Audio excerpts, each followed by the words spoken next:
Hello and welcome to day 4 of the 2023 UEC Road Cycling European Championships from the Drenthe region of the Netherlands. Today is the day of the elite women's road race. We're going to be live for the entirety of the 131 kilometres of racing, starting in Meppel and finishing on the Col du Vam. Just having a little look at the wind here. Always a windy region of the Netherlands, always a brutal area to race in. And I believe we're going to start by hearing from last year's winner, the reigning European champion, Lorena Wiebes from the Netherlands. And she's coming up now. Let's hear from her and see what she has to say ahead of this race, where she is one of the favourites. Lorena, but first, can you tell us the feeling putting back your title in defense today? How do you feel? Yeah, I'm really looking forward to it, and I like this area, and looking forward to race again. And we have seen recently that the shape was really good at this moment. Yeah, it's you never know, but yeah, out of the CIMAC Tour the shape was good, and I did still some good trainings at home. But it's also the shape of the day, and I hope I have my good legs with me. And what kind of course do you expect on that circuit? It will be hard, but also now you feel already the wind is coming up a bit, and the circuit will be anyway hard, and you will feel it in your legs also for the final. And now you will play it in your team, because you have obviously, as usual, different cards, so how to do? Yeah, we have multiple cards to play, so we can go for the attack with the strong. We have enough strong riders for it, and to put some pressure on the other countries. So. Yeah, we will see, and but I'm also confident if it's a sprint that it can work out. This climb called the Wamsberg, you like it? It's good for the characteristics? Yeah, I like it. I have good memories from it, from the Ronde van Drenthe and also the Dutch Championships. Actually, the finish was on the same place last year with the Dutch Championships, and then I won also the bunch sprint, so that gives, of course, confidence. And I like to race also in the Netherlands, and especially when there's wind.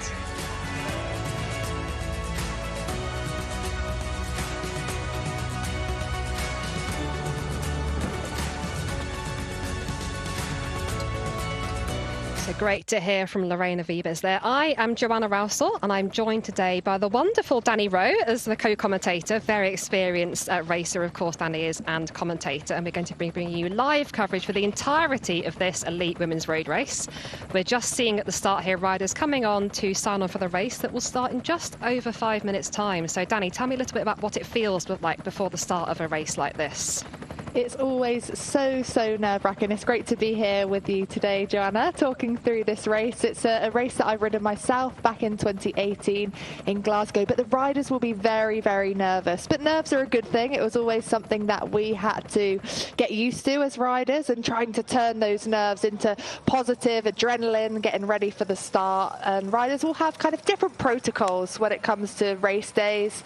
Some riders will have things that they do every single race, whether that be listen to a certain song, have a nutrition protocol in place where they'll take on specific nutrition before the start, caffeine. They'll have their last coffee in the team bus or the team car before the start. They'll have a team talk as well. So they'll get together with their director sportifs or team managers, because of course we are riding in national teams today, not within the trade teams. Talk about the tactics for the day, plan A, B and C, because of course we know the tactics can change out there on the road. They'll then get on the bike. Some might do a warm-up, some might not. Some might be happy to just warm their legs as the race goes on, get themselves on that start line and be raring to go. Just seeing the weather conditions on the screen there, we're seeing cloudy 16 degrees and 18-kilometre winds. Now, you know well from racing in this region, Danny, whatever that number says for the wind speed, it's always a tough area to race in, isn't it? It is. It's absolutely savage out here, and it's something that I actually really struggled with as a British rider. The Dutch were fantastic in these sorts of conditions, riding in that echelon that we'll talk more about later, I'm sure, as this race gets underway. But like you said, even if there's not wind forecast, there's always wind that you have to contend with. There's so many open plains. You could just see there by that nice shot we had from the helicopter, and it's something that the riders will use to try and animate the race and break up the race. race. But yeah, not great memories actually for myself in this region. It was always very, very chaotic racing. Oh, me too, Danny, me too. We're just seeing the riders line up at the start here. They will ride for about 60 kilometres through the region before they get to our finish circuit. We're then going to have 5 laps of our finish circuit, which finishes up the Col de Vam, which we've just heard Lorena Wiebes describe there in her little interview. She's obviously fond of racing in this region and fond of the climb herself, having had success on that climb previously. So it should be an exciting race. Like you say, we've got the mixture of the flat roads and the potential for echelons within the first 60 kilometres of racing. And then we've got a really hard finishing circuit with the Col de Vam. Making 2 climbs making up that finishing circuit there, so that should be brutal. And I believe you know that area as well, Danny. Yeah, so I've raced myself in the Drenthe Act race, which starts in this lovely, beautiful village of Dwingeloo, which the riders will go through today. I've also ridden in Ronde van Drenthe myself as well, having ridden up the Vamberg. However, up a different way. This is a new climb on the Vamberg, which is actually a bike trail on the top of an old landfill site. It was, as Lorena Wiebes talked about, used in the Dutch National Championships, which Rianne Marcus took ahead of Shirin van Anrooy, and Lorena Wiebes taking the bunch sprint. So that's what has given her a lot of confidence for this race today. But yes, I have ridden the race myself, but I think I got dropped several times just because of how hectic it was. The riders will be so nervous about the wind. You can actually see those sort of flags on the side of the roads blowing, even in that sort of built-up area that the riders are starting with. So, I mean, if they're blowing there, imagine what it's going to feel like when they're out on the exposed roads. 100%, and we've got quite a lot of ground to cover before we get to that finish circuit. And we've obviously in the previews, everyone's speaking about that finishing climb, and we did a little bit of cobbles on that climb as well, highs of about 13 or 14% gradients there. So it's going to be a very tough finishing circuit, but we've got to respect the course before that as well, haven't we?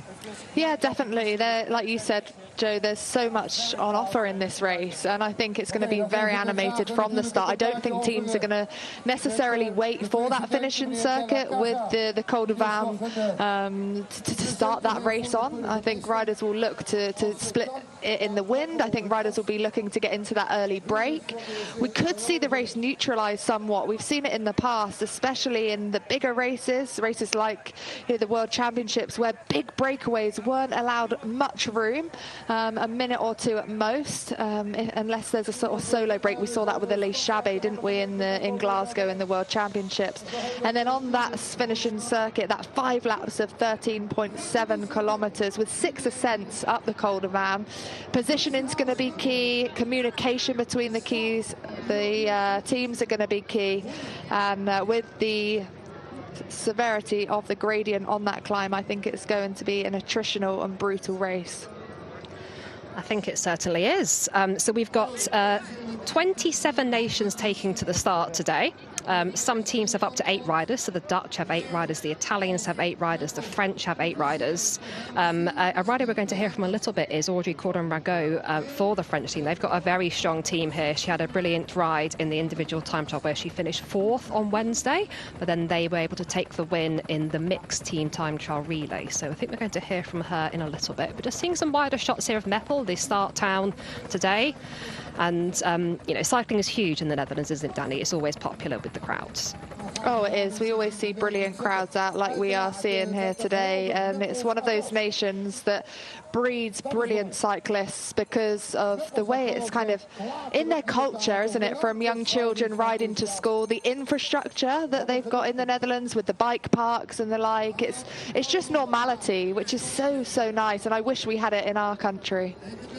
100%, Danny. I think, the infrastructure they've got in the Netherlands is second to none, and it just makes, like you say, cycling an everyday normal activity. There, the flag has just been put down there for the neutralised start. Dutch team all on the front here. We do have a few kilometres neutralised first before we will start the race proper. So just a chance to ride through the town, the crowd to enjoy seeing the riders as well before the race gets underway. So this will be, it's normally a relaxed affair, the neutralised section, but it can sometimes be quite chaotic if you're trying to get yourself into the position you want to be in. So it's not always completely neutralised, but there is the car at the front. So next we're going to hear from French rider and potential team captain Audrey Cordon-Ragot, who has been interviewed before the start. So let's see what she has to say. Audrey, dites-nous comment on se sent déjà. So how do you feel, Audrey? En début de championnat d'Europe. On est excité, je pense qu'on est content d'être tous ensemble. She says she feels so motivated, happy to be together. She said the road fits everyone from the team. And we're united with the same level with our leader to the start. We'll do everything to make her perform today. De la propulser pour aller chercher un beau podium aujourd'hui. On a eu le temps de célébrer un peu le titre de. Did you celebrate the European title? Rapidement, c'est vrai que les trois garçons repartaient donc It was quick. le soir même, donc, The boys left just after the race, so we just celebrate drinking some champagne, but we were quick to focus on this today, and we will see. Quel type de course vous attendez Take time to sur ce celebrate. circuit qui a la difficulté, mais peut-être pas. What kind of race do you believe it will be? Difficult or not so much? Couru ici depuis quelques années, c'est souvent. So having raced for many years, the start is the key point, so we need to be focused. Even if we didn't see it on the previous race, the battle will be on the circuit, but I hope it will start before. We all know teams want to win, so we will see. Et que ce soit plus facile à contrôler dans le Bamberg. Maintenant, on n'est pas seul décisionnaire, on sait qu'il y a d'autres équipes qui sont en force aussi, donc on verra. So that was Audrey Cordon-Ragot, one of the riders in the 8-strong team for France. They also have Victoire Berthaud, Aude Bionique, Maë Gosset, Juliette Labou, Marie Lanette, Gladys Verhulst and Jade Veal.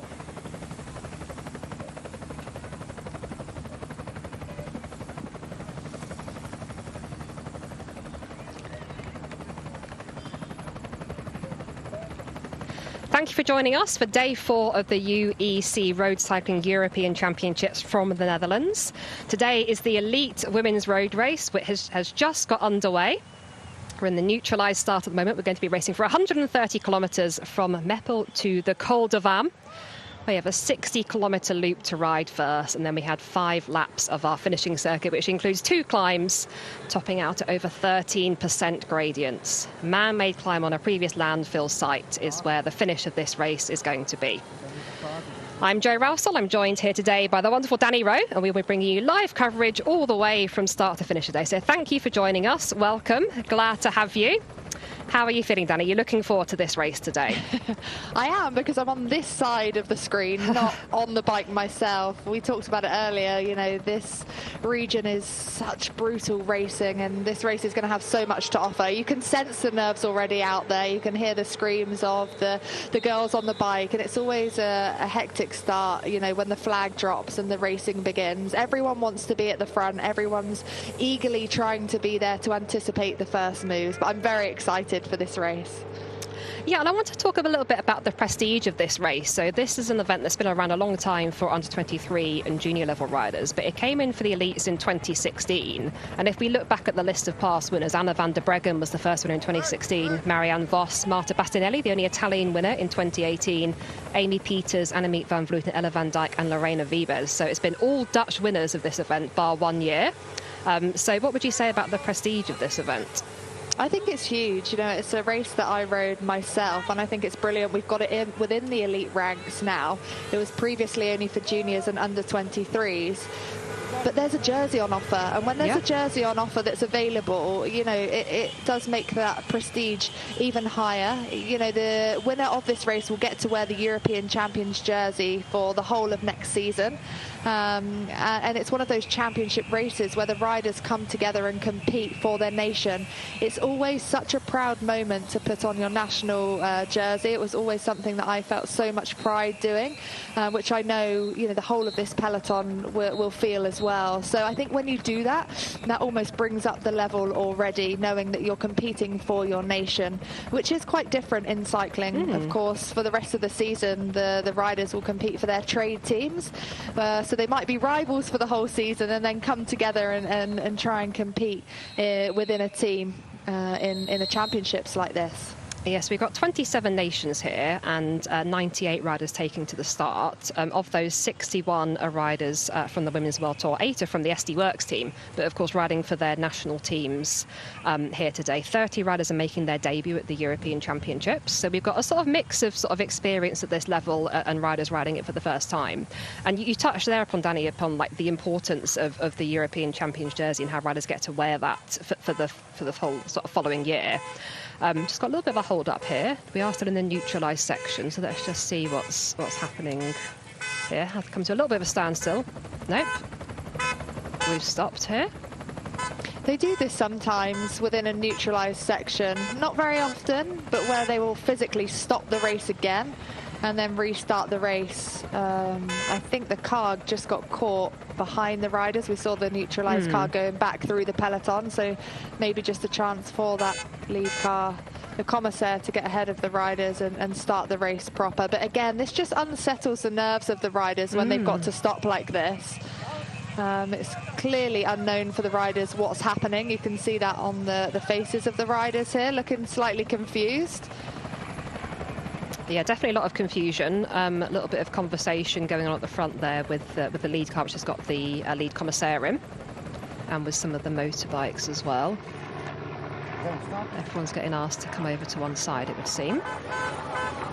Sometimes what happens is where if there's emergency services vehicles that need to get past, potentially could be a reason why the riders are being told to move over to the side here. But I'm sure we'll see what is happening. Looks like we're back underway. You can see how nervous everyone is because, you know, as soon as there's any movement, everyone's eagerly just trying to clip in to make sure that they're still at the front. Some riders more confident at others to move up through the peloton and get themselves to the front. And for those riders that are a little bit more nervous, it's really important for them to start at the front because they'll be more confident to be able to stay there. But it does look like they're trying to clear one side of the road. Yes, you're spot on with the nerves here. So you've got a couple of riders just sort of relaxed, chilled at the back. You've got other riders that are taking any opportunity to make sure they stay at the front. And despite the fact the group is stopped, they're clearly trying to make sure that they are at the front of affairs here and not losing their position. Neutralised section, of course, isn't part of the race anyway, but still very keen to hold those positions at the front.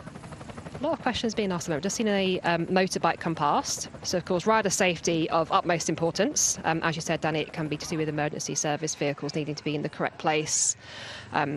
We can't run the race when we don't have those vehicles in place. And also all the motorbike outriders as well, making sure they're keeping the road clear. See Emilia Farlin on the right of the screen there for Sweden, one of the most experienced riders in the peloton, I would say. Looking quite relaxed, actually, at the front there.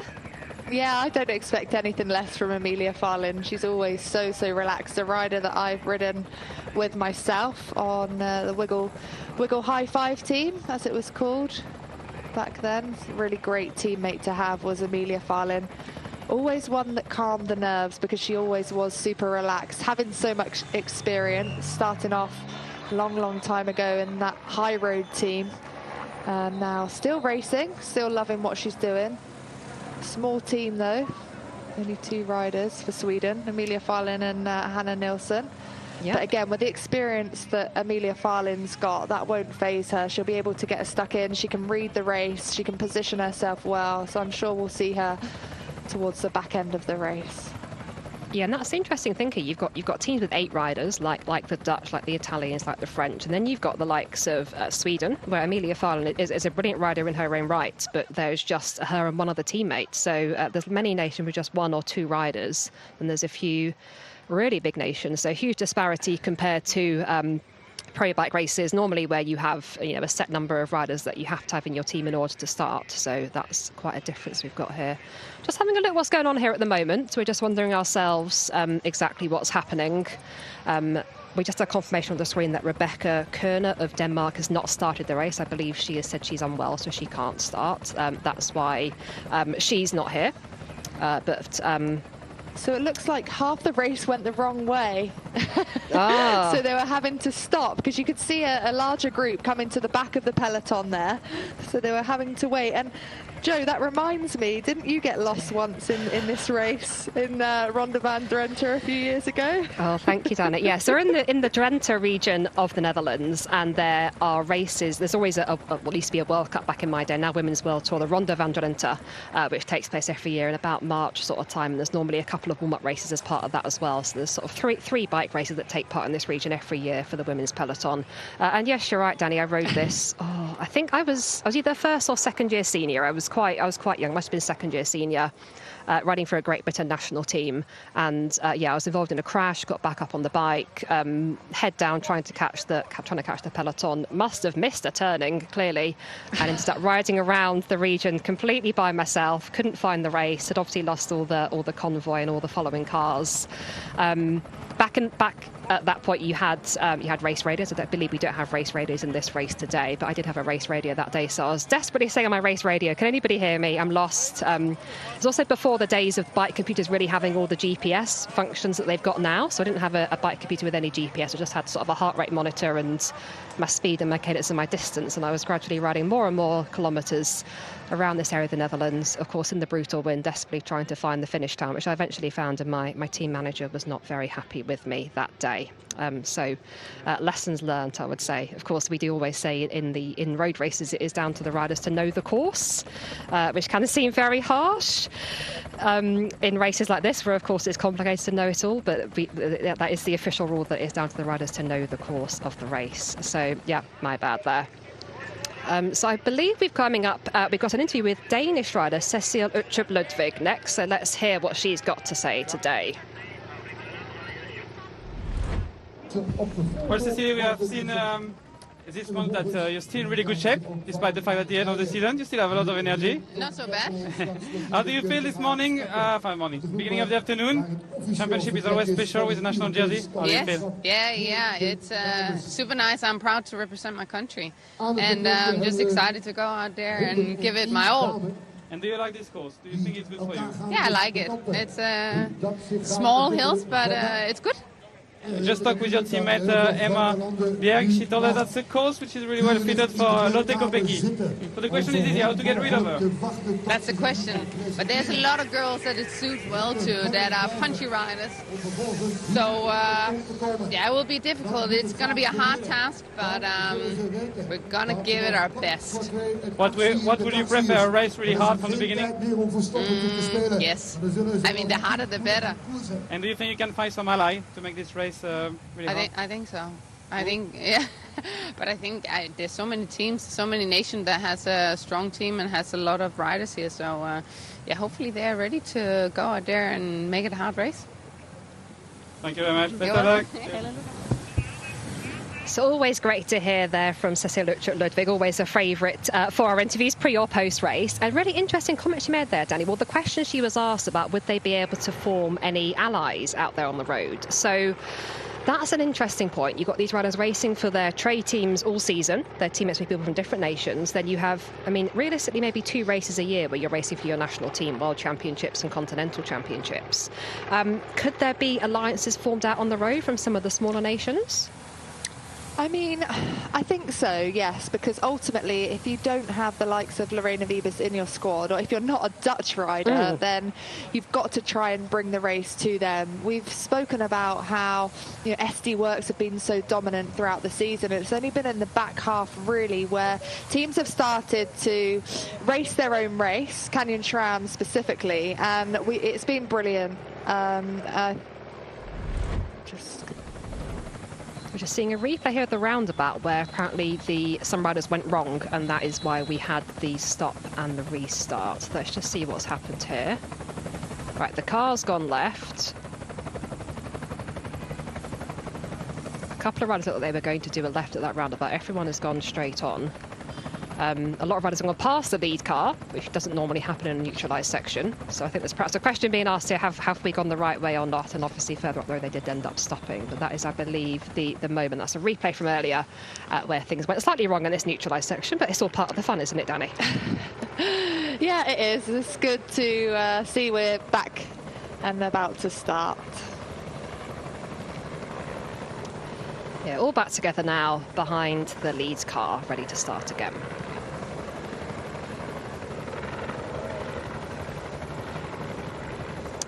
So we're about to get underway for the Elite Women's Road Race at the European Road Championships here in the Netherlands. A little bit of a hiccup in the neutralised section where the race went the wrong way, as you get a couple more kilometres into the legs perhaps. But we are all back together now. All riders are following the lead car. When he drops the flag, the race will get underway. For the moment, all together. I mean, it's a relatively relaxed looking group at the moment, Danny, but as we've said, always nervous times racing in this region. Oh, as we say, that little bit of a touch of shoulders there. Not quite a crash, but staying upright. This is Alba Teruel of Spain. She will be able to get on back in this neutralised section. So yeah, neutralised sections of races, Danny, always chaos, even though it's neutralised. Yeah, it's just those nerves, isn't it? Everyone wants to get the race underway. Everyone's trying to get themselves towards the front. I think it's going to be a really hectic, fast start to the race as well. So riders don't want to be on the back foot. You saw that ricochet effect that happens within the peloton when everyone's trying to get to the front, and generally the most dangerous part of the peloton is towards the back, because they get that ricochet effect and riders come back towards them, the slam on of brakes, but thankfully everyone stayed up there. Yeah, thankfully everybody okay at the moment. We were starting a chat before off the back of Cecilie Utschoot Ludwig's interview talking about alliances within the race, and you were saying obviously the Dutch, strongest team here, 8 riders, defending champion. They've got the Tour de France Femme avec Zwift champion in Demi Vollering. Super strong team. But we were just having a little chat about how other teams may or may not form alliances in this race. And also you've obviously got riders that are part of pro teams together, so they often know their rivals very well from being teammates for the rest of the season. Yeah, and I think there will be. Ultimately, if the other nations, by other nations I mean everyone bar the Dutch, leave this race up to the Dutch to follow, then they're playing it into the Dutch riders' hands. You know, they have to work together almost, because the Dutch have 8 riders, like you said, this is their home race. They have defending champion, and all 8 of these riders have won a race this year, which I think is quite remarkable. Yeah. So they have so many different cards to play. Even if Lorena Wiebes, for example, gets dropped in this race, you know, they still have riders that can win. Shirin van Anrooy being one of them. She's performed very well on this course before. Misha Bredevoort is in very good form, having won in Plouay. Rihanna Marcus, just to name a few. And, you know, we've not even mentioned Demi Vollering there, who, of course, is our leader in the Women's World Tour, winning the Tour de France Femme avec Zwift. So for the other nations, they need to race aggressively. They need to look around, look at each other, communicate, not just within themselves, within their own team, but with other teams as well, to give themselves the best chance of winning the race. And those teams I'm looking at having the favourites, having those punchers that could do well on this course, are the likes of Poland with Kasia Niewiadoma, yeah. Denmark, you know, we just heard from Cecilie Utschoot Ludwig. She's in brilliant form. There's a really strong pairing with Cecilie Utschoot Ludwig and Emma Norsgaard, who's also sort of reinvented herself this year as more of an all-rounder. She won a stage of the Tour de France Femme. She said, I think that was one of her defining moments. I think a real turnaround point for her own confidence and belief in herself. For Germany, Liane Lippert, she has to be named as one of the favourites as well on this finish. So, you know, Lorena Wiebes has been talked up as one of the favourites, but actually with the severity of the gradient of this climb, I don't think it's going to be given to her on this course. Italy as well have different cards to play. It's not just Elisa Balsamo, Sofia Bertizzolo.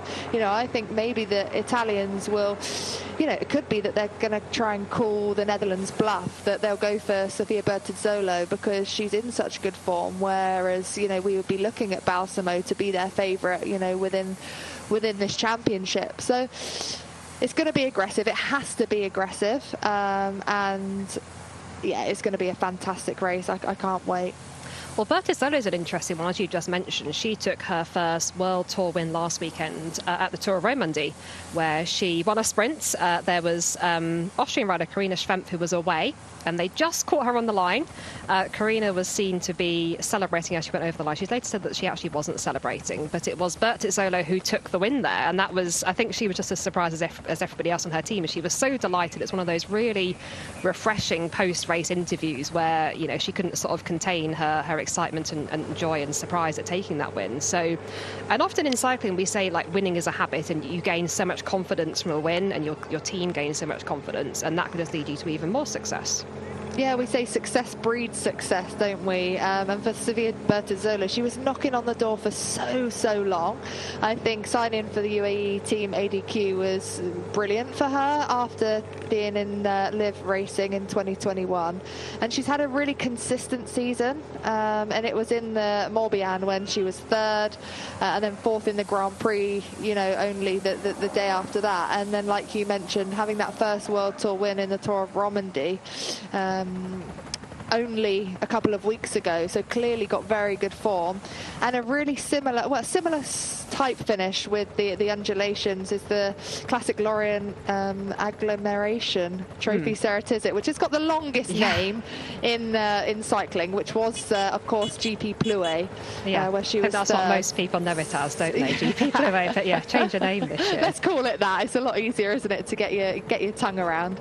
So yeah, I think Sevilla Bertazzolo could be a really good shout for Italy. But look, it's Netherlands, it's the Dutch that are taking this on from the beginning. Yeah, the official start has been given. The race is officially underway after a slightly longer than planned neutralised section. But here we go, and straight away it is the Dutch team on the front. They have got 8 riders here making up their team, and they've clearly gone in with the tactic from the start to make this race hard. They've got a few riders here changing at the front, trying to put everybody else in difficulty. And you can see the Italian team were wise to this. They're another team with a big favourite. Elisa Balsamo was second last year. They've also got 8 riders, and they are very wise to this move by the Dutch, and they are right behind, trying to keep themselves safe. We'll see quite a few Belgian riders there. Of course, Lotte Kopecky is the world champion. She will be in those rainbow stripes. So just a note on the European Championships, that the world champions jersey does surpass the national jerseys here. So Lotte Kopecky is in the world champion jersey for this event. But anybody that is a national champion, they don't get to wear this for this event. They get to wear their normal national kit. So we will see Kopecky in the rainbow stripes. She's been hiding very well in the peloton. We saw a little clip of her at the start, but currently sort of nicely following the wheels. And you can already see here, Danny, that the trouble people are having towards the back of this peloton. Pan flat roads, but the Dutch are really putting the hammer down here. Yeah, and this will be panic mode for a lot of these riders, because in only a few kilometres time we turn right into a tailwind, so it's going to be really tough to close any gaps that might have been made already at this point in the race. And you can see as riders make it up to the back of the peloton, they're having to slam on the brakes because of that ricochet. They're riding at full speed here, panicking, trying to get back to that peloton, make that junction, because we know how much easier it is to be sat on a wheel. But some riders less confident than others, but it is the Dutch currently that are trying to control things. It looks like Misha Bredewald potentially at the front. It's really hard to pick these riders out, having ridden in their trade teams all year, but of course we'll do our best to do that. Yeah, we'll do our best to see who's who. So if you're looking at riders in these teams here, they're of course in their national kit in terms of jersey and shorts, but they will be riding the helmet from their pro teams and the bikes from their pro teams. So if you're thinking riders aren't matching, that is why, because part of your contract for your pro team normally includes wearing the team helmet and using the team bike throughout the season. So that's sort of a little bit of help to sort of pick out riders and know who's who in terms of teammates for the rest of the season. Just seeing Jamila Machakova here of the Czech Republic, just struggling at the back. She's one of the elder riders in this race at 37 years old. Previous world champion on the track, actually, a rider that we've seen on the track for many years, but just trying to find a good wheel to follow. Just ahead, I did see Amelie de Dirksen of Denmark, who's, of course, a rider that's well accomplished to racing in this region, so I'm sure we'll see her moving up as the race continues. But I do think, Danny, it's the back of the peloton where we're going to be seeing a lot of the action early on. I mean, I'm sure we're going to be seeing attacks, but I think with riders struggling, especially at points like this where you go round a corner, you find yourself having to sprint to close some gaps, that's where riders are going to begin to be struggling. Yeah, we talk about that analogy, don't we, of starting a race with, you know, a sponge full of water or a cup full of jelly beans, and every time you're having to make these micro efforts, you're kind of getting rid of some of that. energy, which you're going to need so much of in the back half of the race. So at this stage, it's all about staying towards the front, trying to conserve that energy, having numbers within your team if, of course, you've got the quota, if you've been able to qualify teammates for this race, to be able to follow the early moves. You can see these riders are struggling already within the first 10 kilometres of this race. We did see a ticker just earlier on at 120 kilometres, so I think they have done more of a neutral ride out after that slight problem that we had. And also look at the roads here. Parts are dry and parts are wet, and that's generally the most dangerous conditions because the riders will be riding as if it's dry. Of course, it's not raining, but because of the tree cover, some of the roads are wet and slippery as well. So it just makes for even more treacherous racing. Yeah, definitely. It's those sort of wet patches of ground underneath trees that haven't had any sun yet today. If you're watching on TV, we're going for a short commercial break, but do come back to join us.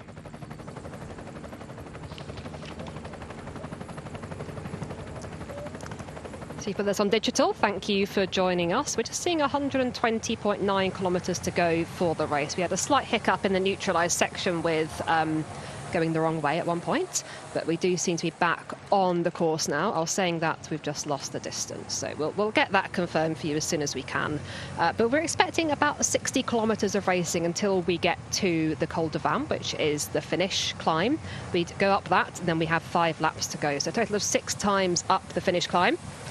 5 laps of the finishing circuit, which is 13.7 kilometres. But as we've seen, Danny, right from the start of this race, as soon as that neutral flag went down, it was the Dutch team that were on the front and keen to put the pressure down.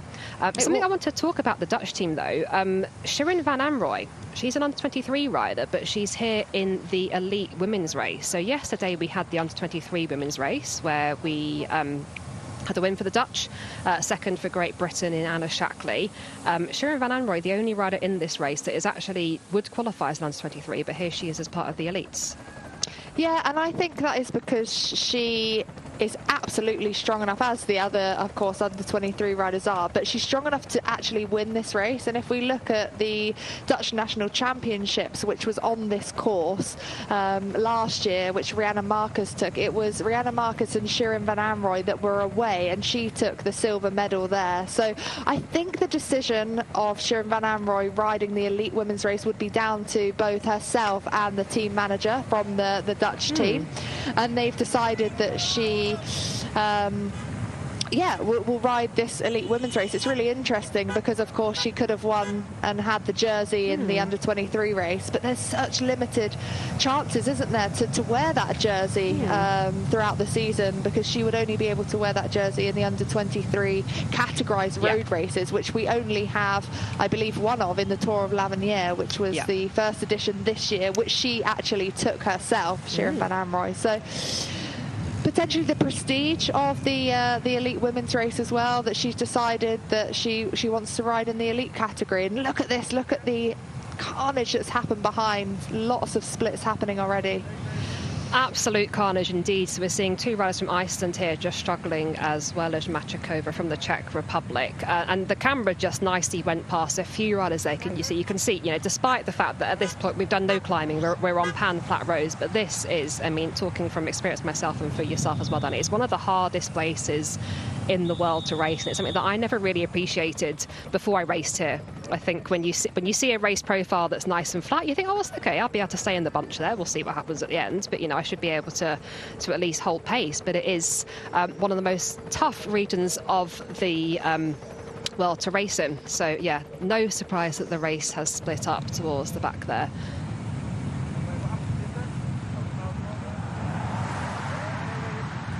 Welcome back. If you're joining us on the TV, we're just seeing how this race has already been split to bits, just a few kilometres in, and we've just seen at the back of the race already a number of riders struggling to hold the pace that mainly the Dutch team are setting at the front here. And we were just discussing previously how this is such a tough region of the world to race in, and despite the fact a profile can look, the first 60 kilometres of this race, there's not really any climbing, it's flat before we reach the finishing circuit, but still very hard region to race in, and you can just see a few other teams here now coming to the front, Danny. There's a lot of big names that have realised they don't want to just let the Dutch rip this to bits.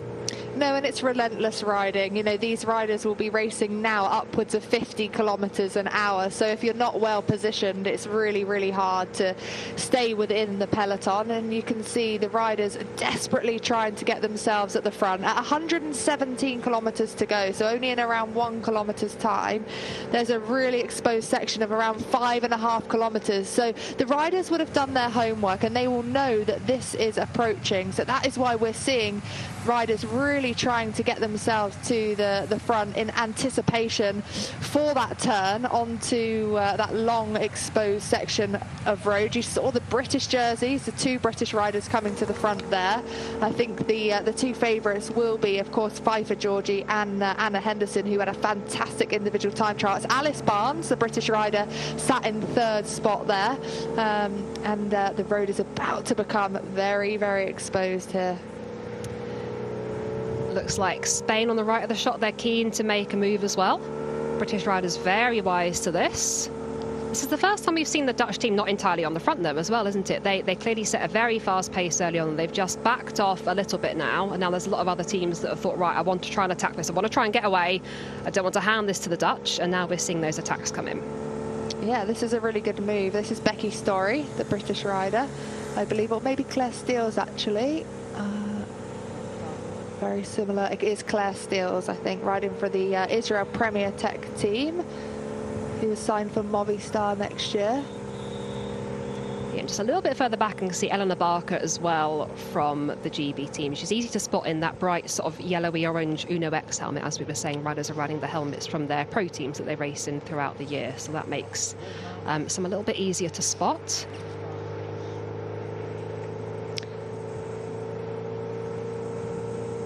I'm just seeing Marlon Reusser as well for the Swiss team. So we had on Wednesday the individual time trial. It was Marlon Reusser that took that title for the 3rd time in a row from Anna Henderson, who was 43 seconds back, and Christina Schweinberger of Austria, who was 3rd, 44 seconds back. So just a few riders able to get within a minute of Marlon Reusser, who was extremely dominant there. And here today for the Swiss team, we have 5 riders.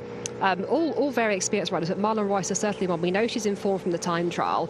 Do we think she's a rider that we could be looking at on this sort of course today? Yeah, I think you can never count out a rider like Marlon Reusser with the attributes that she's got, being so strong. It was really great to see her taking that individual time trial victory after, of course, stepping off her bike at the World Championships in Glasgow and being very, very open about how she was really struggling with her mental health and that she was just exhausted after the season. She took a break, she went bike packing, and she's come back. She rode in Plouay, and then she was 3rd in the general classification in Romandy, and then of course won that individual time trial. So it's really great to see her back on top form, and hopefully as well a little bit fresher mentally, because we know how much of a toll the season can take, and we are of course coming to the last few races of the season, so there'll be a lot of fatigue both physically and mentally for a lot of these riders. 87 World Tour race days this year compared with 67 last year, so it's a huge jump up for a lot of the riders. I think the average team size now is around 15.5 riders, so again a lot of these riders will have a huge amount of race days in their legs, which is really hard to keep motivating yourself for, keep picking yourself up for, especially if you maybe have a run of bad races or races that you don't perform as you might have hoped. So great to see Marlon Reusser back, and I think she could do something today. I think her alongside Elise Chabbey, who we know is our queen of the mountains, taking a lot of those classifications throughout the year. And they've got a strong team. Nicole Koller, one of the riders that rides in the mixed team relay, of course. Switzerland won the mixed team relay at the World Championships. They were 6th yesterday, and France, of course, taking that title. Yeah, we had the mixed team relay where it was, like you say, France took the win, 4 seconds from Italy, Germany in 3rd, Netherlands in 4th, Poland in 5th, Switzerland in 6th. They were missing Stefan Kung for the men's half of that team, of course, having a crash, really bad crash in the men's individual time trial, which has sparked a lot of conversations around concussion protocol in cycling, and I'm sure that's a conversation that will very much continue going forward, because, of course, rider safety is of paramount importance. But as we all know, when you're in a bike race, you're often your instinct is to keep going and you want to race to the finish. But yeah, he wasn't part of the team time trial set up for Switzerland a couple of days ago. Marlon Reusser was, as you just mentioned. bit here. Now, we're just seeing the peloton sort of settling down now. We've got very wet roads. So I checked the weather forecast earlier. I think I read a 35% chance of rain. So they've seemed to have got lucky there with getting the rain so earlier in the race. How does that sort of affect things here now, Danny? Lucky or unlucky for some, and again it's very much down to rider preference. Some riders will be rubbing their hands together at the thought of rain or the fact that the rain has started falling down, and other riders it will really affect, you know, mentally, and it will mean that they'll just drop straight back to the peloton and their head will be in the shed, as I put it a few races ago, and Marty did say he liked that saying. So again, yeah, individual preference. It has settled down somewhat, but we are going to see, I'm sure, a flurry of attacks soon. It just means it's a little bit more dangerous. Riders will have to take a little bit more care when they're taking the bends. It's not a very technical circuit at all, this around 60 kilometres that we've got in the lead up to our finishing loops of 13.7 kilometres, which the riders will tackle 5 times. You can hear a lot of shouts as well from the peloton. So the riders will be racing without radios in this European Championships, which again is something that they're not used to, because in the majority of the races throughout the season the riders will have radios as a way of communication between themselves and the director sportif in the car. Yeah, so a little bit different racing without that, and of course communication out on the road being important. So I think we normally have teams sort of appoint maybe a team captain or a rider that is often perhaps very skilled at moving around the peloton and sort of very comfortable and takes on that role of communicating with the other teammates. And normally that's someone that's a little bit more experienced, perhaps not the favourite for the race, but that team captain role, I'm sure that's something you're aware of, Danny, someone that has got that sort of presence in the peloton and that confidence where they can communicate with the team.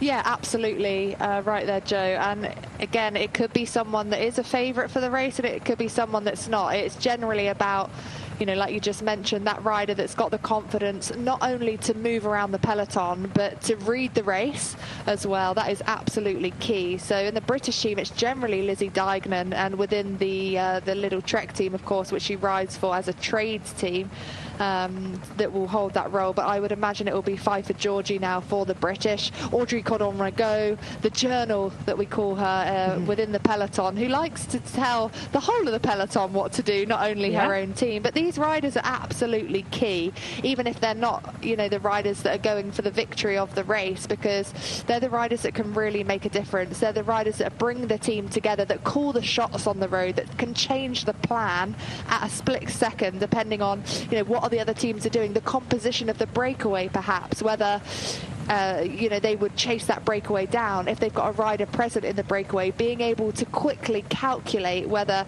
it's something that they want to, you know, work with.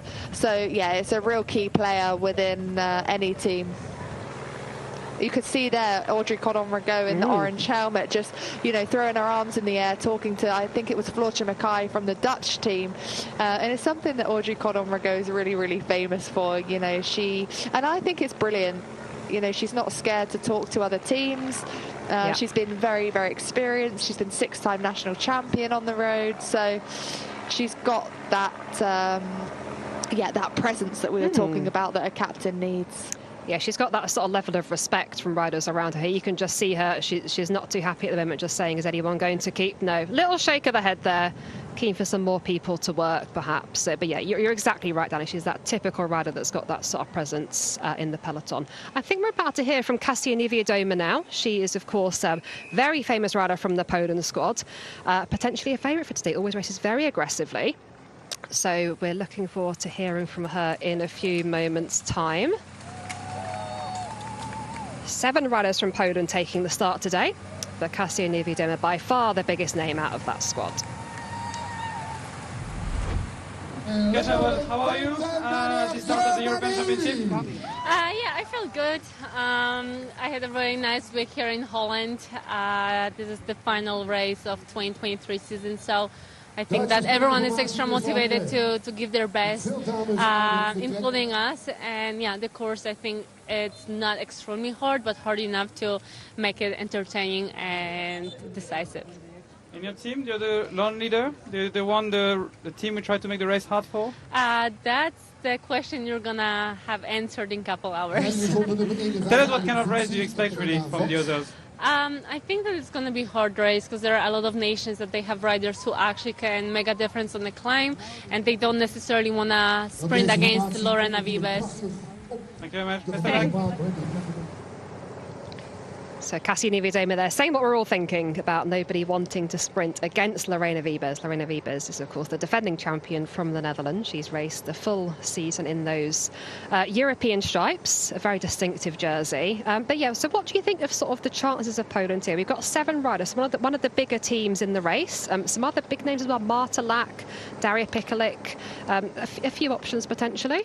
Yeah, they're a really strong team, and I would absolutely love for this race to break the 4-year streak of Kasia not having stood on that top step. She's come so close since that win that she had in the OVO Energy Women's Tour back in 2019 on stage 4 into Burton Dassett. But she is on really top form. You know, she's just come second in the general classification of the Tour of Normandy. She was part of the mixed team relay. She was 17th in the individual time trial as well, and she said it herself that this is her last race. So, you know, when it's your last race, you just want to leave no stone unturned. You want to put it all out there. We know she races with her heart on her sleeve, doesn't she? Which is her biggest strength and biggest weakness, I think, because sometimes she can do too much in a race. But this course really suits her, this punchy finish. She's going to want the race to be really hard. And they've got a strong team. Marta Lack, she's in incredible form. She's just won 2 races recently as well herself. Daria Pikalik as well, one of the riders that's been juggling both the track and the road. She had a great start to the season, winning in the Tour Down Under. So I think they could be a really good shout. Certainly a lot of options there, so a lot of fingers crossed for Kasia Niewiadoma. If you are watching us on the TV, you're off for a quick commercial break, but we'll see you very soon.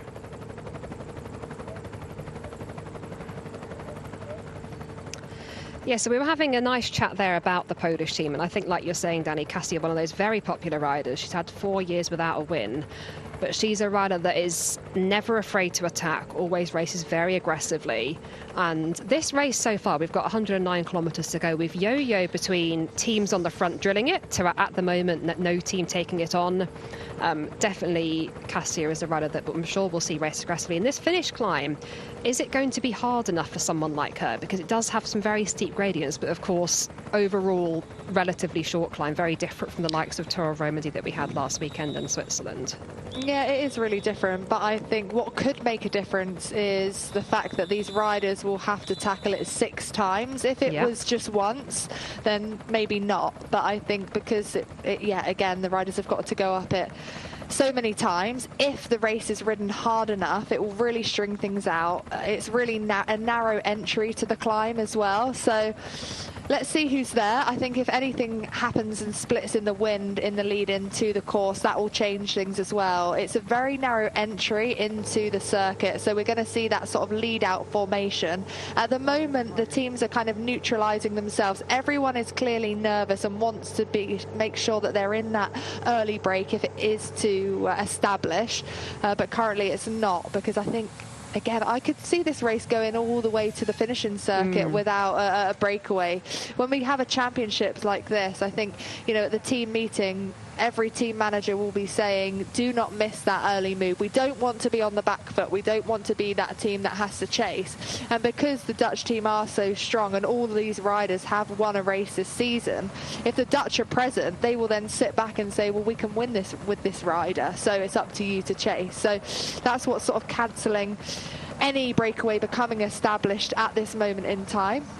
But yeah, going back to what Kasia said, I think, you know, for a team like Poland, they have to make it as hard as they can every single lap, and that is what will play into their hands and give themselves the best opportunity to win this race. Yeah, and they're a team with a good quota of riders here. So before the race, 6 teams were given a quota of 8 riders. So the Netherlands as the host nation, and then Italy, Belgium, France, Switzerland and Great Britain. Of course, not all of those are using all 8 riders, so any unused quota places are reallocated to teams further down the ranking. So Poland is a team that was originally given 6 spots in this race, but they've got a 7th, thanks to some other teams not bringing a full quota of riders. So extra rider in the race, always a positive. Yeah, it is. And even if that rider, you know, doesn't do a huge amount, even to have you know, an extra rider on that start line gives them, you know, an extra boost, more of a presence in the race. You know, that team jersey will be seen throughout the peloton, and it also in the early part of the race, it might mean that some, you know, energy can be saved from the likes of Marta Lack and Cassia Nieuwendomme, who don't have to do any work early on. Welcome back. We've got 107 kilometres to go for the European Championship Elite Women's Road Race. We're currently all together. We've seen a few riders put in some attacks, but after a very nervous start, it seems to have been sort of neutralised slightly here. We are still seeing a lot of riders towards the back that are struggling with the pace, which, you know, we've been saying how hard this region of the Netherlands is to race in. Just even on a still day, it's always windy. It's always brutal just to hold the wheel in front. But at the moment, no one team taking it on. So seeing Switzerland towards the front, seeing Austria, seeing Germany. They're another big team here, Germany with 7 riders.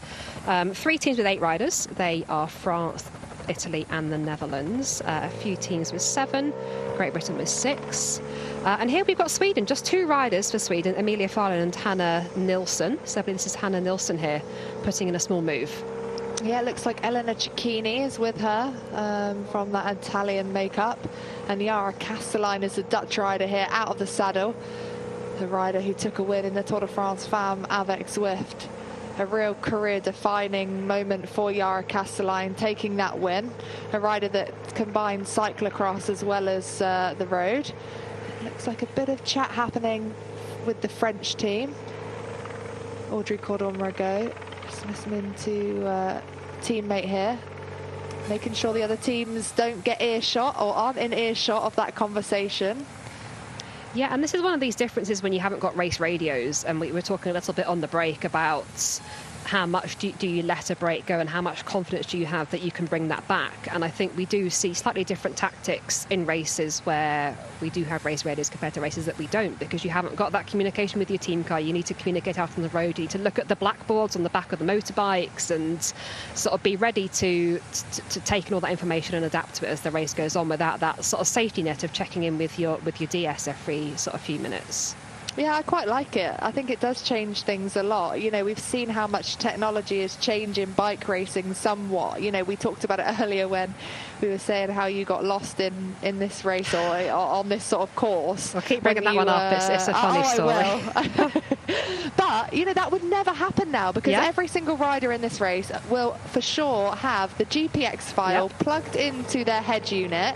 They'll be able to see exactly when the turns come, when they need to be at the front. They'll have stickers on the handlebars as to the key points in the race. So they don't really, you know, they don't need to do the homework as much as we maybe should have done more of when we were racing. So it does change things, and it puts more pressure on the riders to make calls out on the road, to try and communicate between themselves, not having those radios where, you know, one rider can be at the front of the peloton, one rider can be at the back, and they can still talk to each other as to who's in the break, what's happening on the road, whether their leaders need anything, because some riders will be the domestiques, and this is why we love seeing, you know, line-to-line coverage, because those domestiques are so important, and they play such an instrumental part of, you know, bike racing and the victories of their teammates, because their role might be to keep their leader fueled, so going back to the team car to pick up bottles to bring them back to their leader in the early part of the race, to try and get in the early moves, which sometimes we miss. So brilliant that we're going to see the whole race today. A little move now happening on the front, so France very keen to get this one going, Joe. They certainly are. So their team, we've got Victoire Berthaud, who is the national champion. We've got Aude Bionic, previous national champion herself. Audrey Cordon-Ragot, we've spoken a lot about how sort of well respected she is in the peloton, how many years of experience she's got.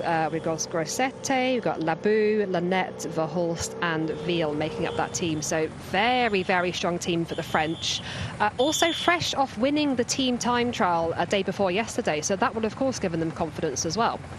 Yeah, a lot of confidence. Again, that success breeds success. It gives you that boost, doesn't it? You know, that really good feeling that, you know, you've got good legs essentially, because there's nowhere to hide in a mixed team relay. It's an absolutely brutal discipline. And when you've got that success, It does. It definitely gives you extra power, extra watts, even if you're going into a very, very different race. This being a road race of over 100, nearly 130 kilometres compared to a mixed team time trial. But it will definitely help. Audrey Cordon-Ragot saying that they had a little bit of champagne, but not too much, and then they got their heads back focus for this race. Yep, so we're now heading east out on the road here as we head towards our next town. We've got a few little towns we're going to go through. So when we do go through the towns, we've seen some slightly different road surfaces. I think we normally call them like clinker. They're not quite cobbles, but a little bit sort of rougher surfaces sometimes to the towns. And a mixture of these exposed roads that we're seeing. And just seeing another attack here. Spain, again, they've already been aggressive so far this race. Belgium, Italy, Poland and Germany towards the front here, wanting to make sure they're on any moves like this. Yeah, and Spain, if you look at their roster of riders, you've got Sandra Alonso, who's a fast finisher, so she could do well on a finish like this, although it is, of course, an uphill finish. But again, I think this is more of a case of riders, riding aggressively, not trying to be on the back foot. So, attack is the best form of defence, as it were, for a lot of these teams. Yes, Switzerland making a move now. Italy and Belgium closely following. Little bit of a gap there back to Germany. I think that's Romy Kasper who's just swung off the front there, leaving the work to France to try and close this down. No one's being given any daylight though, are they here, Danny? Everyone's jumping straight onto any attack. Yeah, everyone is so nervous. It is hectic. I actually spoke to Anna Henderson, the British rider, yesterday, and she predicted exactly what's happened so far, as to, just everyone being afraid to miss the move, which is somewhat neutralising the race and not letting any breakaway become established. But it's not through lack of not trying, as we see Spain attacking again. And it's clear that Elena Cecchini from the Italian team is the rider that's looking after these early breakaways. So generally 1 or 2 riders, depending on your quota of riders and how many riders you've got within the race for these nations, will be given the role of making sure that nothing goes away, or if it does go away, for them to be present in it. So that's why you see generally the same faces towards the front time and time again at the start of a bike race, and you see those favourites hidden in the pack trying to save as much energy for the finish.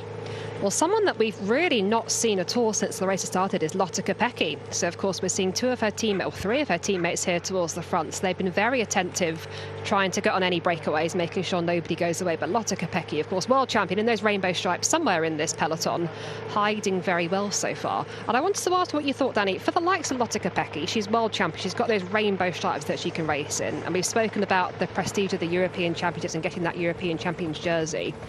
How will it be for someone like Lotte Kopecky, where she's already got those rainbow stripes? How much would this race mean? Is it sort of a bragging rights to try and take this win as well, and less about the jersey? I guess so, yeah. We heard, didn't we, in the Simac Ladies Tour, when she held the yellow leaders jersey, how she would have rather have been in the World Champs jersey, because she only had the opportunity to wear it for one day. However, she's an athlete, she's competitive. There's no way that she's not come into this bike race wanting to win just because, she's already got the World Championships jersey. So I really don't think it changes things. I think she's a rider that will want to win absolutely everything she can. She's shown, how possible that is, being so successful in the World Championships across the road and the track, of course. So, I think this will just add to that success of the year. And it's, again, a course that suits the Belgian rider. She has to be the absolute favourite, I would say, going into this race with the finish that we've got here. And she's been such an instrumental part of the growth of women's cycling within Belgium as well. It's been that Lotte Kopecky effect, hasn't it, that we've seen with so many more young girls wanting to be cyclists, which is just fantastic. And again, I think she'll go into this race wanting to win as much as she has for the whole season. What a way to end your season as well, taking this jersey. Yes, certainly. We're just passing through the national park here. But yeah, Lotte Kopecky, like you say, I think she's got to be the favourite for this race. You know, jerseys aside, it's still the European Championships. We get very caught up in our jerseys in cycling. We do like them, don't we? But I think for her, you know, she's made a few sort of tongue-in-cheek comments about wanting to wear the rainbow jersey. I saw an interview with her before the time trial here this week where she was saying, wouldn't be a bad thing winning another jersey because, you know, it's going to be cold over the winter. But of course, the rainbow stripes do sort of take precedent over anything else. But yeah, you're right. She's a strong favourite here. Big difference here, she's not racing with ST Works, so she's been with all season. But of course, did not stop her at the World Championships where she took a fantastic win there. But yeah, I do really see her as sort of the number one favourite, and backed up by 6 other Belgian riders, mix of sort of youth and experience throughout the team there. But still a very strong team. It's looking like it is Claire Steels again on the front here for GB. Yeah, that is Claire Steels, having ridden this season, of course, for the Israel Premier Tech team. One of the oldest riders in the peloton. She's 36 years of age and she's just signed a 3-year contract with Team Movistar, which is quite remarkable. She lives in Mallorca. I've actually spent a lot of time with Claire Steels myself. When I was racing, she let me stay in her apartment in Mallorca, and it's quite amazing to see what she's done actually. You know, she's been a trainer out in Mallorca, a personal trainer, and she's really tried to do everything she can to become a professional on the road, and she's absolutely done it. As we see Audrey Cordon-Ragot attack, we can see how, you know, desperate the French team are to force a move here. But yeah, she's absolutely deserved this contract with Movistar. She's had a brilliant season. We saw her early on, didn't we, in the Spanish campaign that we have early in the season, doing a brilliant job in Durango with that 3rd spot that she had behind Ashimon Pasio. One of the best climbers now in the world. And I think what's interesting for me about the Claire Steels contract with Movistar, we talk so much in sport in general about young athletes, about developing young riders, about investing in the next generation.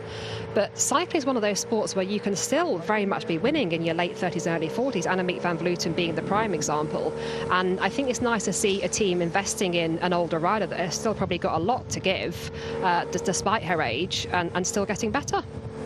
And again, what Claire Steels has got is that real hunger, that, you know, she's absolutely loving everything she's doing, and she's still learning so much. So although she is 36 years of age, she was part of the Sapela women's team for 3 years from 2020 to 2022. But of course we had COVID, so there wasn't a huge opportunity to race, and then got her contract with the Israel Premier Tech team this year.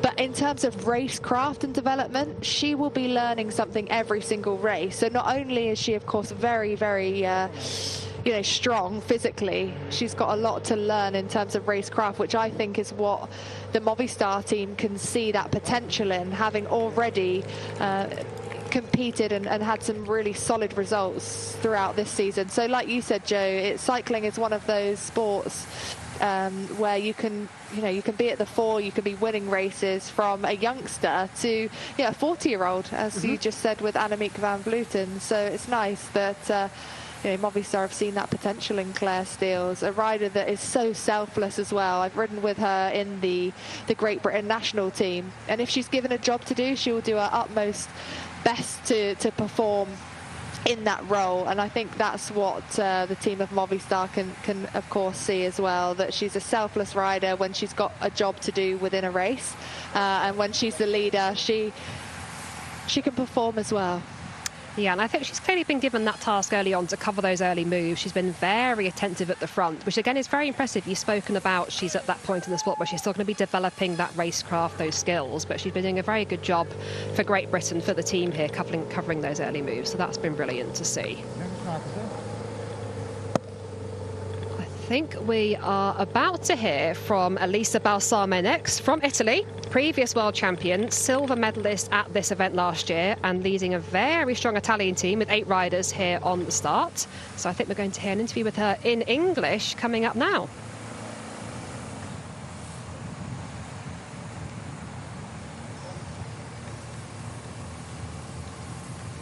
And here she is. Elisa, well, first, how do you like this course, this Col de Vam? Is it good for you? Yes, I think it's going to be a hard race, and maybe it looks like it's easy, but I think it's not easy. So yes, the finish is really steep, and yes, I think it's not like a easy sprint. Are you the lone leader of the team, or with so many fast guys in your team, you can have different strategies today? Yes, we have some different options for different scenarios. So we are a good team, a complete team, and we are ready also for breakaway and something else. We saw the breakaway working yesterday in the under 23 men race. Is it possible also today, you think? Yes, I think so. I think it depends also of the wind, and so yes, we will see kilometer by kilometer. Thank you very much. Best of luck.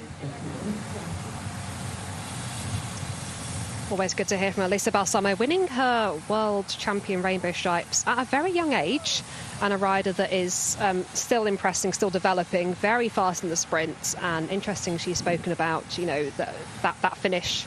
It's, you know, it could be one that has a fast finish, but, you know, it could be a breakaway. And I think there's a lot of riders very uncertain how this race will unfold. So good to hear from the Italian there, 25-year-old Italian.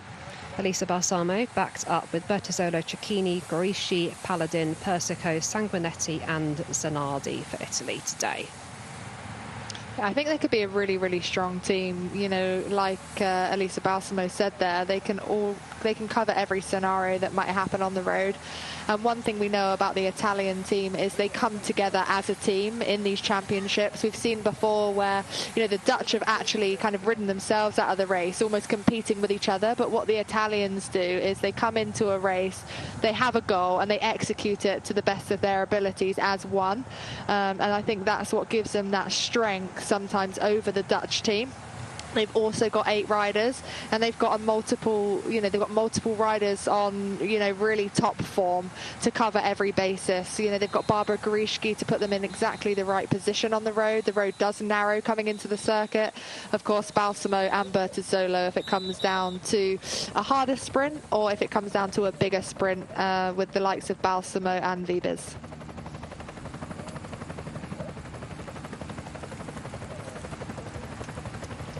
Just passing through another national park here, Vingel de Velde in the Netherlands, and the weather is really coming in now, Danny. You know, before the start it wasn't raining, it was cloudy. We've gone through patches of rainy areas, dry areas. The weather can't quite make its mind up here. It looks really dark, doesn't it, yeah. In parts. We just saw in that sort of wider shot of the clouds coming in. It's not super windy out there today, but it is windy, and it's definitely strong enough, I would say, to break it if the riders ride, you know, hard enough in that echelon formation that we've talked about before. We've seen some riders trying it. France got very, very animated and frustrated at the likes of the Dutch team, who didn't seem to want to push forward with the echelon action. Good to see the British team now riding on the right-hand side of the road, leading with Claire Steels. It's Alice Barnes just behind, Anna Henderson and Pfeiffer Georgie. So I'd predict that they'll have dual leaders in Anna Henderson and Pfeiffer Georgie, being 2 riders to be looked after for the remainder of the race. But good to see them holding this position on the road. Just takes the stress off. Yeah, when you've got your teammates' wheel to follow, when you know that it's a wheel that you trust, a wheel that you know, someone that's going to hold the wheel in front, that is a sort of safer place to be. So interesting to see them all gathered together, sort of on the left of the shot here about to come in. Just a little peek there of Lotte Kopecky. You can barely see her just behind her teammates, hiding very well in this peloton, of course, showing why she is the best in the world at this. I'm just going back to the back now. Machakova here, the Czech Republic, still hanging on. She was struggling very early on, wasn't she? Yeah, and to me, if you look at the way she's riding, it's clear that she's just not super confident sitting right on the wheel, because she's actually freewheeling now. So it's not that she hasn't got the strength to be able to be there. I think it's just because that maybe she just doesn't have that confidence to be, you know, really packed up tightly with that wheel in front, which we know is so important, especially in, you know, the beginning of the race where you're trying to save energy. And you can see this sort of ricochet happening. You can see that here with just trying to pick this rider out. It looks like maybe a rider from Israel. Number 81 is can't even find them on my sheet here. Rotem Gafinovitz of Israel, just the sole representative there. So yeah, she's just stuck on the left-hand side of the road there, and you can see for Machakova, she's having to get out of the saddle on every single little turn, which is of course going to sap into her energy. It certainly is, and all those little bits do eat away at you. So long day out on the bike today, 130 kilometres of racing plus that slightly extended neutralised section. So big day out on the bike.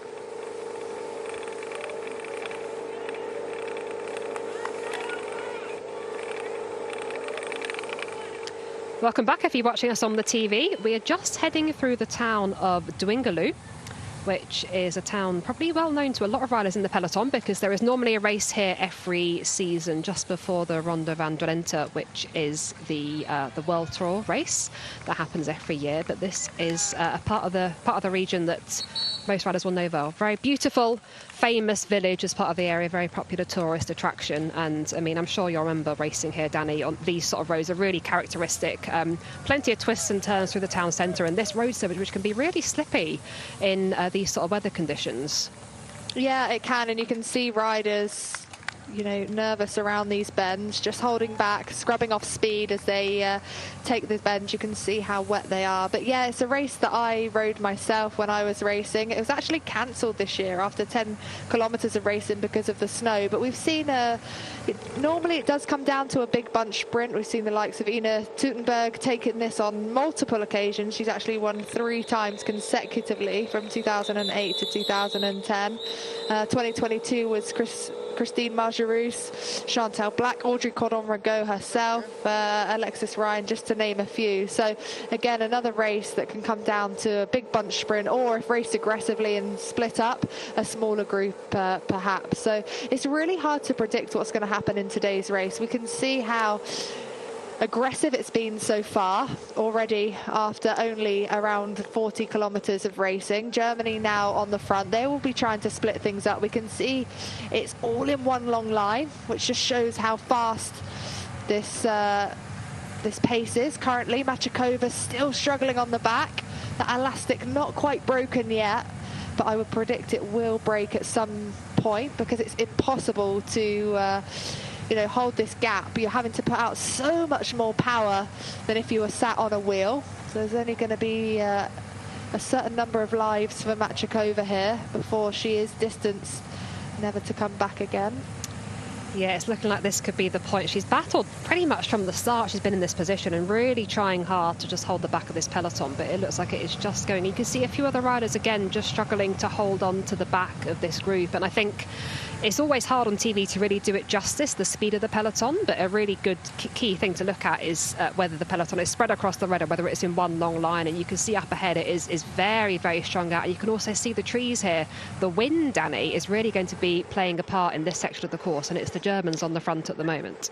Yeah, and in about 4 kilometres time, so 86.7 to go, we've got a right-hand turn, and then we've got 5 kilometres of exposed roads.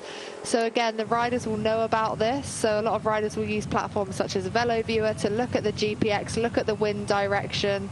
It'll be part of their team meeting, especially, on roads like this. The riders will be used to riding in this region before, so they'll know how critical, the wind and the exposed sections could be. So that's why we're seeing the speed increase here, that in anticipation of, this exposed section coming up. And like you said, what does give it away generally is the way in which the peloton are positioned over the road. So if it's all in one bunch, then the pressure's off somewhat, and then one long line, then it's really, really on. And they'll be riding at speeds of upwards of 50 kilometres an hour, when they are in one long line, which is quite something. It certainly isn't just seeing the riders taking that bend. There could hear a little bit of squeaking of the brakes, and obviously the further back you are, the more you're going to have to touch those brakes, and towards the front you can just sort of not have to worry about that, not put out so much power as you come out the corner. Just got under the 90k mark to go. It's at about 70k to go that we're going to hit the climb for the first time. We're going to go through the finish line, and at that point it will be 5 laps to go of our finishing circuit, which is 13.7 kilometres. So we won't race on these roads again. But as you say, Danny, we're going to come into a town, the town of Beilen, and then after that we're going to head south towards the finish circuit, and that's going to be a key part of the course, like you say, with those exposed crosswinds. So everyone's going to be thinking about that now. It has been very nervous race so far. A lot of riders, clearly having the sort of the task of staying towards the front of the peloton, covering any attacks. Everything so far has been neutralised, though. Just seeing at the moment, we've got the French team right at the front, the Dutch on the left, the Germans. So our three big teams consistently at the front of this. Oh, dear. Yeah, Floortje Mackaij just missing a bottle there on the right, and Riejanne Markus missing that one. And what we're seeing is the bottles flying into the peloton, and that's why I made that sound, because generally that means the potential for crashes. So you have to be so vigilant, so attentive in that feed section. You've got the Soigniers from the team on the side of the roads handing out bottles. We're just going to see a replay of this. So you've got Floortje Mackaij on the right. She dropped the bottle. Then Riejanne Markus, her teammate here, in the colours of the Jumbo-Visma team, the trade team, missing the bottle again. Lorena Wiebes just behind, so she could just move out of the way. It looks like Riejanne Markus was taking that for Lorena Wiebes, interestingly. So, of course, Lorena Wiebes wanting to take this title again after her victory last year. Riejanne Markus rode the individual time trial where she was 7th. So I think she'll actually be a little bit disappointed with that, with Riejanne Markus. She's the Dutch time trial champion. Is Riejanne Markus put so much effort into her individual time trial, but again, someone that works so selflessly. So she'll be in that domestique role today, potentially looking at the opportunity to get in a break, but I don't actually think we're going to see one now, especially being so close, only 18 kilometers away now from the entry to the circuit. Yeah, I think that was a good spot with the bottles there, Danny, and you're spot on. Clearly, with Riejanne Markus giving the bottle to Wiebes, it's she's clearly one of the favourites for the Dutch team. They might have a sort of two or three pronged attack, but clearly Riejanne Markus in that sort of domestique role today. But yeah, tough getting those bottles at these sort of speeds. It does happen to the best of us. We saw it happen to Annemiek van Vleuten at the Vuelta, where she missed 3 in a row. So definitely quite a skill to be able to take bottles at speed. We are about to hear from Liane Lippert next of the German team. 7 riders here today representing Germany, with Liane Lippert definitely one of the favourites for today. Liane, end of the season, is there some energy left in the tank for that big European Championship? Yes, I hope so. I think I felt good in the last races, and I hope there's some energy left in the tank, yes. And is that a good course for you? Yes, I think so. I like this kind of punchy climbs, and it really depends how the race will be ridden, if it's a good course for me, but normally, yes.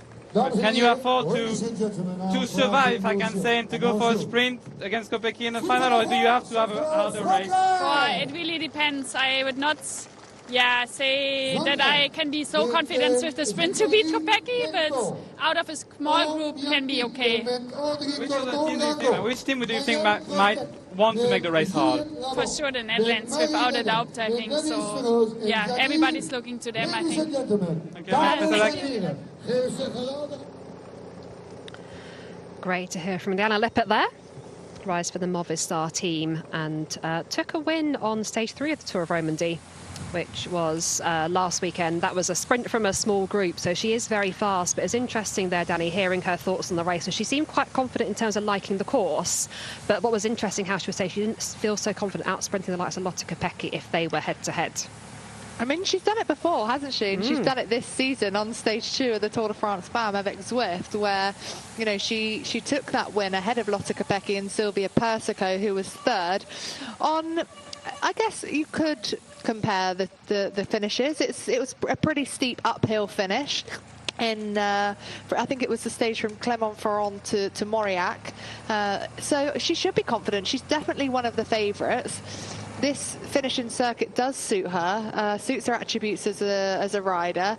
You can see it looks like Lisa Klein here on the front for the German team. They've got a really strong German team, so they will, of course, look out for Liane Lippert. She's had 2 World Tour wins this season, and she's got the form coming out from the Tour of Romandie. So Romy Kasper will be their team captain on the road, and they'll do a great job.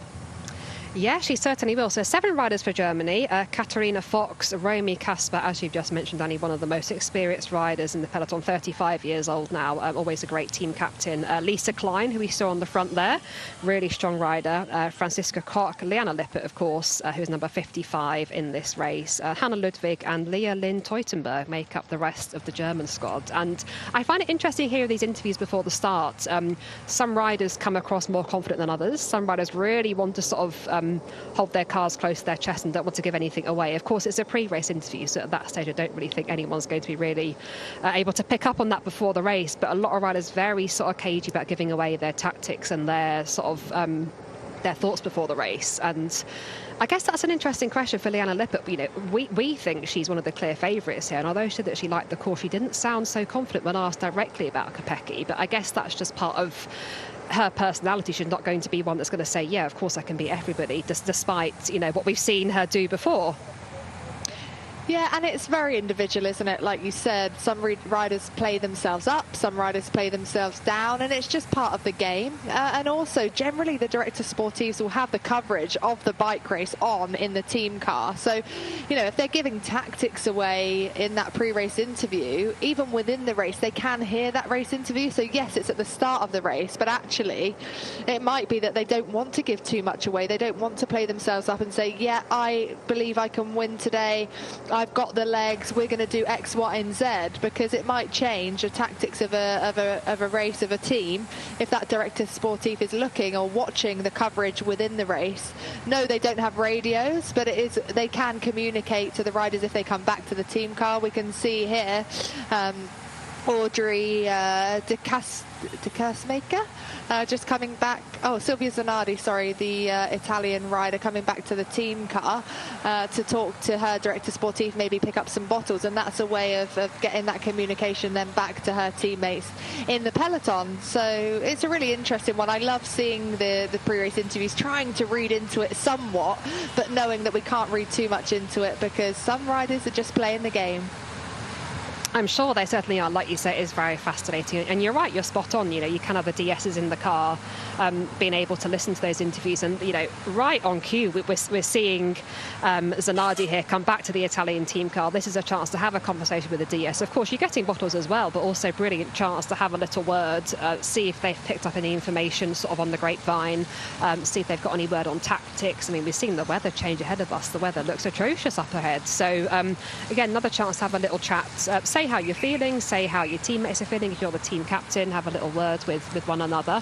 And you can just see here, look at the skill, putting all these bottles down her jersey. The jersey, I mean, back in my day, we used to race in sort of quite baggy shorts and jersey, but now it's very common to see riders in a skin suit and very, very tight kits. I imagine that's somewhat harder now to carry all those bottles. You make me laugh, Jo. Back in your day, it wasn't that long ago. Come on. But yeah, you're right. You know, I did used to ride in a skin suit myself, but they've definitely got tighter and tighter. I mean, our Olympic skin suits were pretty tight, weren't they? I remember it taking us about half an hour to get them on. But it's all about marginal gains and personal preference. You know, the skin suits now have got pockets within them, so you can you know, put your fueling in a skin suit, and that was close. It is all about those marginal gains when the level is so high.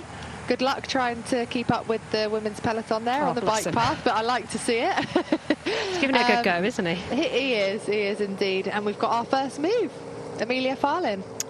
Yeah, just been sat at the back looking at the action from behind. But meanwhile, Emilia Farlin of Sweden has made a solo move. This is the biggest gap anybody has got so far this morning. We've seen a lot of attacks, but nobody has been giving any daylight whatsoever. I mean, she's not got a huge gap here, but this is fantastic to see. Just two riders representing Sweden in this race, but Emilia Farlin definitely one of the most experienced riders in this bike race, 34 years old. I think we're going to see a replay now of this attack. Yeah, here she goes on the left of your shot there. And look. No response. No one reacting, yeah, no one reacting at all. She actually attacked from the front of the peloton, which we don't generally see. Normally we see riders attacking from behind, trying to catch the riders by surprise, but it was almost everyone was looking at each other as if to say, nope, I'm not going to chase, it's up to you. And she's got a little gap here. Oh, crash at the back of the peloton. Oh, crash at the back for Victoire Berthaud of France. She's our new national champion. She won that title in June. A spectacular race, but just having a crash here. She's got back on the bike. Her chain's off there. Needs to take a little moment to get that chain back on. Right, team mechanic here with a spare bike. Just going to take her bike computer. As you were saying, Danny, the importance of the technology nowadays in the sport is key. We might see a replay of this crash here.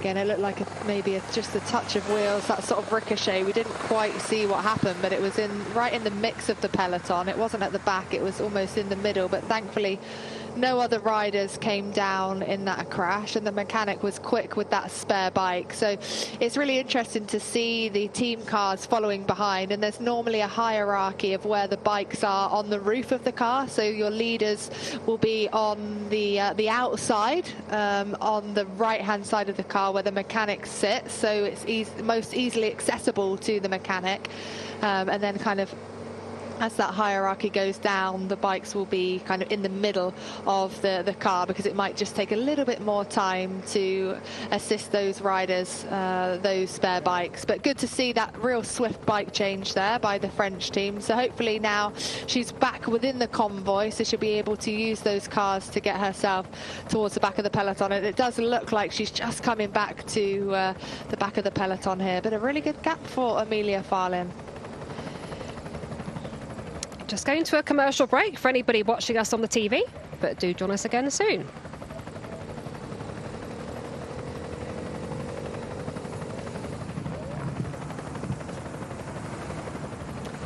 So just seeing some lovely wide shots here. So Amelia Farlin is away on her own for Sweden. She is the solo leader, the first rider that's able to get any real daylight on the peloton. But we're just hoping to get a check in with Victor Alberto, our national champion of France. We had a little crash there. She got up very quickly, and the crash, like you say, Danny, did seem to be within the peloton. It wasn't right at the back. Quite a quick bike change there from her mechanic. And you made an excellent point about, you know, for a team like France with 8 riders, the Netherlands with 8, Italy with 8, that there is that hierarchy. And if you're one of the top riders, you will have your bike on the outside of the team car, quicker access. If you're one of the domestiques, it will be put in the middle, so take a little bit longer to access. Still accessible for the mechanic. Oh dear, big crash. Looks like Amelie Didrikson there, the Danish rider with the Uno X helmet. Alice Barnes has come down. Yeah, Becky Sorry as well for Great Britain. So 2 British riders. There's Victor Alberto.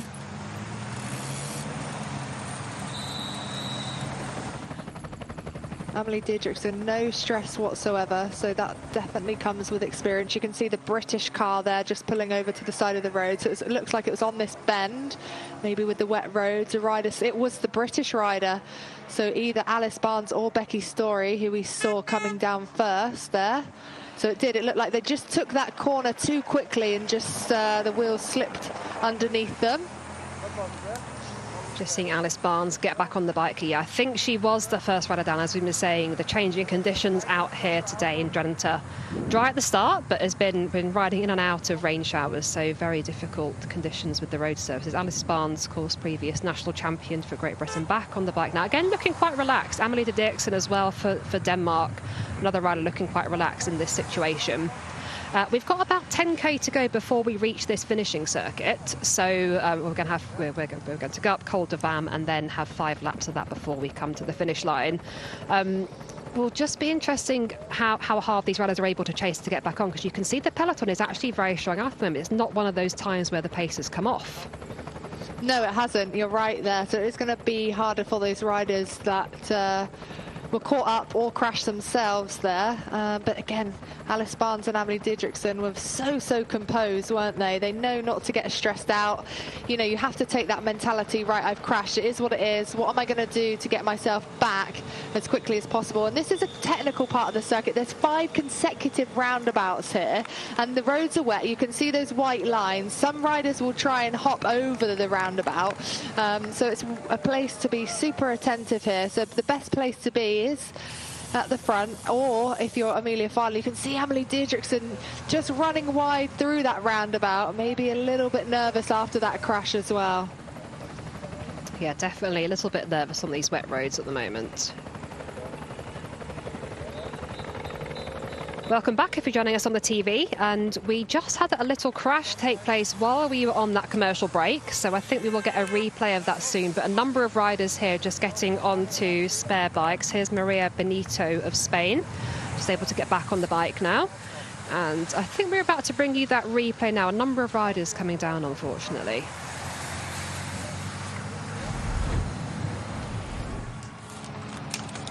So this was the moment here on these sort of damp roads in this region. We've had sort of showers on and off all day, and it was, I think, Alice Barnes and Becky Story of Great Britain that were two of the first riders down, just on the inside of this corner here. Just a little wheel slip, one of those things that you really can't do anything about. Your wheel just slips and you're down before you know it. But a number of riders going down. Fortunately, everybody avoiding going in the canal. Yeah, I have seen it before, riders going into the canal, but thankfully not then. And it's a change of road surface as well that you can see, you know, from this, you know, the tarmac to the sort of pave to the red roads, you know, for the tyre pressure as well, potentially for a lot of the riders. With only 35% chance of rain earlier today, they might have gone for a slightly higher tyre pressure than if they knew it was going to be more treacherous. And you know, we've seen it a lot wetter than we perhaps predicted for this race so far. Yeah, you can just see how strung out the back of this group is here. So the German team on the front at the moment, we've got Amelia Farlin with a 27-second gap. We've then got a sort of small amount of riders bunched up, and then a long string behind. A lot of riders struggling to hold this pace of the German team at the moment. And you're exactly right, Danny, with these changing conditions. I think a lot of riders often say if it's going to rain, they'd prefer it to be raining at the start, so you know that you're dealing with rain. The worst thing is when the conditions change throughout the race and you're perhaps not prepared, perhaps haven't worn the right thing, perhaps haven't got the right kit on or the right kits in the team car, and then have to sort of make those changes throughout the race. But yeah, mixed weather out here in Drenthe today. We always talk about the wind in this region, but it does seem to be the rain that's affected things so far.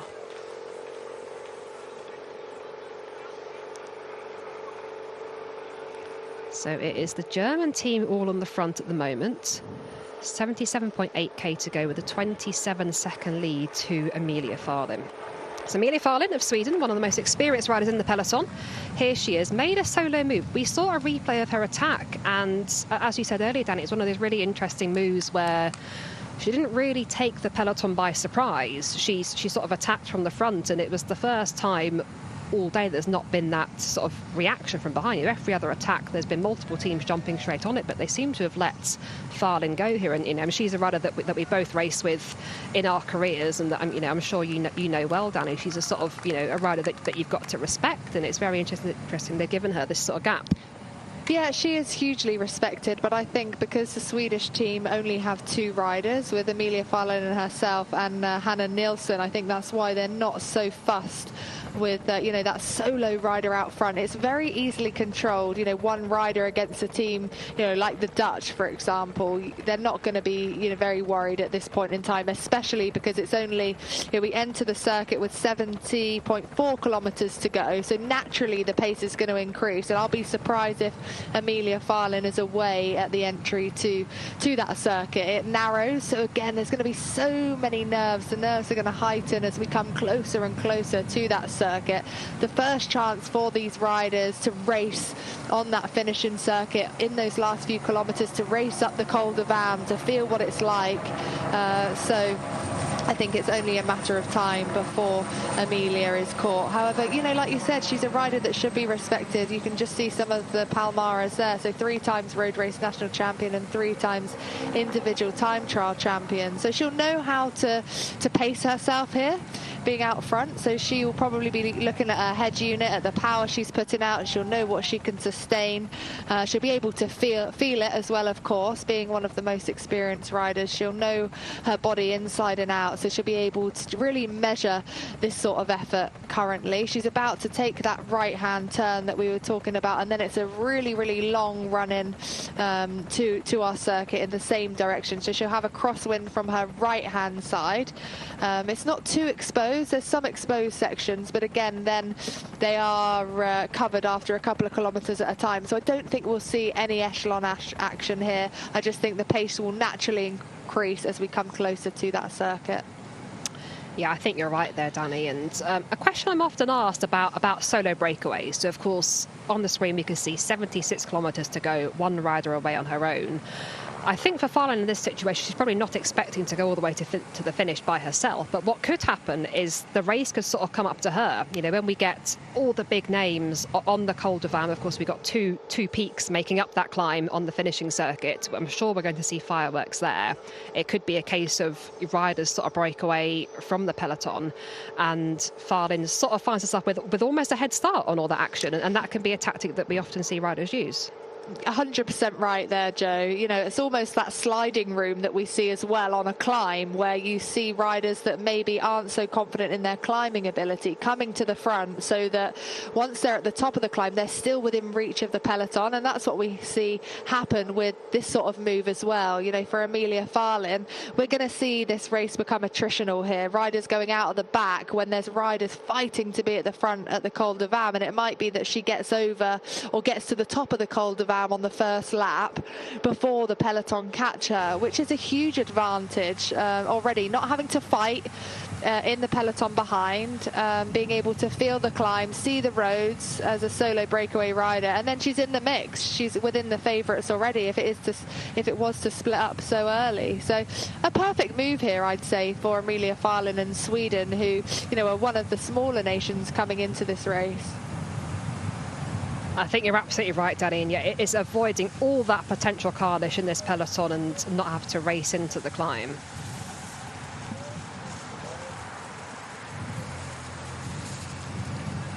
We're just seeing Aude Bionic for the French national team come back to her team car here. Very experienced rider, Aude Bionic, and just seeing having a little conversation with her DS here, trying to weigh out what to do for this French squad, which is 8 strong, of course. I do believe Victoire Berthaud has got back, but we'll just hold off confirming that until we see her. But this is a brilliant opportunity, Danny. Before we get onto the finish circuit, have a little conversation with your DS, talk about how you're feeling, talk about how your teammates are feeling, and then go back to the bunch to make some decisions. Yeah, absolutely. And Aude Bionic is one of those riders that, you know, you can see her talking to her teammate there already with so much experience. She's one of those captains on the road, and again, a rider who I love to see race and love to see line-to-line coverage because of the work that she does within the team. She's absolutely instrumental to a lot of the victories for the Movistar team. She's been part of that, you know, makeup for many years, six or seven, I believe, for the team of Movistar. So they clearly value her as a rider. She's now 32. Like you say, she has been national road race champion herself back in 2018. And she's doing exactly that. You know, she's gone back to the team car. She's made sure that everyone knows what's going on within the race. The director sportif knows who's feeling good, whether they change their tactic on the road before we come into the circuit. Because once we're into the circuit, you do not want to be going back to the team car.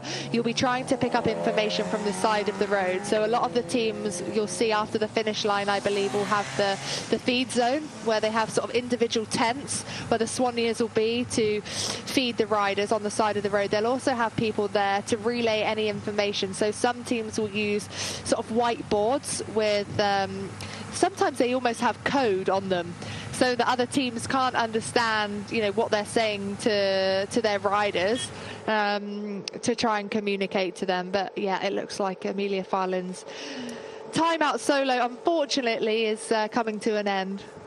Yeah, well, we did see a time gap of 42 seconds at one point there, but I'm not sure quite how accurate that was, or quite what sort of this camera angle is doing. But she is still away. We are fast approaching the circuit, and I did just see Victoire Berthaud at the back of the bunch. She was the other French rider talking to Aude Bionic. So she was the first rider that crashed before the big crash. So good to see her back on the bike and back at the peloton, because she's a very strong rider, potentially very strong on this sort of finish course. It was a similar climb up to the finish of the French Nationals back in June. So perhaps one of the potential leaders for the French team. But yeah, you're right. Just looking like the day might be over for Farlin there for this breakaway, but we'll just get confirmation of the time gap when we get it. Good to see Alice Barnes has made it back as well here, number 30 for the British team, to the back of the peloton, and she's a rider that loves racing in these sorts of conditions. She's not scared to get her elbows out. You can hear the cars beeping, trying to get them back into formation.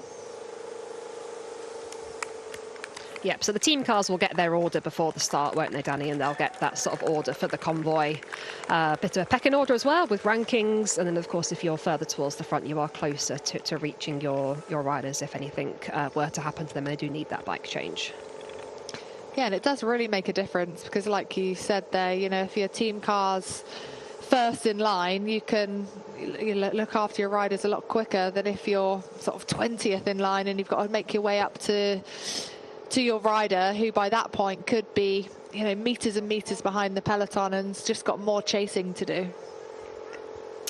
Absolutely that. So just seeing on the front here, the German team, clearly the team with the decision to do the chasing here of Farlin. I find that interesting. I find it interesting they haven't let it go down to the Dutch to do the chasing, given the Dutch are the defending champion and they are the sort of clear favourites. But Germany keen to take this race on and not let Farlin get much daylight. You could just see a number of teams lining up here. French on the left of your shot, then the Italians, then the Germans.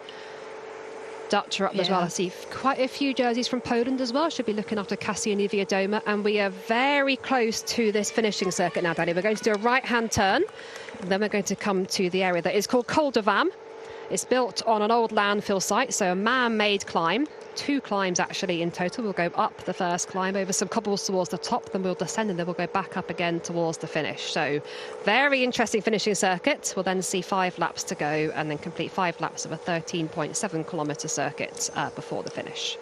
Yeah, get yourselves buckled up because this is going to be the start of what is going to be a really, really spicy final. I'm sure you can already hear the shouts in that peloton with everyone trying to be at the front. It does narrow at the base of the circuit as well as we come into the bottom of the Col de Vam, which you said, Joe, is a really, really tricky climb. It's made up of 2 points. It's actually a new climb. It's a bike trail on the top of an old landfill site, like you said, and the trail's just over 2,000 meters long. There's 3 routes you can take, and the 15% cobbled lane, which we've seen used in racing before, and that was used in those Dutch national championships last year. So we've almost got that lead out formation now, haven't we, with all the teams coming to the front. It's almost like the sprint into the finish line here, and for some of these riders, they would have been given the task of making sure that their leader is at the front on this first circuit, and that will be their day over. So they're giving it absolutely everything they can here to make sure that their team is well placed towards the front. You can see the grimace here on Lisa Klein's face in the red helmet for the German team. She's trying to keep teammate Liana Lippert towards the front. You can just see her just sat in third wheel in that Movistar helmet on the blue bike, just flicking her elbow. So she's just indicating that there's something here on the left-hand side, maybe just a dip in the road. She doesn't want to go off the side of the road here. She wants to stay on that tarmac. So 70.4, the riders are going to take that right-hand turn onto the circuit. And then after that, they'll be coming into the Col de Vam from the left-hand side. Yeah, they certainly will. And a rider that I've seen towards the front for the first time today, Lotte Kopecky.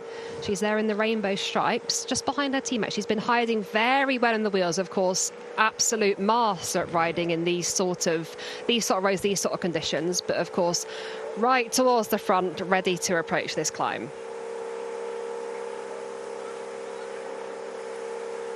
Just seeing Italy on the front here looking around, and you can see how hectic this is, Danny. What is it like being in the peloton at this stage of a race? It's absolutely, it's crazy, you know, to want of a better word, because everyone is just trying to stay near the front. Everyone's riding full gas. You're trying to communicate between your team. You're trying to stay with your teammates whilst riding on the limit. You know, you've got lack of oxygen. This is the right-hand turn that the riders are going to make. This gets really, really narrow now. And then after about 300 meters, the riders are going to take another right-hand turn and then the right up onto the climb. You can see how narrow this lane is now. So naturally, the riders are going to be all strung out. It's going to be harder for the riders to get towards the front. So you've got to really fight to hold your position. Yeah, I think it's how narrow the roads here are as well that really makes a difference in this part of the world. It's not just the gradients, but it's the point where when you are further back, if you've got the legs to move up, but there's not the width on the road, there's not a lot you can do. Just seeing the 2 French riders at the back, still Victoire Berthaud and Aude Bionic. Of course, Berthaud had that earlier crash. And just seeing the signs out on the road indicating the right-hand turn. And it is very wet out there. Germany at the front at the moment as we come into the first peak of the Col de Vam coming up right now. Another turn here, so you can see, Danny, just how technical this circuit is. We're going to do this after this time 5 more times. There's 6 times in total, all these bends and these steep gradients and narrow roads. Yeah, so this is the first part of the climb that's around 700 meters long. Max is out at around 12.5%. And then the riders will take a really sharp left-hand turn onto a fast descent of about the same duration, so about 700 meters.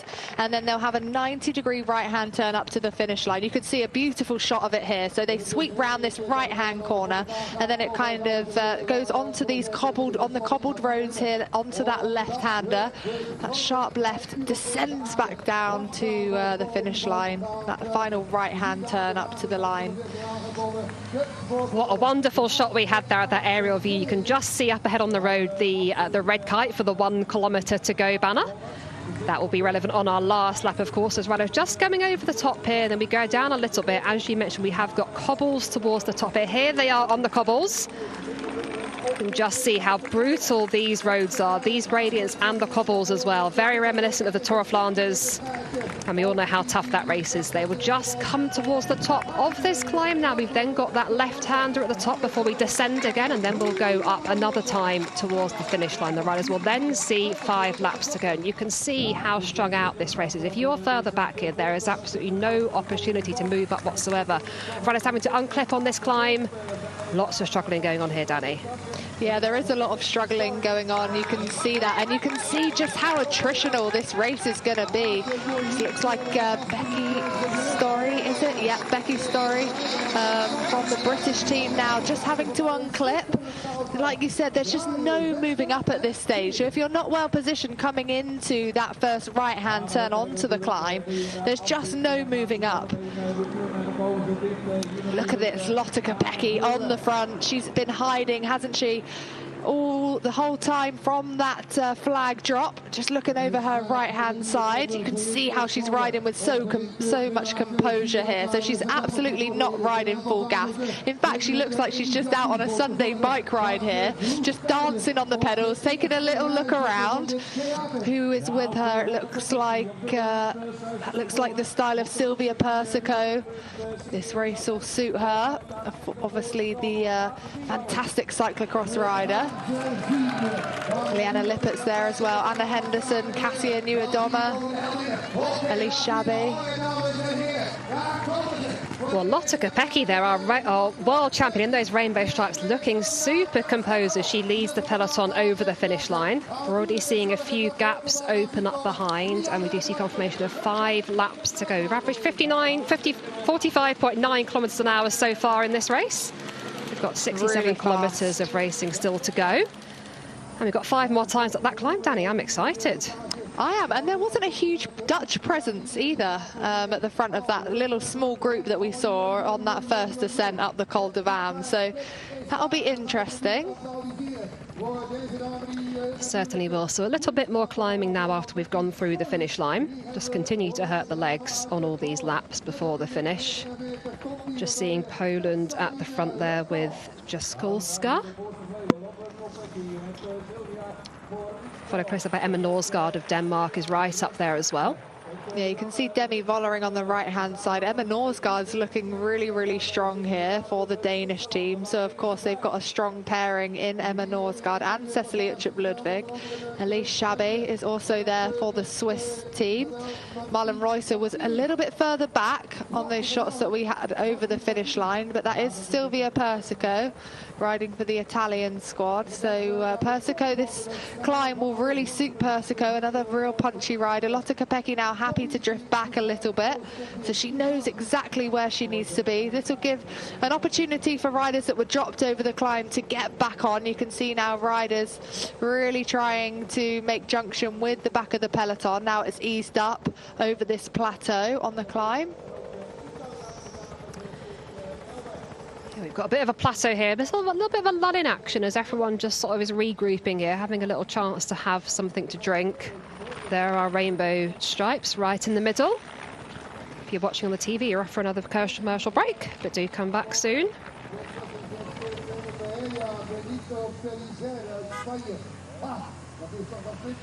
And there is Amelie de Dirksen, Danish rider, previous world champion. We saw her in an earlier crash, so just struggling to make her way back to the peloton at the moment, unfortunately. So bad news for de Dirksen there of Denmark.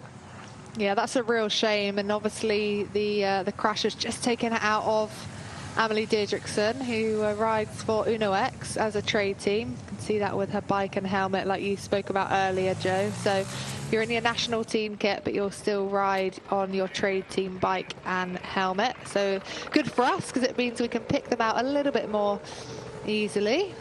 Fast descent here. That looks like Lorena Wiebes on the front for the Dutch team. So she was very well positioned over the Col de Vam. It'll be interesting to see if she can make it 5 more times up this climb, the 5th being the finish line. And we know how much she's been working on her climbing over the winter and how strong she's been.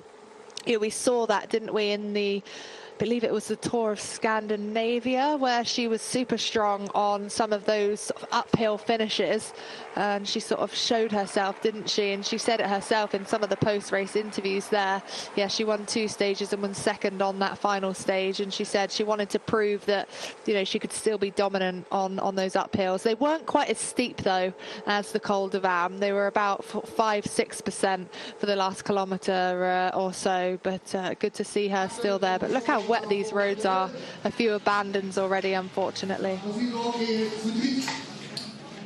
Yeah, just seeing in the team pit area for Maria Benito of Spain, just unfortunately having to abandon. We did see her in one of the crashes earlier and having to have a bike change. So really awful time for a crash, because the race was properly full on at that point. So it would always been a tough ask to have made it back to the peloton. So unfortunately for her, not finishing the race, and just seeing a little shot there with her, probably her team soigneur in the pit area, just sorting her out.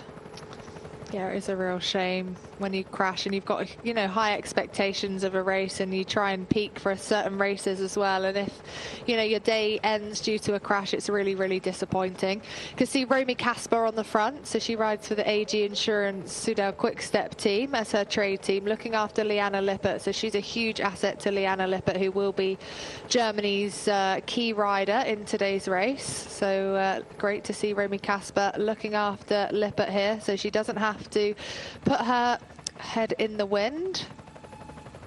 Yeah, Romy Kasper doing a brilliant job here as teammate and team captain, likely for the German team. Just seeing her on the front here, and the pace has really sort of come off now at this point. We had a real aggressive race into the bottom of this climb, as we well expected, and then just saw Lotte Kopecky on the front, as she was saying, Danny, looking very much like she was within herself there. But now, as we're on this circuit, you can see the peloton is strung out, but I don't think anybody in particular is really pushing on. It's more the nature of the course and the sort of technicality of it.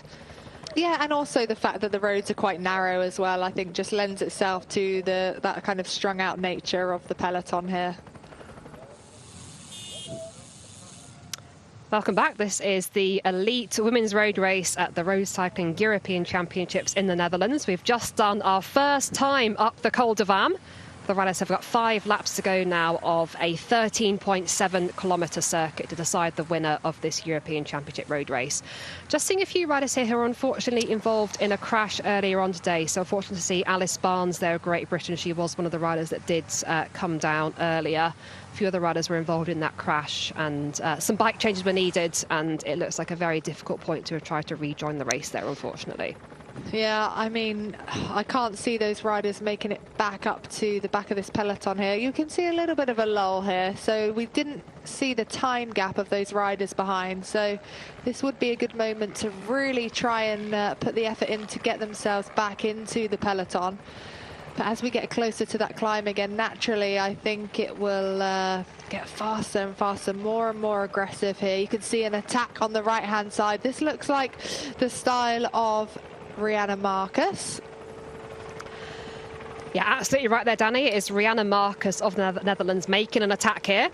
So we saw her earlier in this race playing a domestique role really for Lorena Wiebes, where she was taking a bottle, but here she has been the rider making this attack, and there is a very quick response here from Italy and Great Britain and Germany and Poland, all the big teams there responding to that attack. Here we're going to get a replay. Just on the left of your shot there, Rianne Marcus in the yellow helmet of Jumbo-Visma, which is her trade team. Just accelerating away there and forcing a response from behind. Rianne Marcus will be in her element out here. Such a strong time trial rider is Marcus. But it looks like the Italians are straight on her. Yeah, we were talking earlier, Danny, we've got such a strong team from the Dutch, but the Italians are always really good at working well as a team for these major events. And, you can look at the Dutch setup and you can highlight possibly all of them as potential winners here, but the Italians normally seem to ride particularly well as a team when it comes to championship races. Yeah, they do. We did talk about it as they just come together, don't they, for that collective goal that we talk about in a championship.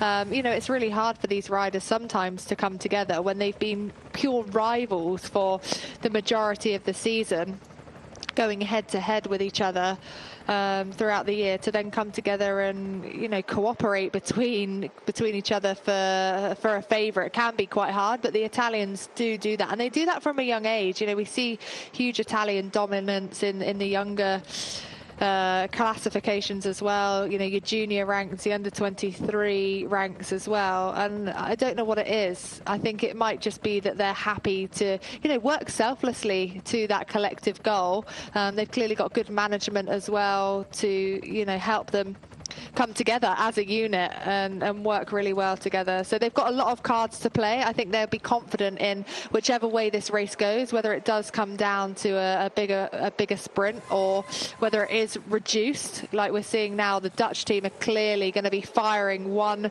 move after another here, whether the likes of Balsamo can hang on or whether it will be up to potentially Sofia Bertazzolo, who's just had her first World Tour win in Romandie recently. She has, and Persico as well for Italy, riding really well the first time up that climb. So she's another rider that's another sort of option for them. And they've got those options, and then obviously need to make those calls throughout the race. But at the moment, it is the Dutch team trying to force a little bit of a move here, just stringing out the whole group. You can see here how much the pace is on by. Little gaps opening up in the wheels to riders further back. Yeah, so this is Lois Aragask. So she rides for the FDJ Suez team as a trade team. And look, this is going to be what is happening here. You can see the Dutch team, it's Rianne Marcus again. So they've clearly got this tactic now they're on the circuit to keep launching attack after attack after attack. Whether one of them gets into a move as a solo rider or trying to force a breakaway here. So this is going to be relentless now until something sticks, I'm sure. Yeah, and they've got the numbers. They've got so much talent in their squad, and they, like you said, they've clearly sort of earmarked riders for certain parts of this race. Some to do the sort of marking early on, some to try and sort of force the pace in those crosswinds. And at the moment, it does seem to be Rianne Marcus. Well, it's the second time we've seen her go, isn't it? So clearly, they have got the tactic there. We're just seeing Yara Castelline at the back. I believe we're about to hear from our Tour de France Man Vivek Swift winner, Demi Vollering, who is, of course, another favourite for this race. Just seeing Marlon Reusser go on the attack here, but I do think we have an interview with Demi Vollering coming up. Alarm bells will be ringing with Marlon Reusser. She's one rider that the peloton will not let get out of sight because she is such a strong time trialist, of course, but the Polish are straight on it, as are, of course, the Italians and the Dutch here. So nothing is being allowed to go up the road here. It's going to be a race from the back, which we've seen so far being super attritional as Germany now come to the front. They're doing Lorena Wiebes right on the wheel there, so really strong Dutch presence. Just seeing a few gaps opening up here. Of course, these riders will be able to close these gaps, but it will keep costing them, keep putting these efforts in to try and close them. And it is the Dutch that are taking the race to everybody else. Anna Henderson right up there for Great Britain, following these attacks.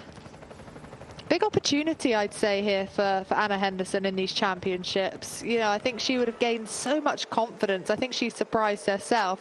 Firstly, at the World Championships, where she was fourth in the individual time trial, and a lot of people were saying, so close to that podium. But for Anna, it was a huge victory to come fourth in the World Championships. And then to take the silver medal, on Wednesday in that individual time trial behind Marlon Reusser was huge for the British, the former downhill skier who's riding for Team Jumbo-Visma in that yellow helmet. This course will suit the attributes of Anna Henderson. She is a punchy rider, and not only that, because of her confidence in her positioning. If you've seen Anna Henderson descend, or if you haven't seen her descend, make sure you tune into some of the hillier races next season, because she's absolutely phenomenal when it comes to descending. But obviously those skills then can be put on even courses like this, which are super fast on the flat. Certainly very exciting rider there for Great Britain, but I do believe we are now going to hear from the interview from Demi Vollering. Demi, after the wonderful season you had, how good it is to end up like that in the Netherlands with the national jersey? Yeah, it's really nice, and yeah, it's special to come here with all the people cheering for Team NL. Yeah, it's always nice. And do you like this course? I'm not that big friends with the Van Berg, but I hope today will be different also, because it's now a little bit different. We have a third mountain, so maybe that changed a bit in the course. But I know also Lorena can do very good on this course, and she always showed in the past already that she's always on the podium here. She's really good on this kind of climb. So yeah, with Lorena we have for sure also a very strong rider for our Team NL. She's the sole leader of the team, or there are other cards to play too?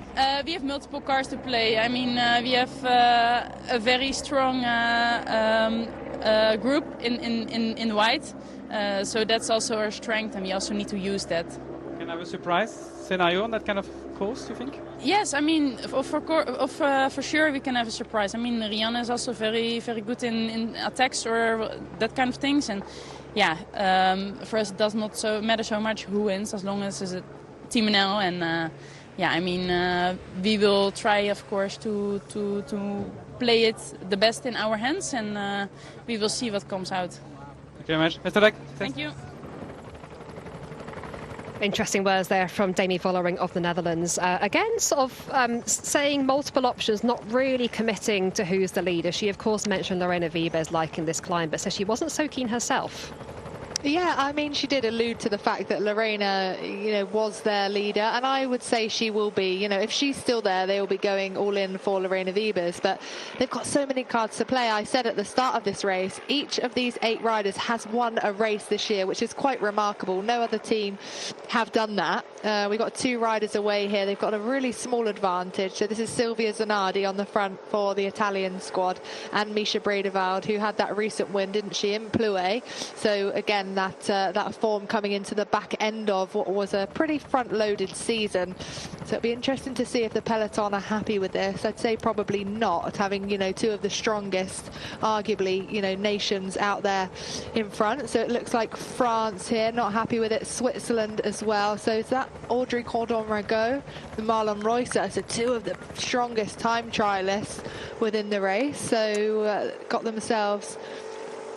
I think that's Gladys Verhulst there for France. But yeah, you're right, Marlon Reusser as well. So yeah, I mean, those were the 2 biggest nations, Netherlands and Italy, going away. So of course there's going to be a response from the likes of the French. And I mean, Marlon Reusser, I mean, what can we say about her? Just so incredibly strong. The rider to have in the race that is going to be able to close gaps when you need them closed.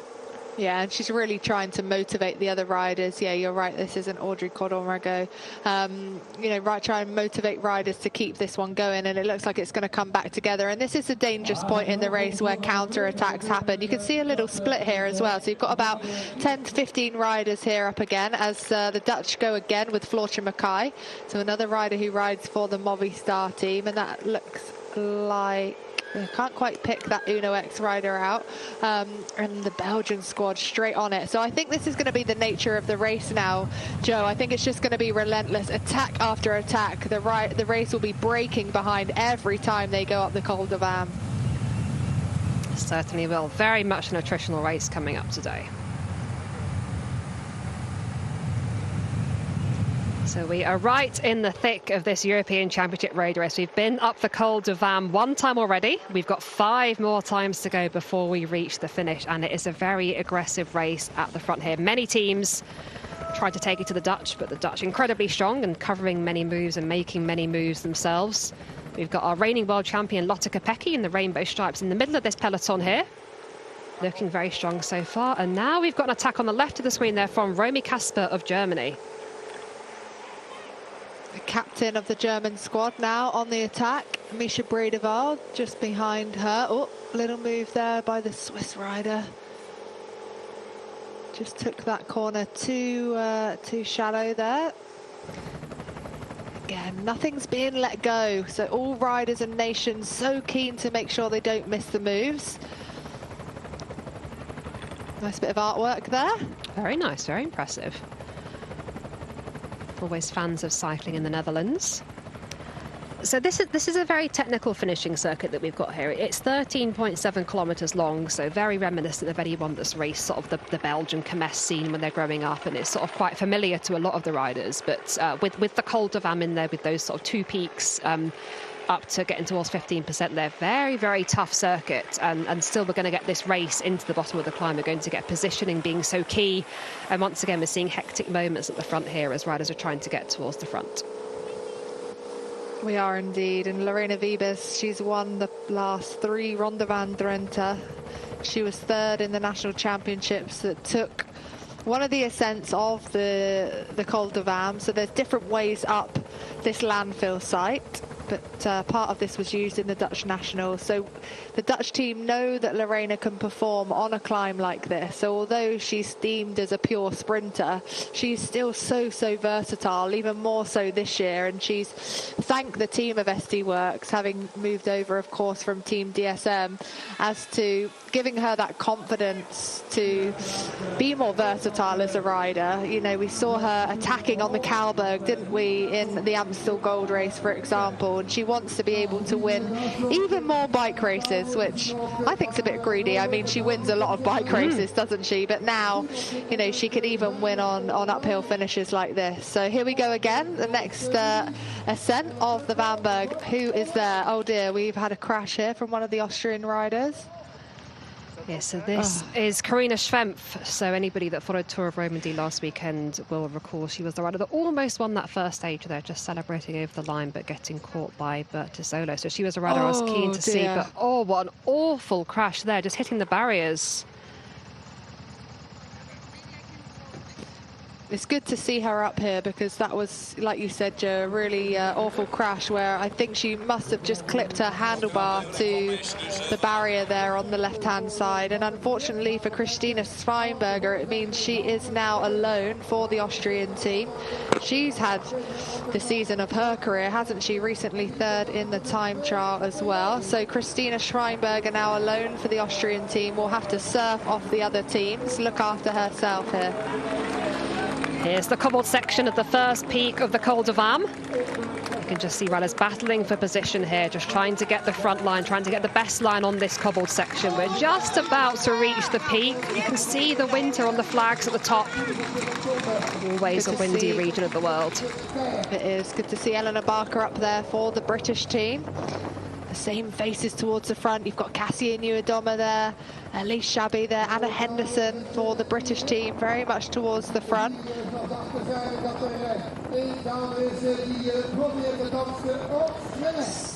Fast descent here, just got a couple of bends. This is, again, very difficult to move up, because when the peloton is moving so quickly on such narrow roads, it's very difficult to make sort of any difference here. Then we've got this sort of sweeping right-hander here. Then we're going to climb again for the second peak and the finish line, where we'll see 4 laps to go this time. It looks like we've got a move from Serbia here. Jelena Eric, the sole representative, joined by super strong rider Elise Chabbey, it looks like. Yeah, that is Elise Chabbey with the Canyon SRAM helmet on, of course. Super strong rider, one that generally goes for the Queen of the Mountains classifications within a stage race. But Jelena Eric is another super strong contender, but it's Italy that are on the front trying to close this one down as they come up to the finish line. So that's the second time that the riders will go through the finish line, so they'll be given 4 laps to go here. What is interesting this time, Danny, is once again over the top of the climb, it's not the Dutch team making the attacks here. They've been very aggressive on the flatter section of the course, but actually over the top of the climb they're letting other riders, other teams make these moves. We're just sort of having a shot here back through the bunch. You can see a few riders trying to get a feed at this point. Yeah, I'm not sure if they're letting them do it, actually. I think, you know, it could be that we're seeing a little bit of a weakness here for the Dutch team, potentially.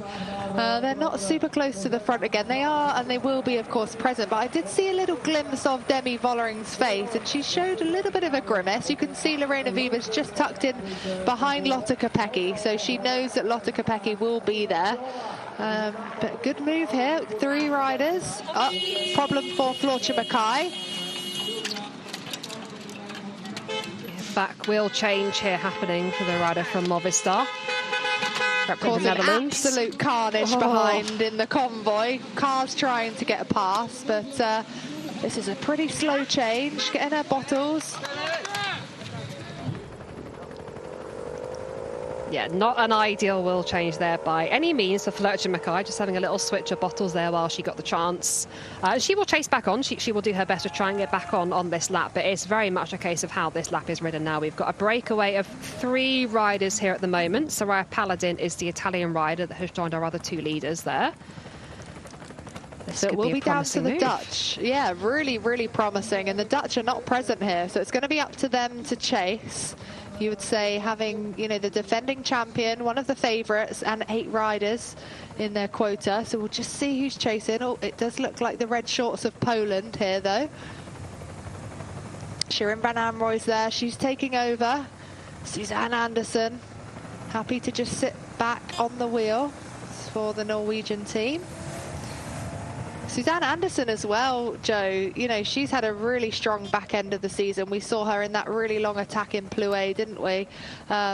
You know, she's really impressed me this season, has Suzanne Anderson. And another one of those, similar to Emma Norsgaard, who has almost had to reinvent herself as a rider. She was kind of formerly known as being a pure sprinter, but now is so much more versatile. I think now with the super sprinters, a super 3 that we call them, in Lorena Wiebes, Elisa Balsamo and Charlotte Kool, you know, for the likes of Suzanne Anderson, Emma Norsgaard, they've had to look at other ways to win bike races now, not being able to kind of compete with these 3 who are head and shoulders above the rest when it does come to, you know, that sort of pure sprint that we see.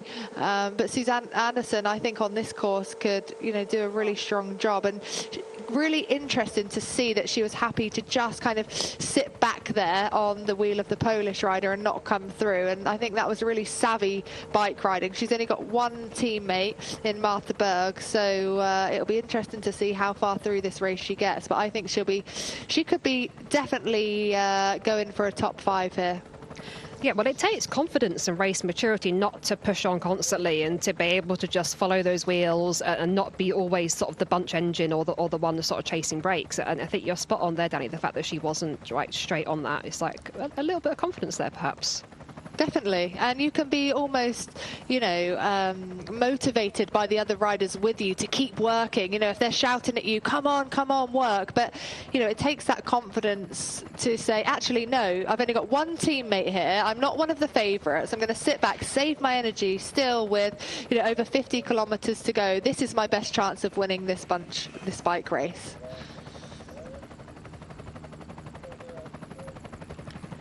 We've got a very strung out peloton here for this European Championships road race here in the Netherlands, in the Drenthe region. Of course, a European Champions jersey on offer for the winner today, so always very prestigious in the cycling world. And we're just coming in and having a look at the bunch. We've got the Italian team towards the front. We've spoken a bit about Norway. We've got Austria up here as well, and just a little moment for riders to have a gel, have something to drink. You know, we've been up the Col de Vam twice now, and we do have a breakaway for the first point in our race that has sort of really stuck for the first time. So Soraya Paladin there for Italy, Elise Chabet for Switzerland, and Jelena Erich there for Serbia, being our 3 riders that are away. We're waiting for a time check. We shall update you as soon as we can, then we know exactly what sort of gap they've got.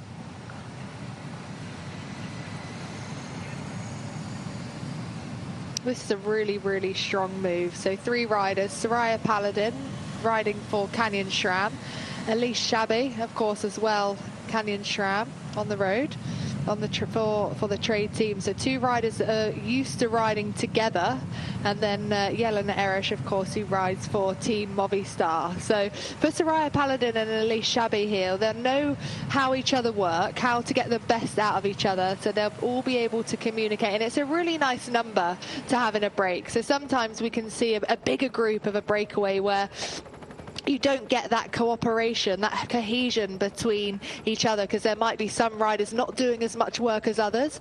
But with 3, there's really nowhere to hide. You can kind of share that workload evenly to get the most out of each other. And these are 3 really well-matched riders, really, really strong riders in their own right. So it's going to be down to the Dutch, I'm sure, now to try and chase. And I think what they'll try and do is not pull the peloton up to these three, but maybe launch riders one by one, maybe on the climb, to try and bridge over to our trio, our leaders on the road here. But not much stress behind, it seems. Yeah, well, I think what's telling here, the Dutch team are the big team that have missed out, Danny, but they're not the team on the front at the moment. So Italy have a rider in the break with Soraya Paladin, and they've just got a few riders policing at the front at the moment, obviously ready to sort of jump on anything. But I think what's really telling is the Dutch haven't reacted quickly. They've not panicked, and they've not sort of gone straight to the front to try and bring this back. Could this be a little bit of sort of a game of poker here, and a sort of trying to make the other teams do some work? Perhaps France that have missed out, Germany, those sort of teams. I mean, it's dangerous poker, I would say, to let these three go as a unit, and especially with the presence of an Italian rider, because of course Italy won't do anything here. Soraya Paladin will be really strong in a finish like this. I think they'll back her all the way to the line. So it's a dangerous game of poker if that's what they're playing.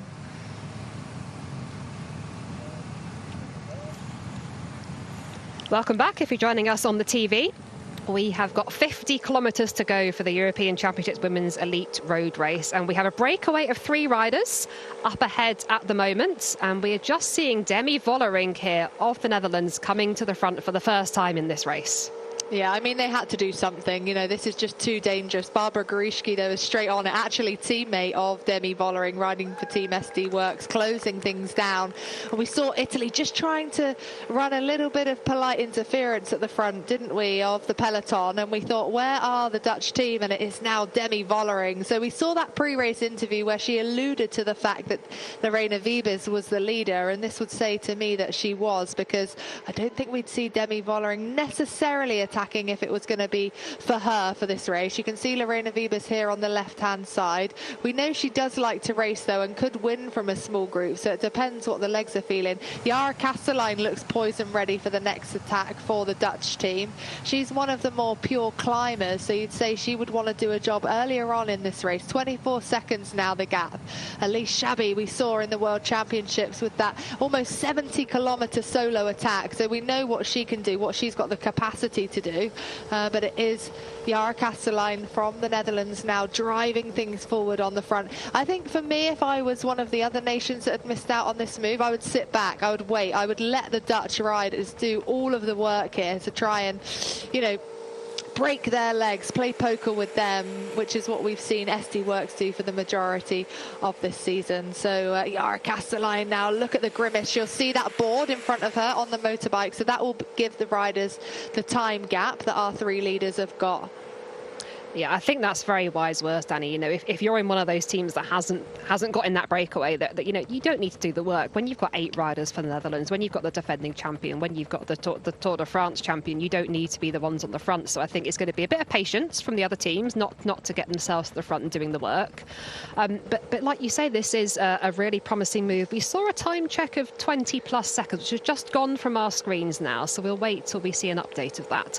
And look who is in second wheel now. Marlon Reusser. Her teammate for Switzerland, Elise Chabbey, is in the break, and she is in prime position to follow any moves that try and go across.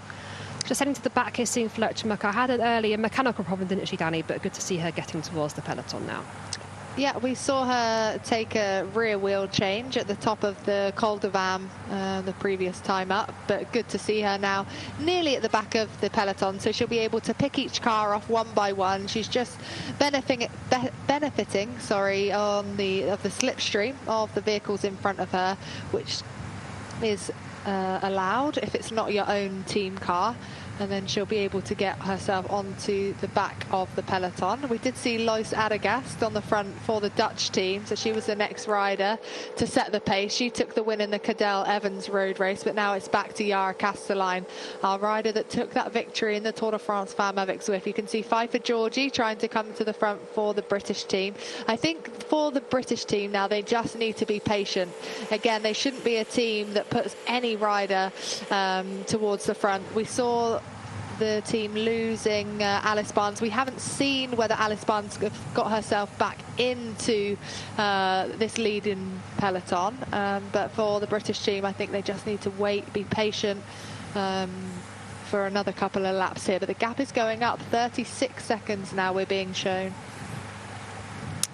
Yeah, so seeing 35 at the moment from our breakaway to the peloton. Here is our breakaway. 3 riders in here. Very big team. Italy having 1 rider represented, as well as Serbia, just a sole rider from her nation, as well as Switzerland with riders here. Now, the team that we haven't spoken much about in this race is the team of our reigning world champion Lotte Kopecky, the Belgian team.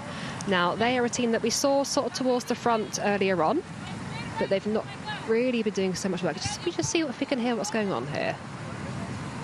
This is the neutral service car. So I think she was asking for her team car to come up, so maybe some sort of problem for Jelena Ereš there with her bike. I did just about hear her say something about a bike, so I'm wondering whether she's got a problem with her bike there. So she's been offered assistance from the neutral car. She took a bottle from the neutral car there, but if she's got a problem, she'll have to wait for her team car to get up to her, because it generally takes the gap to become established over a minute before the team cars can come past the peloton of riders and sit behind our breakaway. Yeah, and that's a tricky thing to do for anyone that's the DS for the team to drive the team car past the peloton. They will, of course, get sort of ushered there by the race officials. But yeah, you're right. They've not got a big enough gap yet in order to have those team cars there. So neutral service is there, but not the full team cars at the moment. We're seeing full commitment there from the Dutch on the front, but we're still seeing a 35-second gap here at the moment. So clearly they've realised that was perhaps too threatening a group to let go away. I mean, Elie Chabbey, we've spoken about the sort of season she's had and how dangerous she could be, but they're getting a big gap at the moment. We're just seeing shots here further back in the bunch of Germany, struggling to hold the wheel there.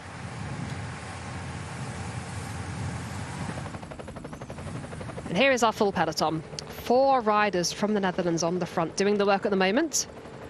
Closely marked by the Italian team and Marlon Reusser of Switzerland. Of course, teammates for them in the break. And look, more riders from Netherlands coming towards the front now. Yeah, they've sensed the danger, and I'm actually really surprised that it took them so long. They sat back, didn't they, for a number of kilometres, which just meant this gap became established. And now these 3 riders have really got together as a unit, are riding incredibly well together in cohesion with each other, doing generally around 30 seconds to a minute on the front, where they'll be able to ride harder than when they're in the wheels, and then coming back to recover, maybe taking on some fuel before they then commit to their turn on the front again. But it's clear that the Dutch team have communicated and said, right, we have to put all of our riders on the front now. So this is Yara Kastelein on the front. Floortje Mackay's got herself back in the lead after that bike change. Then it's Lois Addergask, Demi Vollering, Rianne Marcus and Lorena Wiebes. So the whole team now are on the front.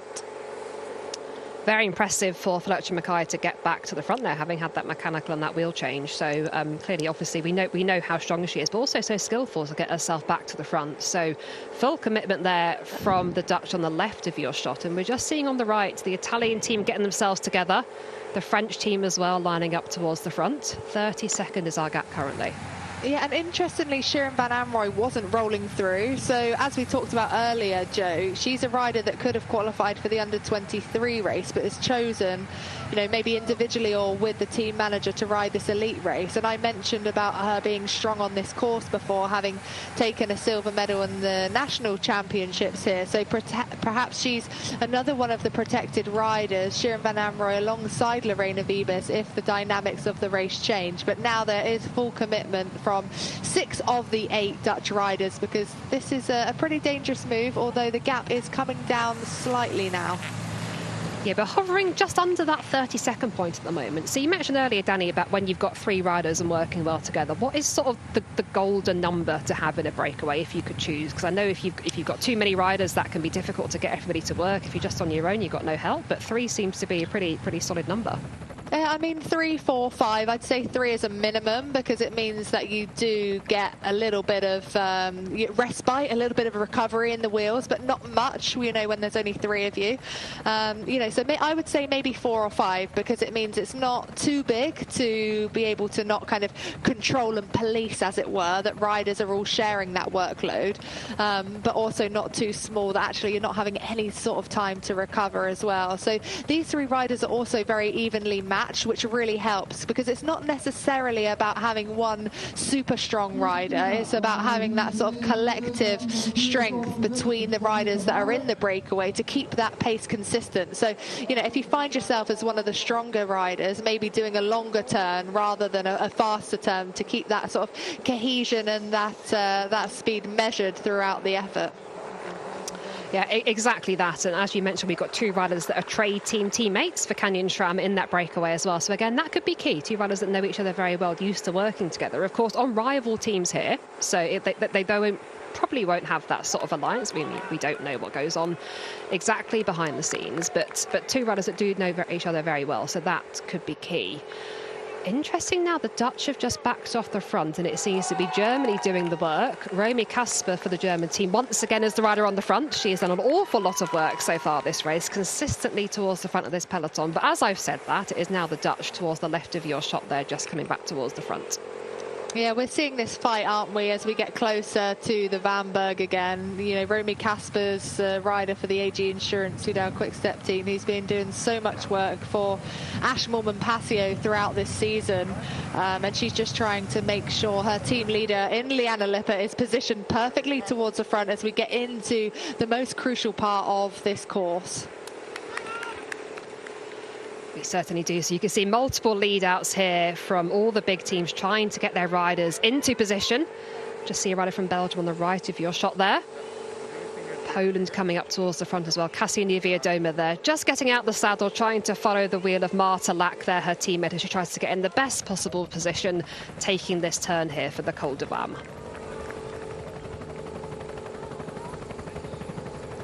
Accelerating out of this corner, trying to maintain the best possible position here for these riders as we come into this climb.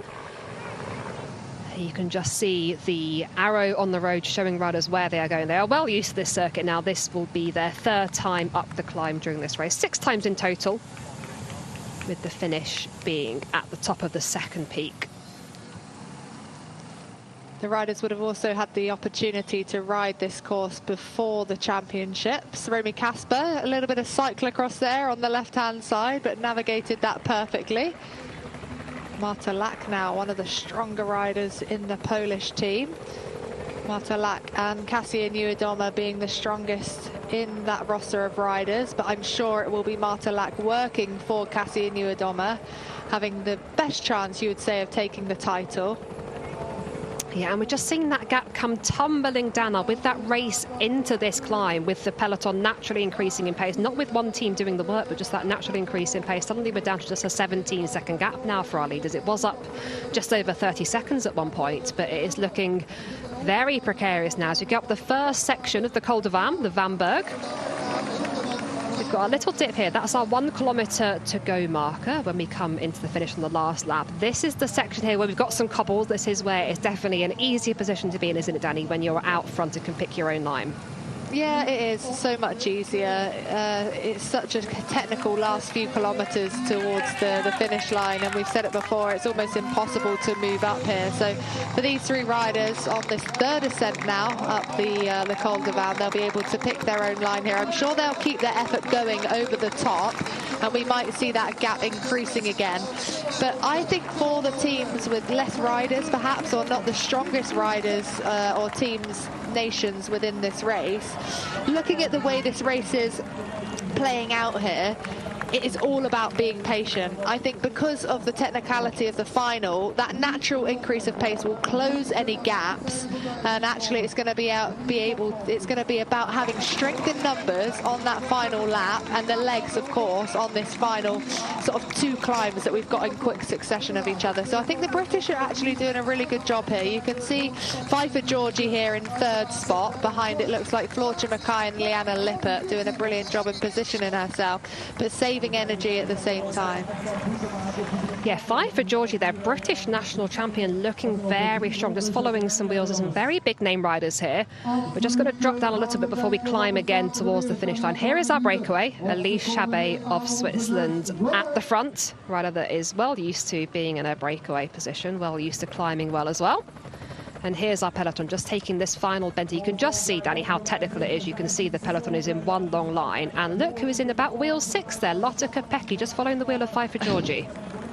Yeah, she ticks every box, doesn't she? And I think a lot of people ask me what makes a champion like Lotte Kopecky, and it's about sort of ticking all of the boxes. So not only, of course, having the physical ability to be able to perform so well, but also the mental capacity, the bike handling skills, the race tactics, you know, having that tactical nous to know where to be at the right time. And you can see it here. She's always there or thereabouts on this climb. We haven't really seen her put her head into the wind at all, so she's saving until that critical moment. Of course, she's super talented, but we know she also puts the work in, and that's kind of that magical combination, isn't it? You know, it's not just the talent, it's about working hard with your talent as well and putting it all together on the day. But again, the pressure has come out of the peloton, so we will see this gap to our leaders going up again as riders come through the feed zone. You can start to see grimaces on a lot of these riders' faces, so you're going to have that accumulative fatigue now building up every time these riders are coming up this climb. And this is the key for road racing. It's not just about the final climb, it's about all the build-up before that, all the sort of little efforts you made that might be costing you, or conversely, if you've been able to save energy perfectly all race, you've got so much more on your legs at the end. And I think Kopecky is a rider that we've just seen look totally relaxed this race. We've barely seen her because she's been hidden on the wheels ever so well, and that is just a testament to quite how strong a rider she is. Yeah, and also, you know, have these riders trained to the demands of this race. So depending on whether this is a really big target or goal for these riders will depend on what they've done in the lead up to this race. So, you know, for Lotte Kopecky, we know how hard she worked and what emphasis she put on the World Championships. We saw her racing in the junior Kermesses in Belgium and the Netherlands. We've seen her doing motor pace rides of over 200 kilometers. You know, these sorts of results don't just happen overnight. You know, it's about putting that work in, week out, month in, month out, year upon year, and then it will all come together, which it has done for Lotte Kopecky. She puts that workload in. She knows what the demands of the races that she targets hold, and she adjusts her training accordingly, you know, with a team, of course, behind the scenes that will work with her coaches, nutritionists, physiotherapists. You know, women's cycling has grown so much now, which means that riders can put everything into their cycling. Shirin van Anrooij now on the front. Yeah, big move here from Dutch rider Shirin van Anrooij. She's a rider that we've spoken about multiple times during this race, a rider that would have qualified for the under-23 category, but is racing here as part of the elites. Potentially a favourite for the win here today. You know, it is not necessarily going to be that one sole leader for the Dutch squad, as Demi Vollering kind of alluded to in her interview. She was not giving ever so much away there at the start, but you can just see here the skill of Shirin van Anrooij as she sort of descends away from the group. Yeah, and it's a huge positive, isn't it, that we've got this this separate under-23 race, I think, and we've seen the Tour of l'Avenir this year, which Shirin van Anrooij herself took. And, you know, in my experience, I think when I was first racing, and you could probably back me up on this, Joe, there just wasn't the depth to warrant a separate category, but there absolutely is now for the women, and I think that's our next step within women's cycling. You know, this sort of development tier, if you like, in the women's pyramid of growth and where these young riders step into. It's such a huge jump going from junior to elite category. You know, you go from being a big fish in a small pond to being a little fish in a huge pond, of races from 60 to 80 kilometers up to 160 kilometers. It's a huge demand on a rider. So to have this sort of interim of an under-23 category will give the chance of the riders to still learn to win bike races as well, of having that time to develop at a good rate. You're totally right, and of course there are riders that will, you always get freaks of nature in elite sport. That's the nature of it, and you'll get riders that are able to make that jump straight away up to elites and join those World Tour teams.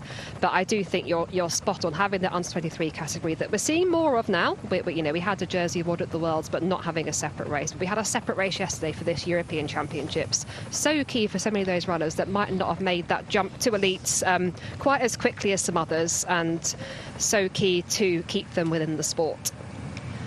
If you're watching the TV, you're off for one last commercial break, but join us soon.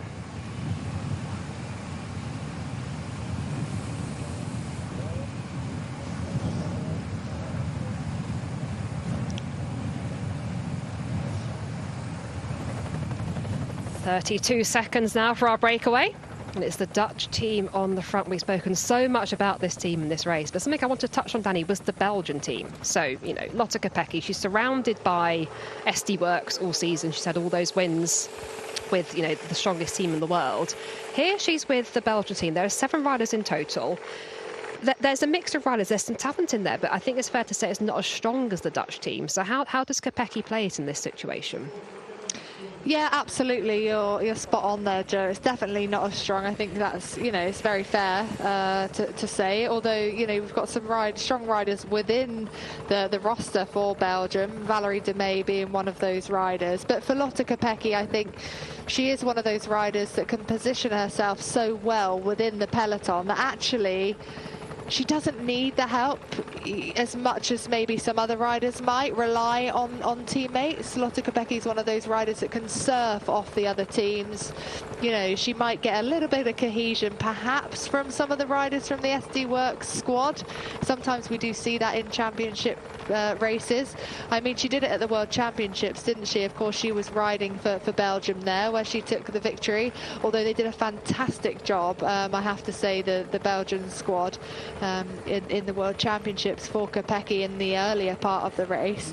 I don't think it'll be too much of a problem for Kopecky. Because of the nature of the course being laps, she will be able to get fuel from the Soigniers on the side of the road just after the finish line. So if it was kind of a race sort of point to point where you don't have those finishing circuits, that might be a little bit more tricky for Lotte Kopecky, maybe having to go back to the team car by herself if she's isolated. But because of the lap nature, she'll be able to pick a bottle up from the Soignier after the finish line. So yeah, I mean, I don't think it will phase her too much. I also think that the other teammates will rise to the occasion. I think when they have a rider like Lotte Kopecky within their squad that is a favourite for this race, you see riders step it up a level. I know when I was riding back in 2018 with Marianne Vos, it was incredible. You saw riders that never, did much in a race, that suddenly, because you had this superstar within your team, you just turned yourself inside and out for them, because they sort of raised that bar for you. So I think that's what will happen as well for the Belgian team here with the presence of Lotte Kopecky. I think you're 100% spot on. It does bring on everybody, and it's that sort of team with that shared target, but just knowing that you've got to be at your best because somebody's potentially relying on you. It does help you raise your game. So we shall see if what her teammates are able to do later on. At the moment, they are leaving all the work to the super strong Dutch team to try and bring this break back.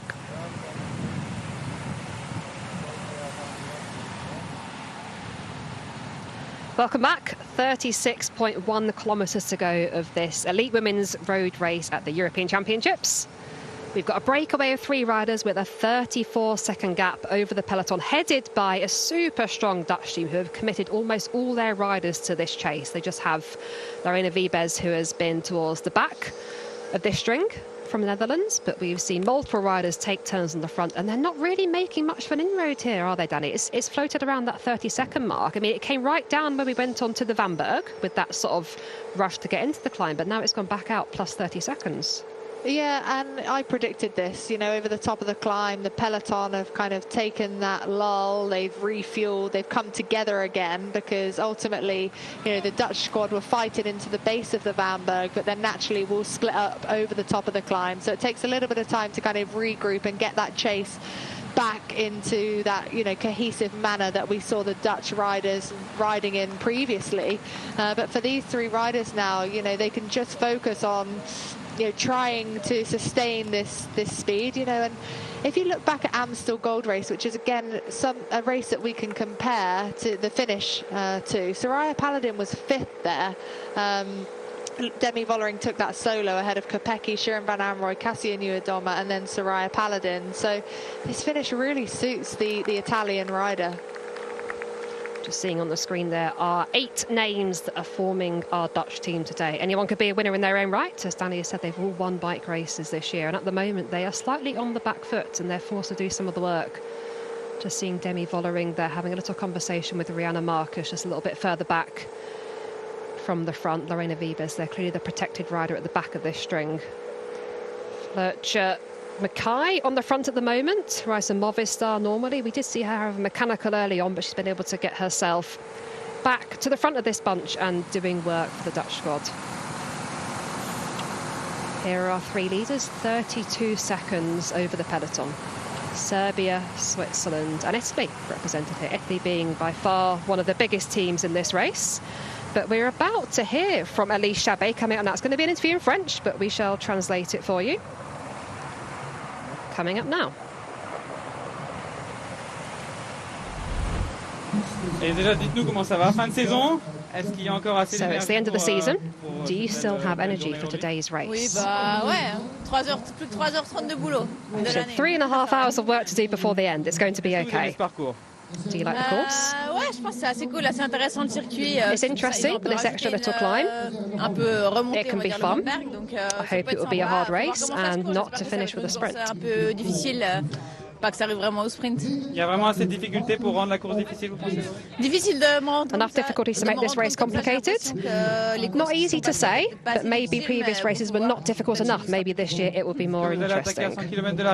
Are you going to attack at 5k to the finish? I don't think so, she says. So yeah, interesting to hear from Elise Chabet there. We were saying earlier, Danny, this is the last race in Europe this season on the road. We finished the Women's World Tour in terms of the European rounds last weekend at Tour of Romandie.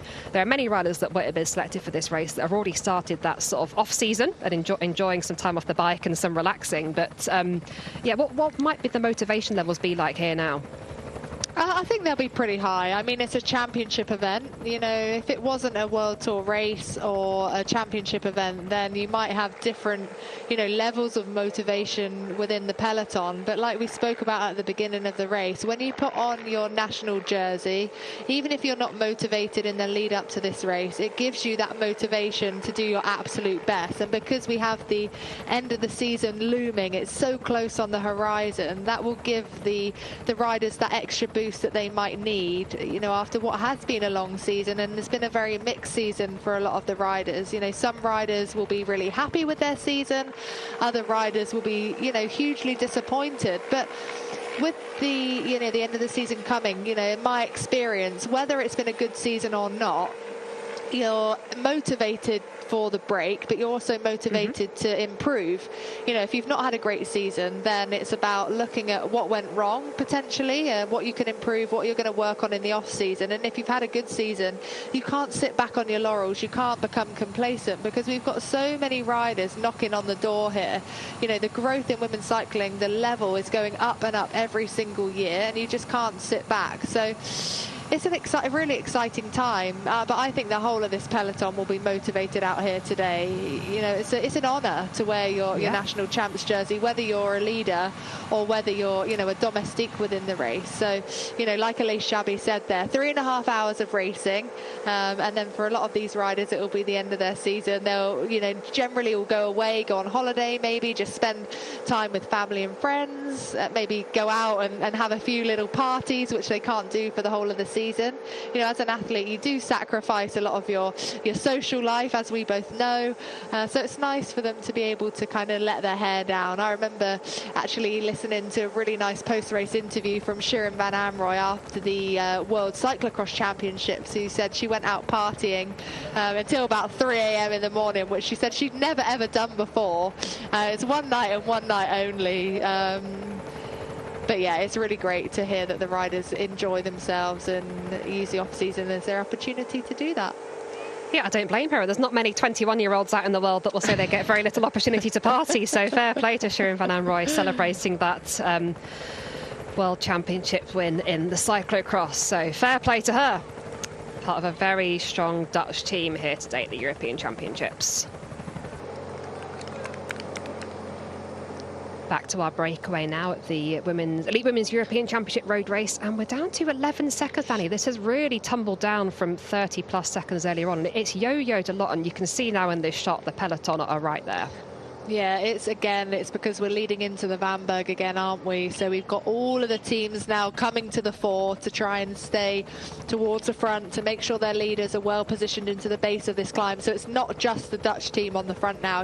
You know, when we see the peloton, I'm sure we'll see, you know, the Italian team coming up. Of course, they do have Soraya Paladin in the breakaway, so they won't want to close the gap necessarily, but they need to be there or thereabouts for, you know, riders such as Elisa Balsamo, Sofia Bertazzolo, as we mentioned, being their two leaders if this does come down to a bigger bunch finish. You can see Poland as well on the front here, so they're trying to position Katia Niewiadoma, and because of that positioning, naturally the pace just increases and increases. But interesting to see if they make junction.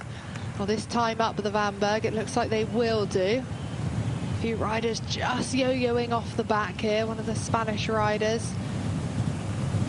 And you can see the wind blowing here. You know, we were told before the start that it's not a particularly windy day for this region, but whatever the weather in this region, it's always a tough day out on the bike with this wind.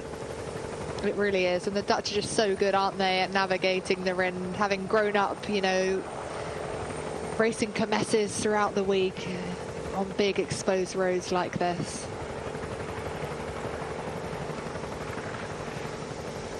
6 seconds now for our breakaway. We're inside the final 30 kilometres of racing, and this is getting exciting. The Dutch have done a lot of work on the front to try and bring this breakaway back, but just all that effort for so many teams trying to get to the front as we approach the Col de Vam has brought that gap tumbling right down, unfortunately. I think we're going to see some big moves as well. So I think, yeah, we'll have 3 laps to go. I believe 13.7 kilometres, 2 laps to go this time, sorry. Nice little pat on the back from these riders. So good effort here, the Dutch now coming through. But I think we're going to see some big moves this time up the ascent.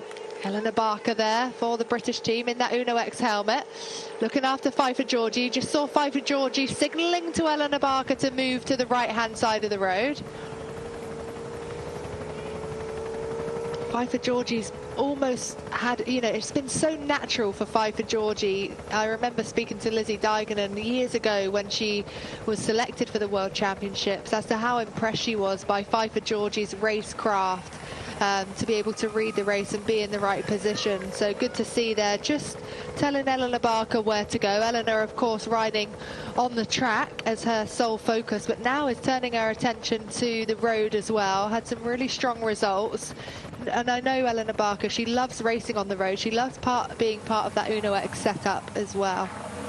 Yeah, she's a rider that we know from the track. We know her from the Olympics and the recent World Championships, getting a couple of rainbow jerseys there on the velodrome. But she's a rider, like you say, she loves racing on the road. She's not going to pigeonhole herself as just a track rider, and she's had a fantastic season with Uno X. I think she's signed a contract for perhaps 4 more years with them. It was a very long contract that she signed, so shows the confidence they've got in her. Of course, had maternity leave previously, after giving birth after the Tokyo Olympic Games, but brilliant to see her on the front of this group here. Pfeiffer Georgie, British champion, right on her wheel there. What a perfect setup by the Brits. Yeah, that's what we like to see. They've been really, really patient so far, but now within the last 30 kilometres of the race, you've got Eleanor Barker leading out for Pfeiffer Georgie. And I'm sure, yeah, Anna Henderson is just there. So behind it looks like Barbara Gorishki and maybe Balsamo there for the Italians. So 3 British riders within the top 10 on this ascent. So that's brilliant to see. And you're right, Joe, Eleanor Barker's signed until the end of 2027 with the team of Uno X. And again, great. Another mum within the peloton, which is hugely inspiring. And then another big change within the women's scene, that now it's something that can be done.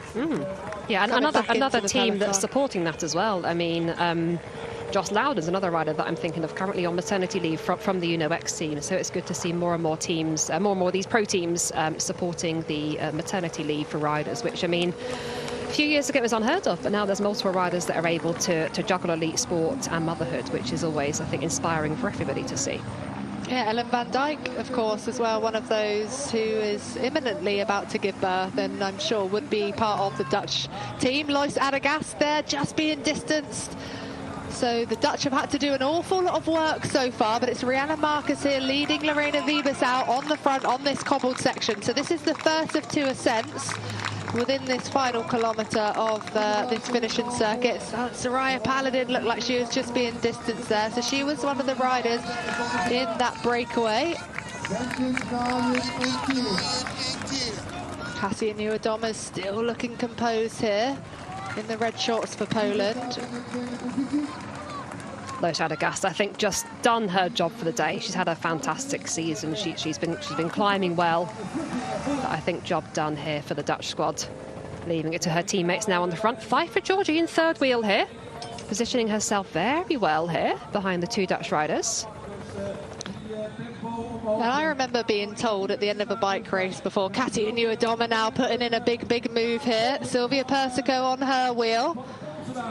Christina Schweinberger, so she is alone now after losing Katrina Schrempf earlier in that crash. Anna Henderson's there, Liana Lippert, Rianne Marcus, Lorena Wiebes, though, still there just ahead of Pfeiffer Georgi.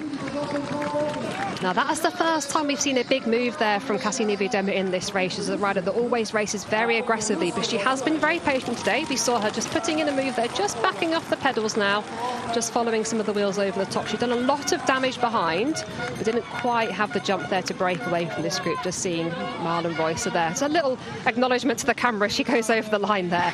We are inside the final 2 laps of this race now. Just going through the pits. You can see at the top of your shot here, just chance to get another bottle before the end.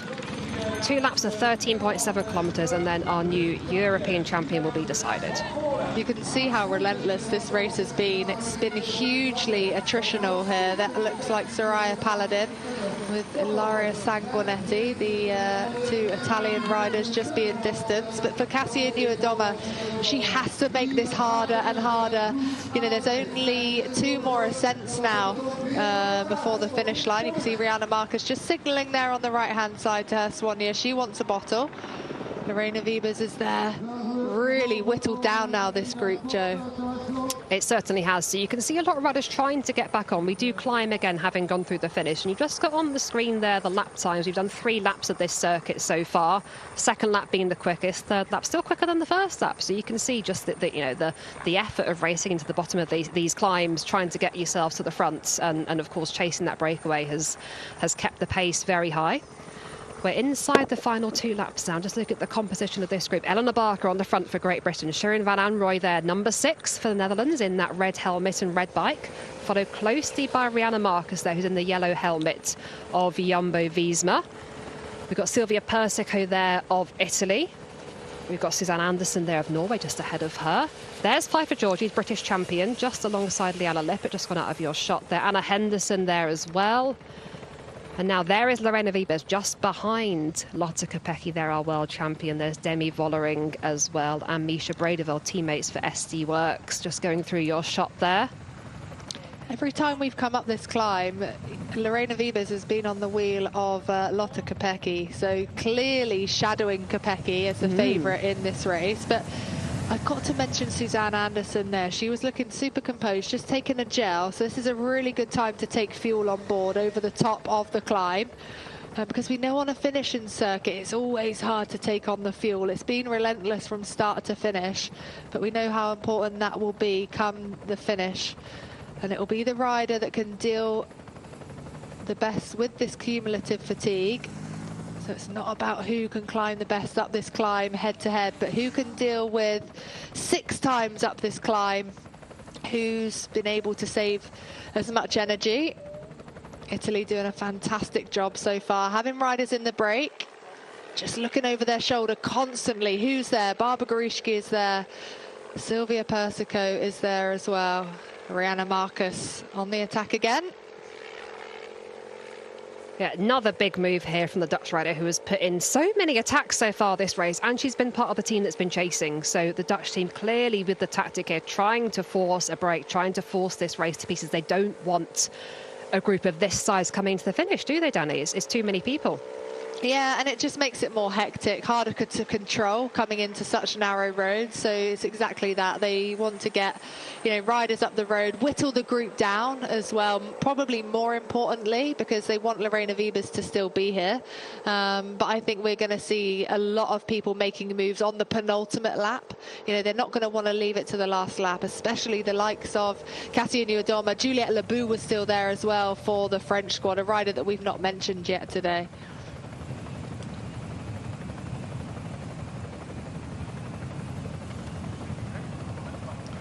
Juliette Lebu for France, Danny, you just mentioned her, how she's one that we've not really spoken about today. And would you say that's a good thing? She's been following the wheel. She's not been the rider that's been doing the work and chasing early on, but she was right up there that time on that climb. Yeah, she was, and she looked really composed, and she's generally a rider that would focus more on the longer climbs. But again, she's been super consistent in the back end of, of this front-loaded season. I was just seeing another attack here by Shirin van Anrooy, but she was 4th in the Tour of Romandy, just missing out on that podium as well, and had a really good race in Plouay as well, where she finished 5th. So it'll be interesting to see. I can't quite make out exactly who the French are riding for, but the way that Juliette Lebu looked there over the top of that climb, they still got other riders as well in this group. To me, she was looking the strongest. She certainly was. So that was Shirin van Anrooy there of the Netherlands, trying to force another move. She's been very aggressive throughout this race, and a rider that we've spoken a lot about, being one that would have qualified for the Under-23 title but has chosen not to. But now Anna Henderson of Great Britain, big move here, closely marked by Elena Cecchini of Italy. Young British rider here, already in fantastic form. We've seen her had a brilliant time trial on Wednesday this week, where she was able to take a silver medal behind Marlon Royce. And now look at the damage she's done here, Danny. Look at that gap. Yeah, great attack here by Anna Henderson. Really good move as well to kind of establish that gap and then flick the elbow to Elena Cecchini to take over. Rihanna Marcus is there as well. France are present, Belgium are present. Liana Lippert, interestingly, is in this group. So this will not be allowed much room, I'm sure, with the presence of Liana Lippert coming into the final. This final really suits the German rider. Christina Schweinberger in there. Yeah, so she's a rider with no teammates now in the race, because I do believe Karina Schwempf did crash earlier on. I don't think she's got back. So Christina Schweinberger, fantastic season. We've already said, how well she was racing at the World Championships and the time trial as well. Now you can just see her coming through here, doing her turn. Liana Lippert, as you said, one of the clear favourites for this race in this move here, clearly thinking this could be the one. She knows the danger of Anna Henderson. She knows how strong she is. She knows how technically strong she is as well. And what a move we've got now. Poden just missing out. Yeah, Poland are going to have to do a big job here. I would imagine Cassia Niewiadoma will try something. If Marta Lack is there, she needs to react quickly before this gap becomes established here. But there's not a huge amount of cohesion in this group. You can see riders just looking over their shoulder as to what's happening in the peloton behind. And if they wait too long, the gap is going to be closed down. And it looked to me like Marlon Royce was about to take the front behind. So let's see what's happening. Rihanna Marcus just making sure she rolls through, but she's got a bottle in hand, so she won't be able to put, as much power down as if she didn't have a bottle there. Anna Henderson coming through. Marlon Royce, though, is about to bridge the gap. So I think this is going to come back together here before the next ascent up the Col de Vannes. Yeah, fascinating move here with looking at who has missed out and who has made it. So, of course, the Dutch and the Italians, two of the biggest teams in this race, being able to be in this move, not having to chase it down. But you are right. Marlon Royce of Switzerland is heading up the group behind. It is a group of 4. I believe that is Elise Chabet at the back of it, and Cecilia Ludwig, someone we've barely spoken about so far this race. We heard from her at the start. She's, of course, a rider that always races very aggressively and could love this punchy finish. And Juliette Lebeau as well for the French team. So this is a really, really dangerous move now, with some of the really key favourites, the main protagonists, featured at the front of the race. So Elise Chabbey now attacking, trying to bridge across. That was a really smart move by the Swiss team. You saw Marlen Reusser just looking over her shoulder. She was on the front of that little group behind. And then Elise Chabbey attacking from behind. Marlen Reusser just running a little bit of polite interference there, as Anna Henderson just comes and tries to push things forward for the British team, being the only British rider present here in this move. But that was fantastic, a fantastic display of teamwork there by the Swiss team. Elise Chabbey looks like she's going to go all the way to the front of this group, having just bridged across so effortlessly after that big move, and great work by Marlen Reusser. And Elise Chabbey was already away, of course, earlier on in a breakaway with two other riders, with Paladin and with Erish of Serbia. So she's had a very busy day out there, Elise Chabbey, but she did say in her pre-race interview 3.5 hours more to go of the season, and it's looking definitely more like the sort of half an hour to go now. So definitely keen to leave it all out on the road here.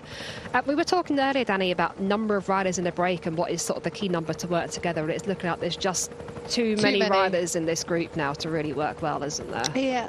Yeah, you can see riders looking over their shoulder, who's there, who's chasing, who's doing work, who isn't, and it's just meant that this hasn't become, you know, a cohesive group that are working together with good cooperation, and that's why, you know, you've seen this now coming back together. So Anna Henderson needs to be wary now that this is back together. You could see her just coming off the gas somewhat, moving back towards the back of this group now to try and recover, because there will be counter-attacks, and if there's not counter-attacks now, we're definitely going to see fireworks on the Col de Vannes, because it will be the last time the riders will ride up the climb before the finish line, before the finish of these European Championships, where our winner will be crowned and that jersey will be taken. So this is still a very, very big peloton, Joe.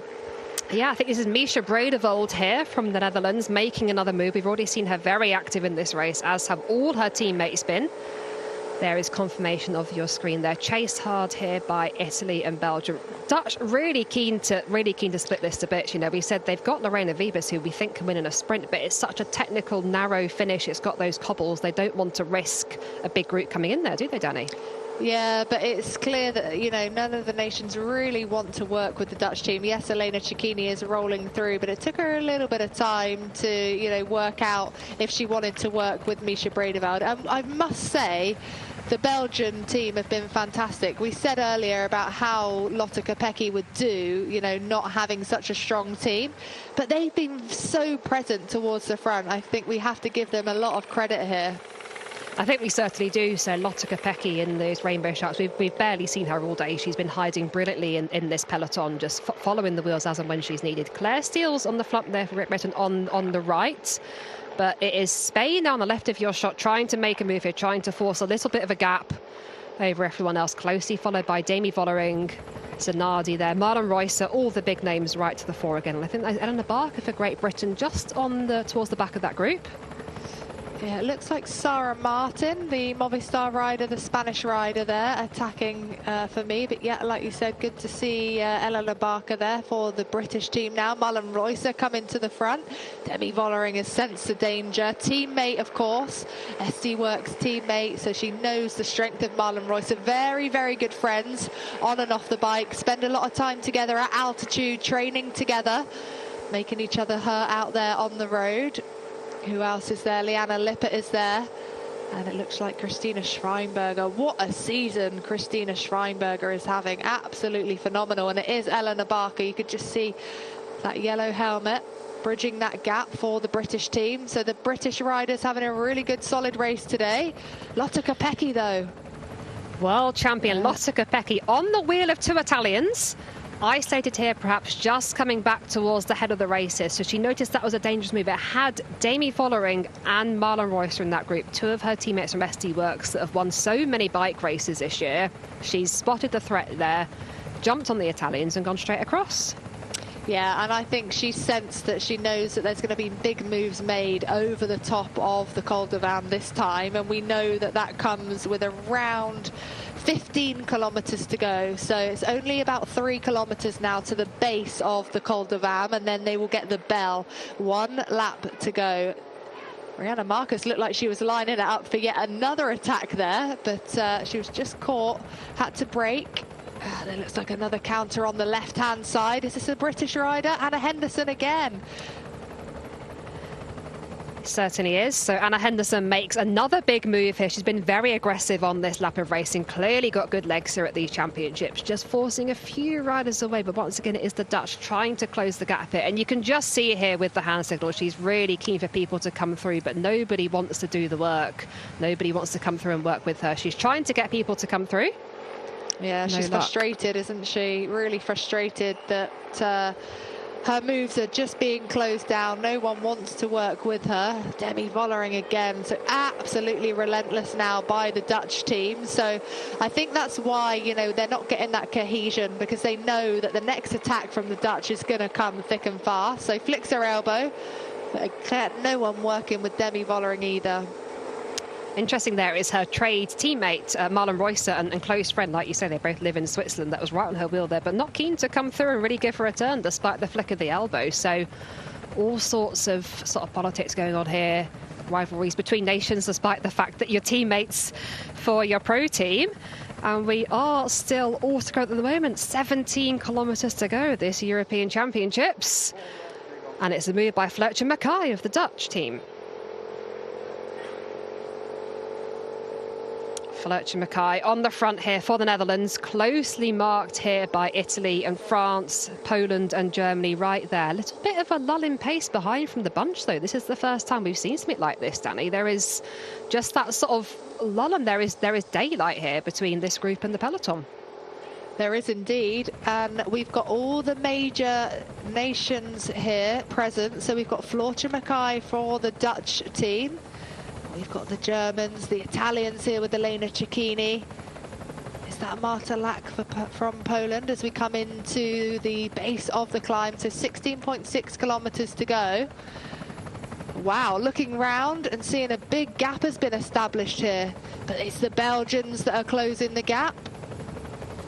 And I don't think the Dutch will be happy with having Fletcher Mackay up here. She is, of course, a super strong rider, but I don't think they will want to leave Fletcher Mackay on the front. I don't think they'll be confident that she will take the win alongside the riders that are with her here in this little group that's clipped off the front.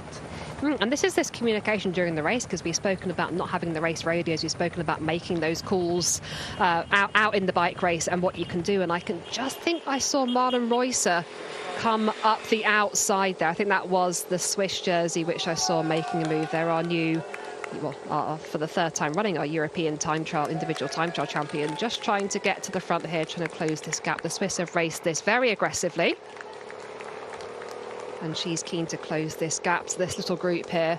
Strong move here, but I think you're right. I don't think this is going to come to anything. We are very close to the bottom of the Col de Vannes. We will see those two peaks to finish. The finish line will come at 13.7 kilometres to go, and then we will have 1 lap more of racing to decide our winner.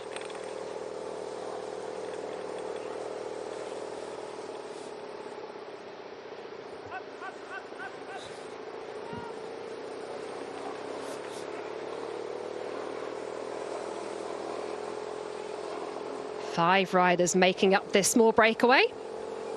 Fletcher Mackay there for the Dutch was the rider that initiated this move, but it's just been brought back here by the Swiss team. The Italians are coming towards the front as well. We're just seeing that wonderful art on the field here, celebrating the European Championships in this region for 2023.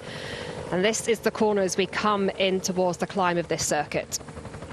Another big move being made here by Marlon Reusser in those Swiss national colours. She took the time trial on Wednesday into that right-hand bend where the road narrows and starts to go up. She takes a look round her shoulder. Who's there? Holding the pace, holding this really high speed. All in one long line here. Is anyone going to make a big move over this climb with 1 lap to go? Now, if anybody can string out a peloton, it's Marlen Reusser. We know how strong she is. She's been strong on sort of varied terrain throughout this season. She's been part of, obviously, the strongest team in the world. But look at the damage she's done here on this shot, Danny. You can see she's actually riding away from the two Italian riders who are trying to hold her wheel, but to no avail there. Yeah, absolutely astonishing, isn't it, from Marlen Reusser, who's almost got nothing to lose here after taking the individual time trial title. She had a brilliant ride, didn't she, in the Tour of Romandie, and it's just brilliant that she's kind of built herself up again after, struggling in the World Championships. But look at the British rider coming across here, and it's Elisa Balsamo on her wheel, the Italian, the sprinter that's been able to hold on to the wheel of Marlen Reusser, and Pfeiffer Georgi, the British rider as well, that's showing how strong she is out here on the roads today. Well, very telling there the form that Balsamo has got, that is able to close that gap to Marlen Reusser there when her teammate Sanguinetti couldn't. And Pfeiffer Georgi as well, the British champion, again, just coming across there with seeming ease. And this is the first time we've really seen the race sort of quite this split up on this climb. It has been very much every time up this climb all together and very strung out, but certainly opening up gaps here. This is the cobbled section now. As we come to the top of these cobbles, they will just turn to the left. They will dip down. They'll have a sweeping bend before they climb up towards the finish. And you can see there's that first group there. Second group, we've got the likes of Anna Henderson in there. We've got Emma Norsgaard. We've got Christina Schweinberger. And Italy, I believe that is Sanguinetti. Elena Cecchini, I think it is there. But yeah, this is really, really strung out here. Let's see these riders struggling. There's Elena Barker, Barbara Gorischki doing all the work earlier on. So like you said, Joe, this is the most strung out we've really seen it with 1 lap to go. So this is that sweeping right-hander. And then the road will go up to that finish line. Marlen Reusser still pushing on the front here. Balsamo not keen to come through and do a turn. She's, riding spectacularly to be there. She's one of those big three sprinters that we often talk about. She's a previous world champion herself. She was silver medalist at this event last year, which is in Munich, behind Lorena Vives. But look at Pfeiffer Georgi here, the young British rider, holding the wheels of these two absolute superstars as they come up towards the finish. They will hear the bell this time. This is 1 lap to go of racing when they go over the line this time to crown our European champion. Just over 13 kilometres of racing to go. There is the bell. Marlen Reusser just looks over her shoulder, encourages Elisa Balsamo to come through and do a turn. Pfeiffer Georgi just following the wheels there. And it is the Dutch ahead of affairs behind, and Lotte Kopecky in wheel number 2 there over the line. That's not surprising, is it? And I'm just not sure whether Lorena Vives was there. We'll have to just... oh, yeah, she is in third spot, of course, behind Lotte Kopecky, where she's been every single lap.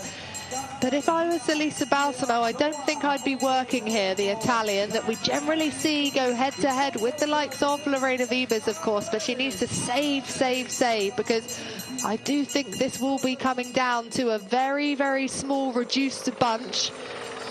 Will we see Pfeiffer Georgi trying something, though, before our final ascent up to the line? It is the Dutch, though, closing this gap. Demi Vollering.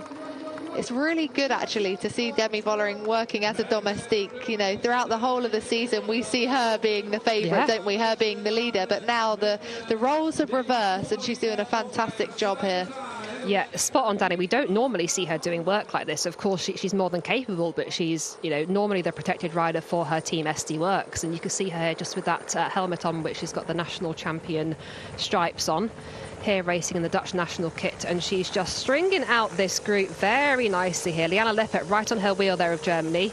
Kasia Niewiadoma right behind there from Poland. Ellie Shabby there of Switzerland. And there is our world champion, Lotte Kopecky, and then Lorena Vives, defending champion, on the back of that group there. So all our big names, all our favourites. Here we're just seeing Marlen Reusser, Elisa Balsamo, Pfeiffer Georgi, Anna Henderson, Christina Schweinberg. As we go back through this group, there's Elena Cecchini as well of Italy, just in the string there. And now we start this descent. Just over 12 kilometres of racing. We'll descend here. We've got quite a technical lap that we've seen so far. We've seen it a few times now. Quite a lot of twists and turns. The riders are well used to this, but it's really that race into that climb that has been key. But this is by far the most strung out this race has been. Oh dear, we've got a crash. crash for Italy. Just able to get back up to her feet now, just having a little look at her bike. We'll just see who that is, just sort of panning out at the moment.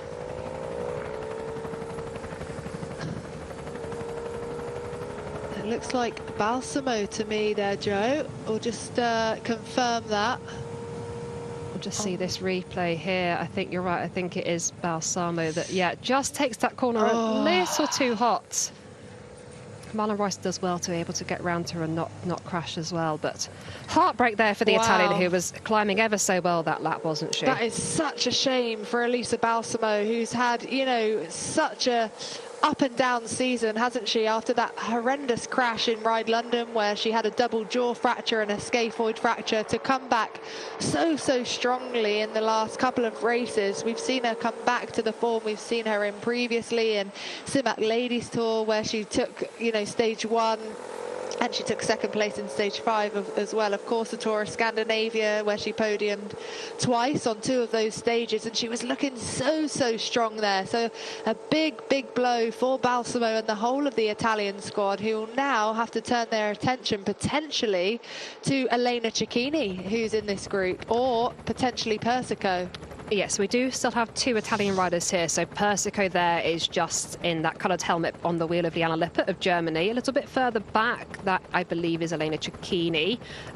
Lotte Kopecky there, just seeing her towards the back of the group, marked by none other than Lorena Wiebes. As you noticed earlier, Danny, those 2 riders have barely left each other's sides throughout this race, despite the fact that Wiebes has had such a strong team with the Dutch setup. Smaller team for Kopecky, but she's been marked very closely there by Wiebes. Wiebes knows the threat she is, and it's another move by Marlon Royce, but it's Demi Vollering once again chasing. Look at these 2 teammates here, Danny, once again on the attack. It's great to see, isn't it?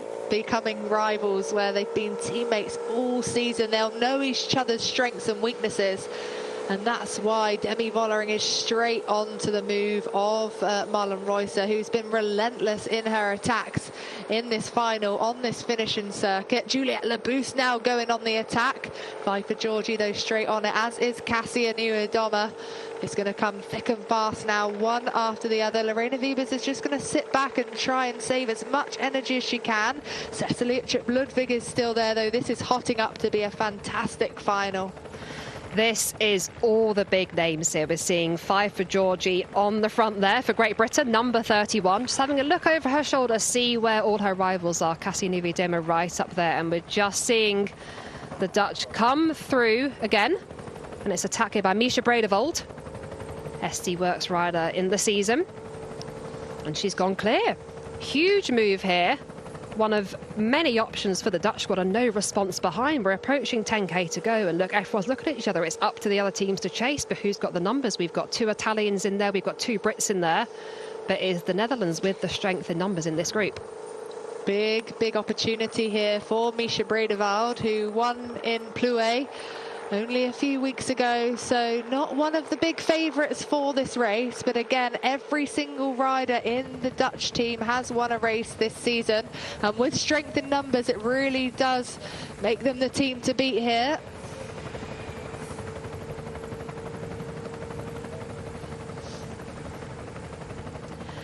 Inside the final 10 kilometres of this European Championships, and it is Cassia Nieuwendomme here of Poland who is making her move. She's closely marked there by Demi Vollering and Liana Lippert.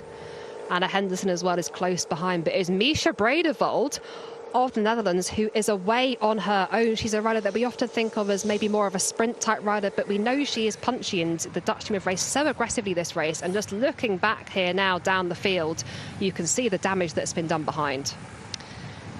Huge amount of damage there. A nice bit of condolence between 2 of the riders here. Really nice to see. The huge respect between the peloton, a lot of camaraderie as well. So again, some will have better days than others, but it is Misha Bredevold who has taken her opportunity. Juliette Labousse, Marlon Royce, and it looks like Rihanna Marcus from the Dutch team just marshalling things towards the front. But Misha Bredevold's had a fantastic season. She took the Volta Limburg Classic earlier on in the season. 2 stages of the Lotto Thüringen Ladies Tour, where she was 3rd overall, and then recently, of course, in Plouay, taking that victory ahead of Marta Lack and Sofia Bertet-Zola, who we've also mentioned as being possible protagonists in this race as well. So this will be full individual time trial mode now for Misha Bredeveld, who's got a really solid gap. This is a huge opportunity here for the 23-year-old that, like you say, has had wins in her own right this season, but has also spent a lot of time working for her SD Worx teammates. And this is where the strength of the Dutch team really comes into its own, because they've got so many riders in this group. They've got so many riders that they know can win in a breakaway, but they've also got Lorena Wiebes right at the back there, marking Lotte Kopecky, who we know how fast she is. Just seeing this aerial shot here, getting a little bit of an idea of the wind from the trees. 17 seconds is our gap on the screen to our head of the race here, Misha Bredeveld. And that's a big gap when we don't have numbers behind for that concerted chase coming into the final, especially with the strength of Misha Bredeveld. And she hasn't had to do a huge amount of work so far. Of course, she was part of that chase when we had those 3 leaders up the road, but it's been Rianne Marcus who you could argue has been the most aggressive within that Dutch squad so far. So she's really looked and taken this opportunity at the right time, has Misha Bredeveld. So the Dutch riders behind will just be able to sit back, and we're going to have to see moves from Lotte Kopecky soon if she wants to take another championship jersey. Of course, taking the rainbow stripes, the World Champs jersey in Glasgow. Yeah, so if she were to win this race, we wouldn't see her in the European Champs jersey, because the World Championship jersey would supersede that. But I'm sure she still very much wants to win this. These are your chasers. So Elise Chabet on the front there of Switzerland. Demi Vollering there, just tapping through, not really putting any effort in because it is her teammate up the road. Liana Lippert right on the wheel as well. We've got a small gap back to the rest of our group here. I'm sure that will close very quickly. But we do have 3 Dutch riders in this group. But now it is another big move here by Marlen Reusser. Closely followed by Rianne Marcus here, and Pfeiffer Georgi has sensed that danger as well, with Lorena Wiebes just sat on her wheel. Marlen Reusser trying to close things down now. So the Swiss have got 2 riders in this group. So Elise Chabet just sitting back. So that says to me that Elise Chabet is their protected rider. Marlen Reusser trying to close the gap here. Well, they potentially both could win on this sort of finish, you know, if they were able to make the race hard enough to take the sting out of the sprinters. But look at this, Danny, complete loss of speed there. But now it is Denmark coming to the front with Emma Norsgaard, I believe, trying to go across. That was the first real lull in pace that we've seen, and that is just playing to the hands of Bredeveld if that keeps happening. Yeah, absolutely. If you've got this sort of yo-yo effect, it really does play into the hands of Misha Bredeveld, who's now got a 21-second gap.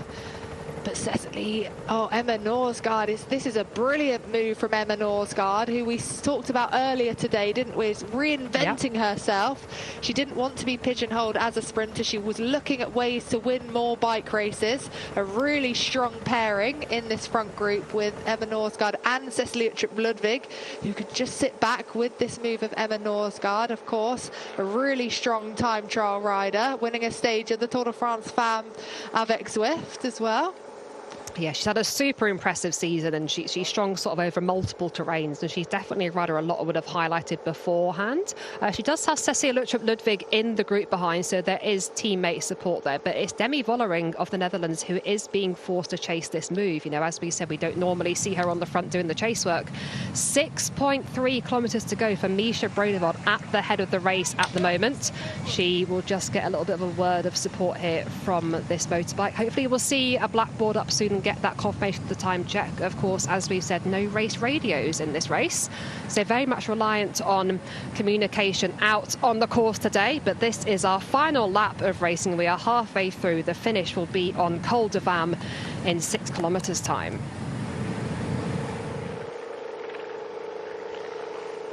Emma Norsgaard continues to push on the front of this group, but once again, Marlen Reusser of Switzerland is trying to make a move. She has raced so aggressively in the second half of this race. Just 2 Swiss riders in this group, but really keen to force a move and catch her trade teammate, Misha Bredeveld, who is up the road at the moment. But, you know, our newly crowned European title champion, for the 3rd time of asking, is really putting the hammer down here, Danny.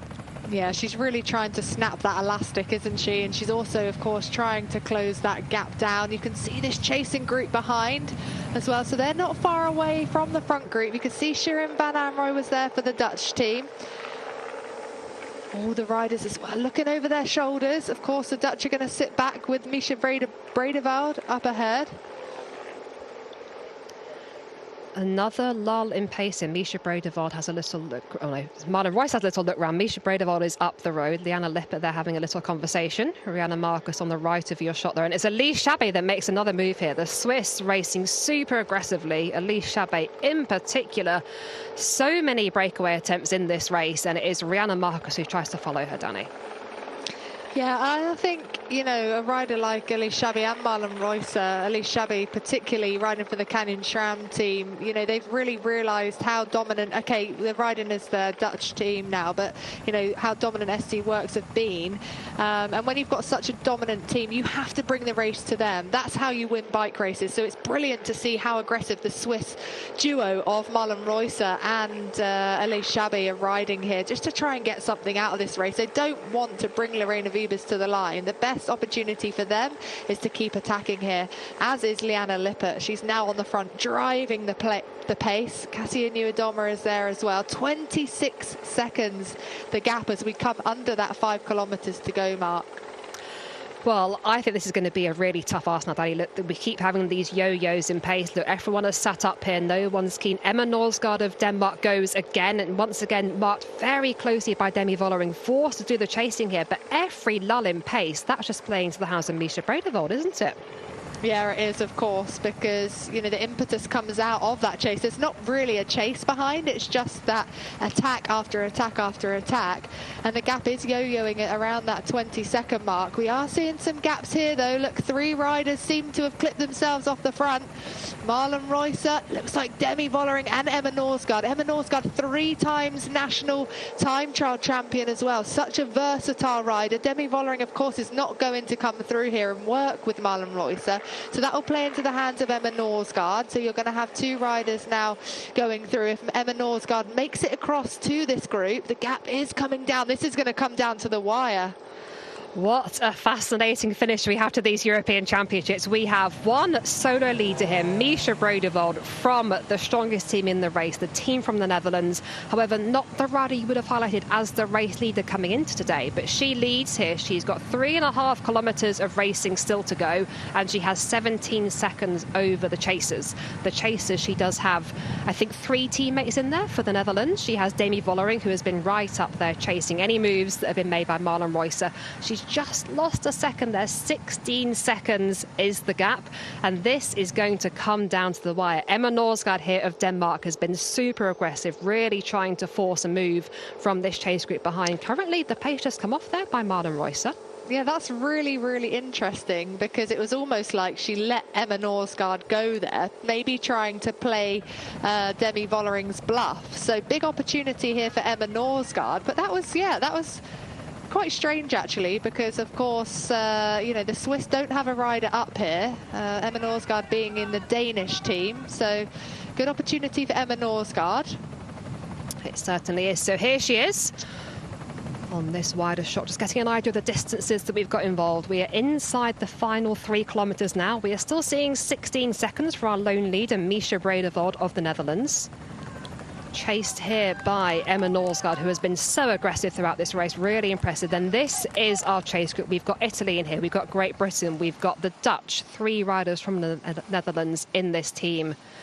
We've got France in there as well.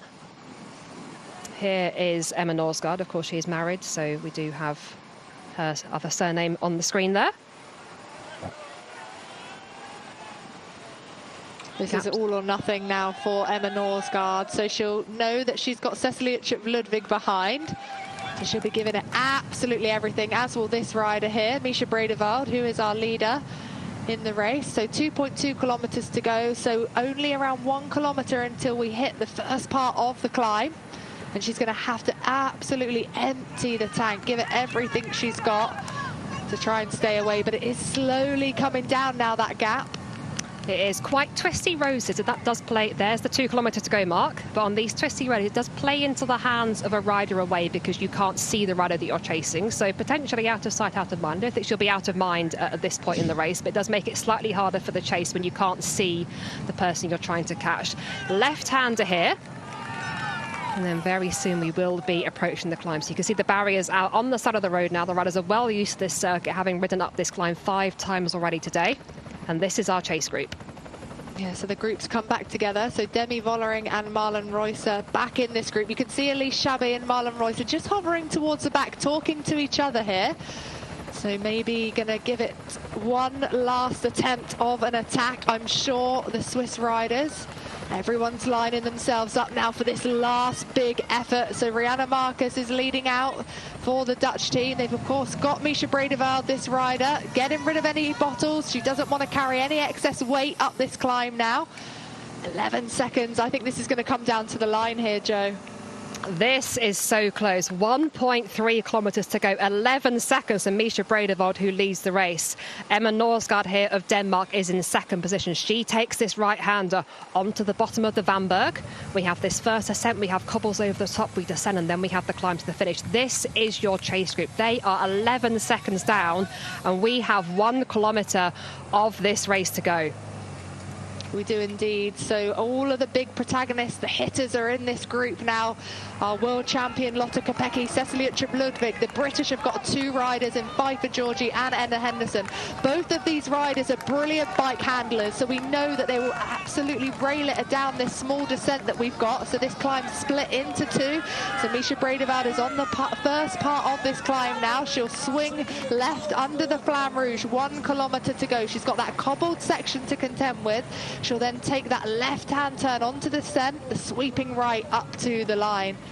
This is going to be hard for them to catch her now, Joe, I think. It is. We are inside the last kilometre of our race here. Misha Bredeveld is our lone leader. Emma Norsgaard trying to hang on to second here. Here is Misha Bredeveld on those cobbles she talked about, Danny. She's going to come over the top of this climb with all this crosswind. This is brutally hard, this section. We've got highs of up to 13-14% on this climb, plus cobbles as well added into the mix. But away on her own here, able to pick her own line over this tough section of the race. It is her teammate on the front there in the group behind, Demi Vollering, who is turning up the pace behind. Liana Lippert closely follows. Lorena Wiebes as well. She is the defending champion from the Netherlands. Misha Bredeveld is going to take this final descent now, and we will see what happens on this final climb to the finish. Anna Henderson comes to the front, and Lotte Kopecky, our world champion, just picking out the wheel there, and Lorena Wiebes just trying to move herself up gradually, riding expertly well in these wheels here, following the Dutch team. But here is our leader, Misha Bredeveld. These are the final few 100 metres to go to the finish now.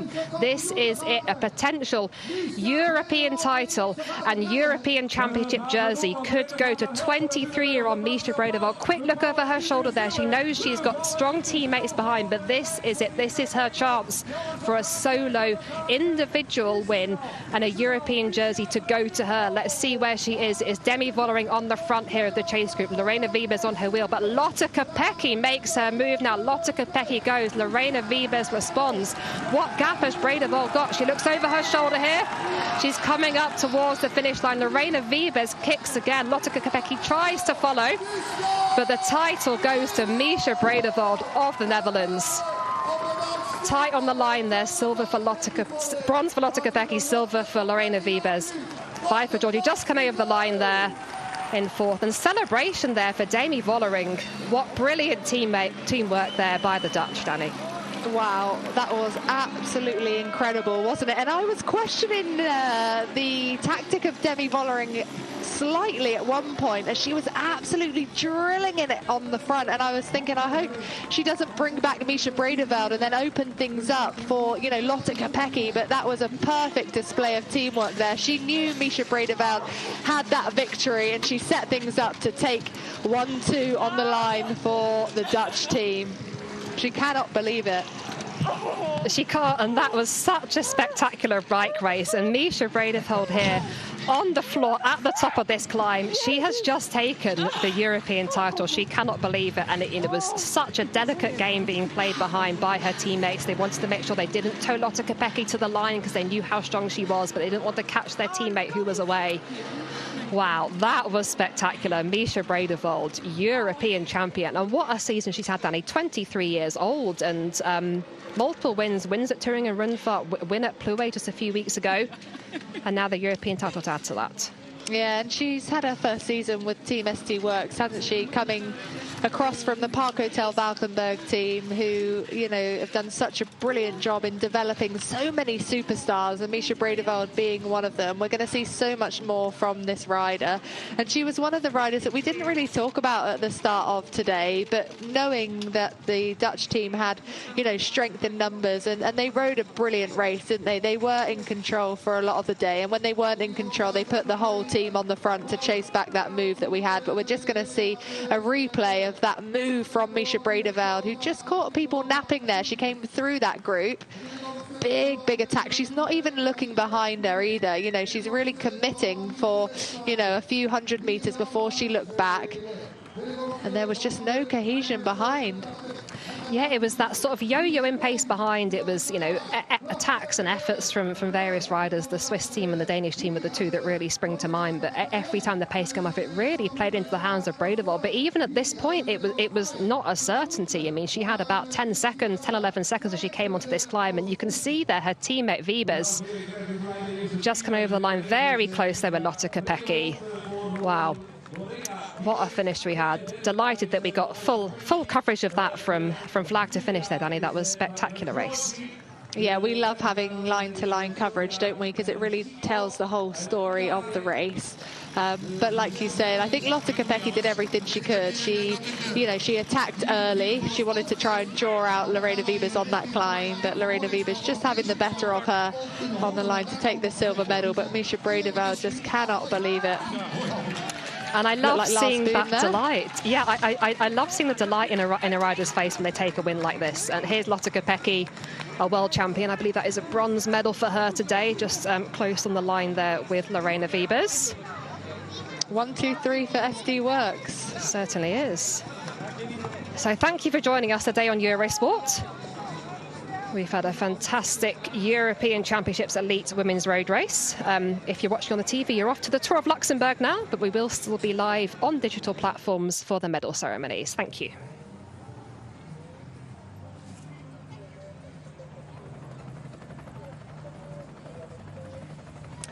Here is the standings of the elite women's race. Mischa Bredevold takes the gold by 4 seconds from Lorena Wiebes, Lotte Kopecky in bronze, 5 for Georgia, Great Britain in 4th, Persico in 5th, Chabet, Lippert, Henderson, Labou and Vollering. So we're going to see the podium ceremonies here, Danny. Now, something that happens in cycling, we have the podium very, very quickly after the race. Hopefully we'll hear from some of the riders as well. But it's great to see such a big crowd at the top of this climb for this finish. It is, yeah. I mean, the Dutch love bike racing, don't they? And that would have given Mischa Bredevold a slight advantage, you know, having that home crowd. We know exactly what that feels like, don't we? You know, having competed in the London Olympics. And they love cycling. You know, it's brilliant to see such crowds out. And she can't believe it. It's so nice to see. I mean, excuses for the language. It's not her first language, of course. But, yeah, I mean, the Dutch always bring out brilliant crowds in bike races. It's innate. It's built into them, isn't it? Like, you know, we touched on it before, the infrastructure that the Netherlands have got for bike riding from such a young age. You see young riders riding to school because it's safe to do so. Yeah, I think we're going to have an interview coming up now, so hopefully we'll have some live reaction from that race coming up on your screens now. Here's Marlen Reusser. Well, Marlen, tell us, you really tried everything. Once again, it was really hard to fight against the collective superiority of the Dutch team. Against SD Works. Yeah. Shit, fight against SD Works this time. Yeah, I mean, the Dutchies just were there in numbers. And yeah, Mischa goes. Nobody reacts for sure. If you react, you have 2 Dutchies in the wheel. That was not, that was a bit what we knew could happen, and yeah, it happened, and it's not easy like this. I think at one point I thought we, the other teams, should play it better together. I was in for that. That's also why Emma Norsgaard then was, but they didn't care. So yeah, it's really difficult. Was difficult. How could you play together with the others, you think? Yeah, if we let go another nation, every time the Dutchies have to chase, then another nation goes. I think you can play a bit, but it's hard to convince the others. Yeah. Just another word about championship. You seem to really thrive in championships. You seem to really enjoy yourself in that kind of race. A bit special. I think I enjoy the position of Switzerland because we're a little bit the underdog and we cannot and we have not to take control. I could even do it more. I think I still react too many times. And I enjoy this because usually I'm in a team that is in charge, and it's also often my job. So I think it's nice to have this role once. Thank you very much, Marion. Thanks.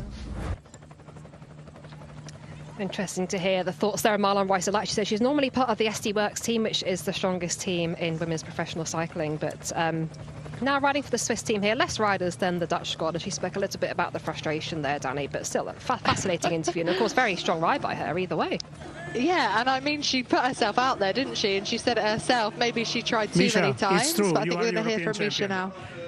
I think I'm still dreaming. It's I really can't believe it. Was your attack planned this morning, or you played it by heart? No, not at all. It was actually not the plan to attack in the last lap, and I don't know. We were just so in attack mode, and then I saw the moment, and in the moment I went, I thought, wait, this was not the plan. But then I made the switch. I thought I keep pushing as long as I can, and then if they have to chase behind, it's also good for Lorena or Demi. And then, the moment I came on top of the farm with the cobble part, then I was thinking, fuck, I really have to push this last one because maybe I win it. And I don't know. What's the meaning of this jersey for you? It means everything. I mean, it's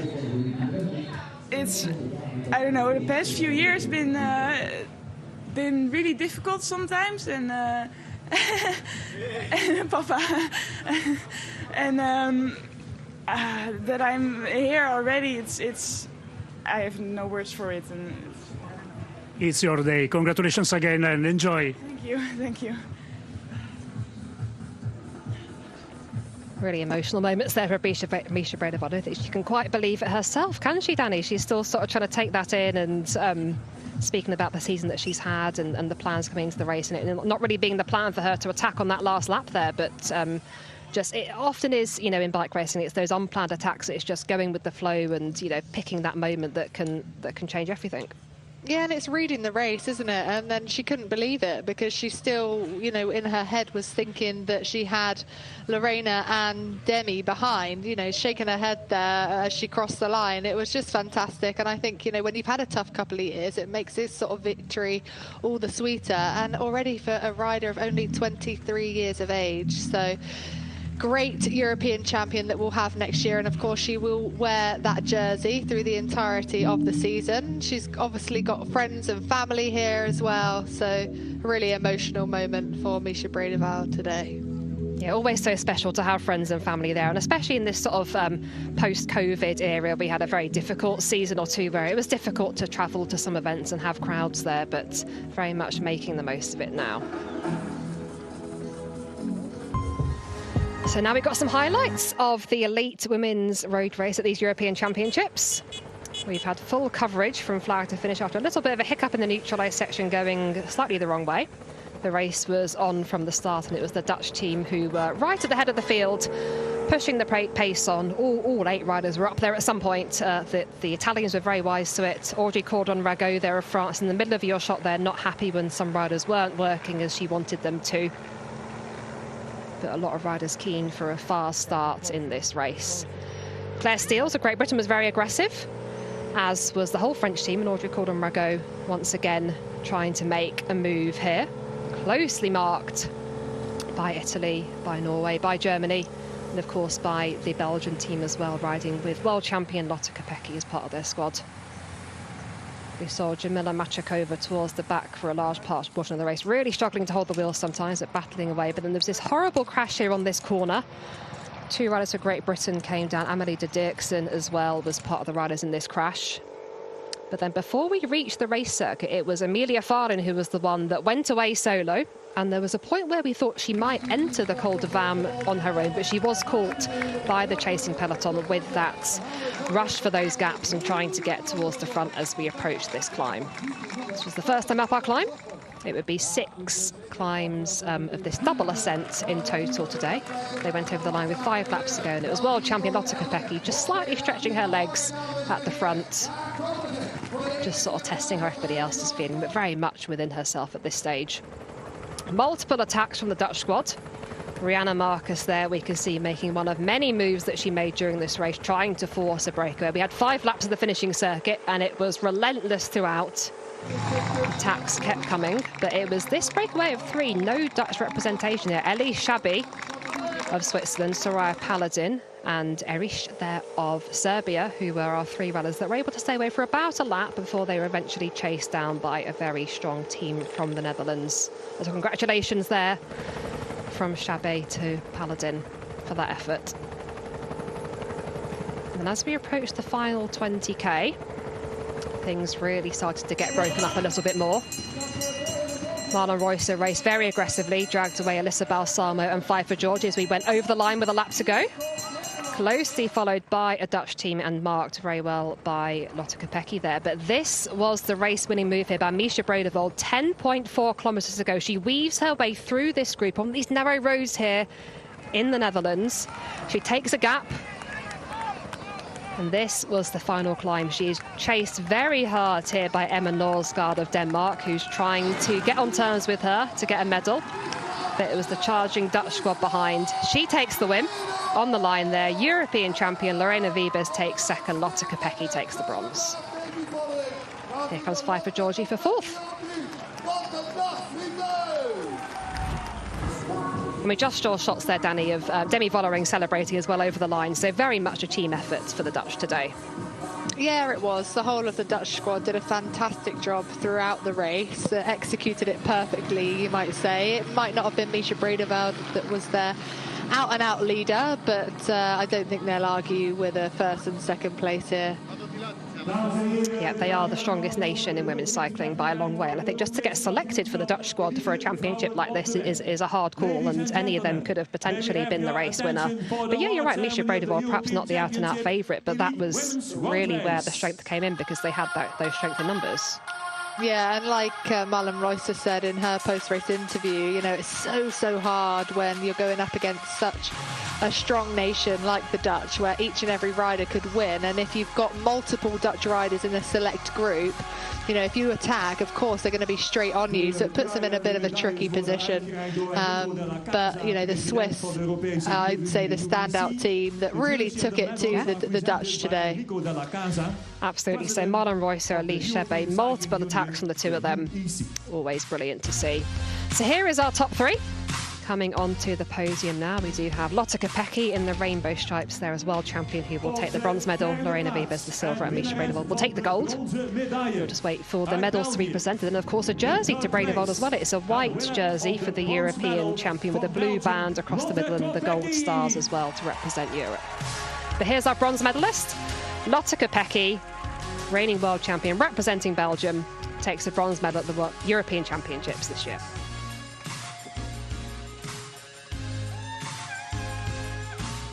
Op de 2e plaats en winnares van de zilveren medaille.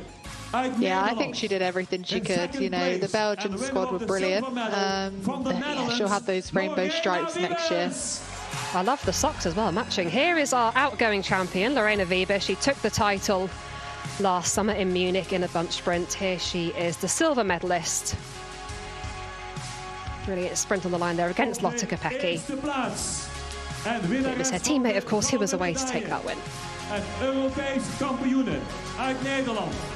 There it is, that's that European Champions jersey, and that will go on the shoulders of this young woman here, Misha Bredevold, and she will race in that jersey for the whole of the next season. And I love to see the delight on her face here when it is a surprise win, when it is a way seller like that, but so close at the end, just a handful of seconds at the finish. And here she is, your new European champion.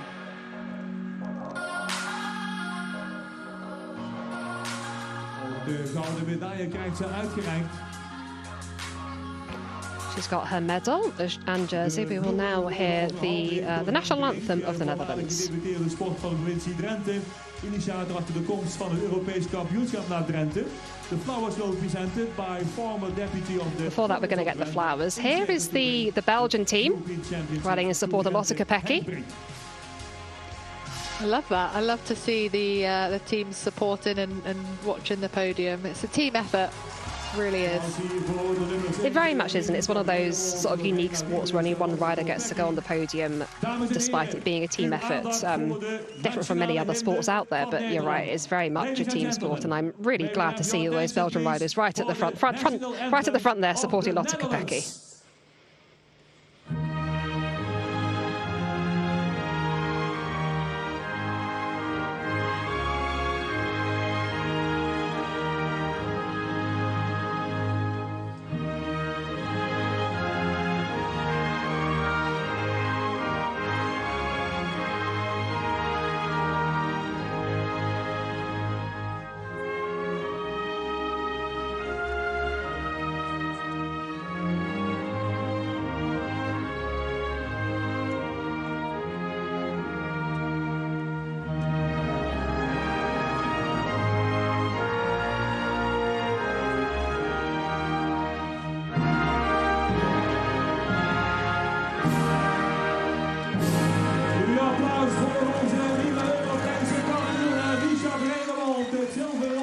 There we go, our podium for the 2023 UEC European Championships Elite Women's Road Race. Misha Bredevold, Lorena Wiebes and Lotte Kopecky are your medalists today.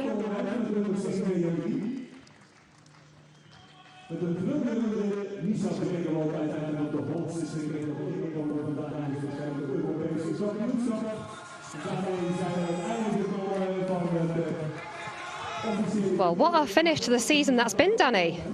It was brilliant, wasn't it? I absolutely loved that from start to finish. What a way to round off nearly the end of the season. Really great European champion we have for next year as well. So there is your podium. And Misha Bredevold will have that kit made up for next season, where she will race in those European champion stripes and gold stars. Thank you for joining us today. It's been a real pleasure. From myself, Joanna Roust and Danny Rowe, we've absolutely loved having you.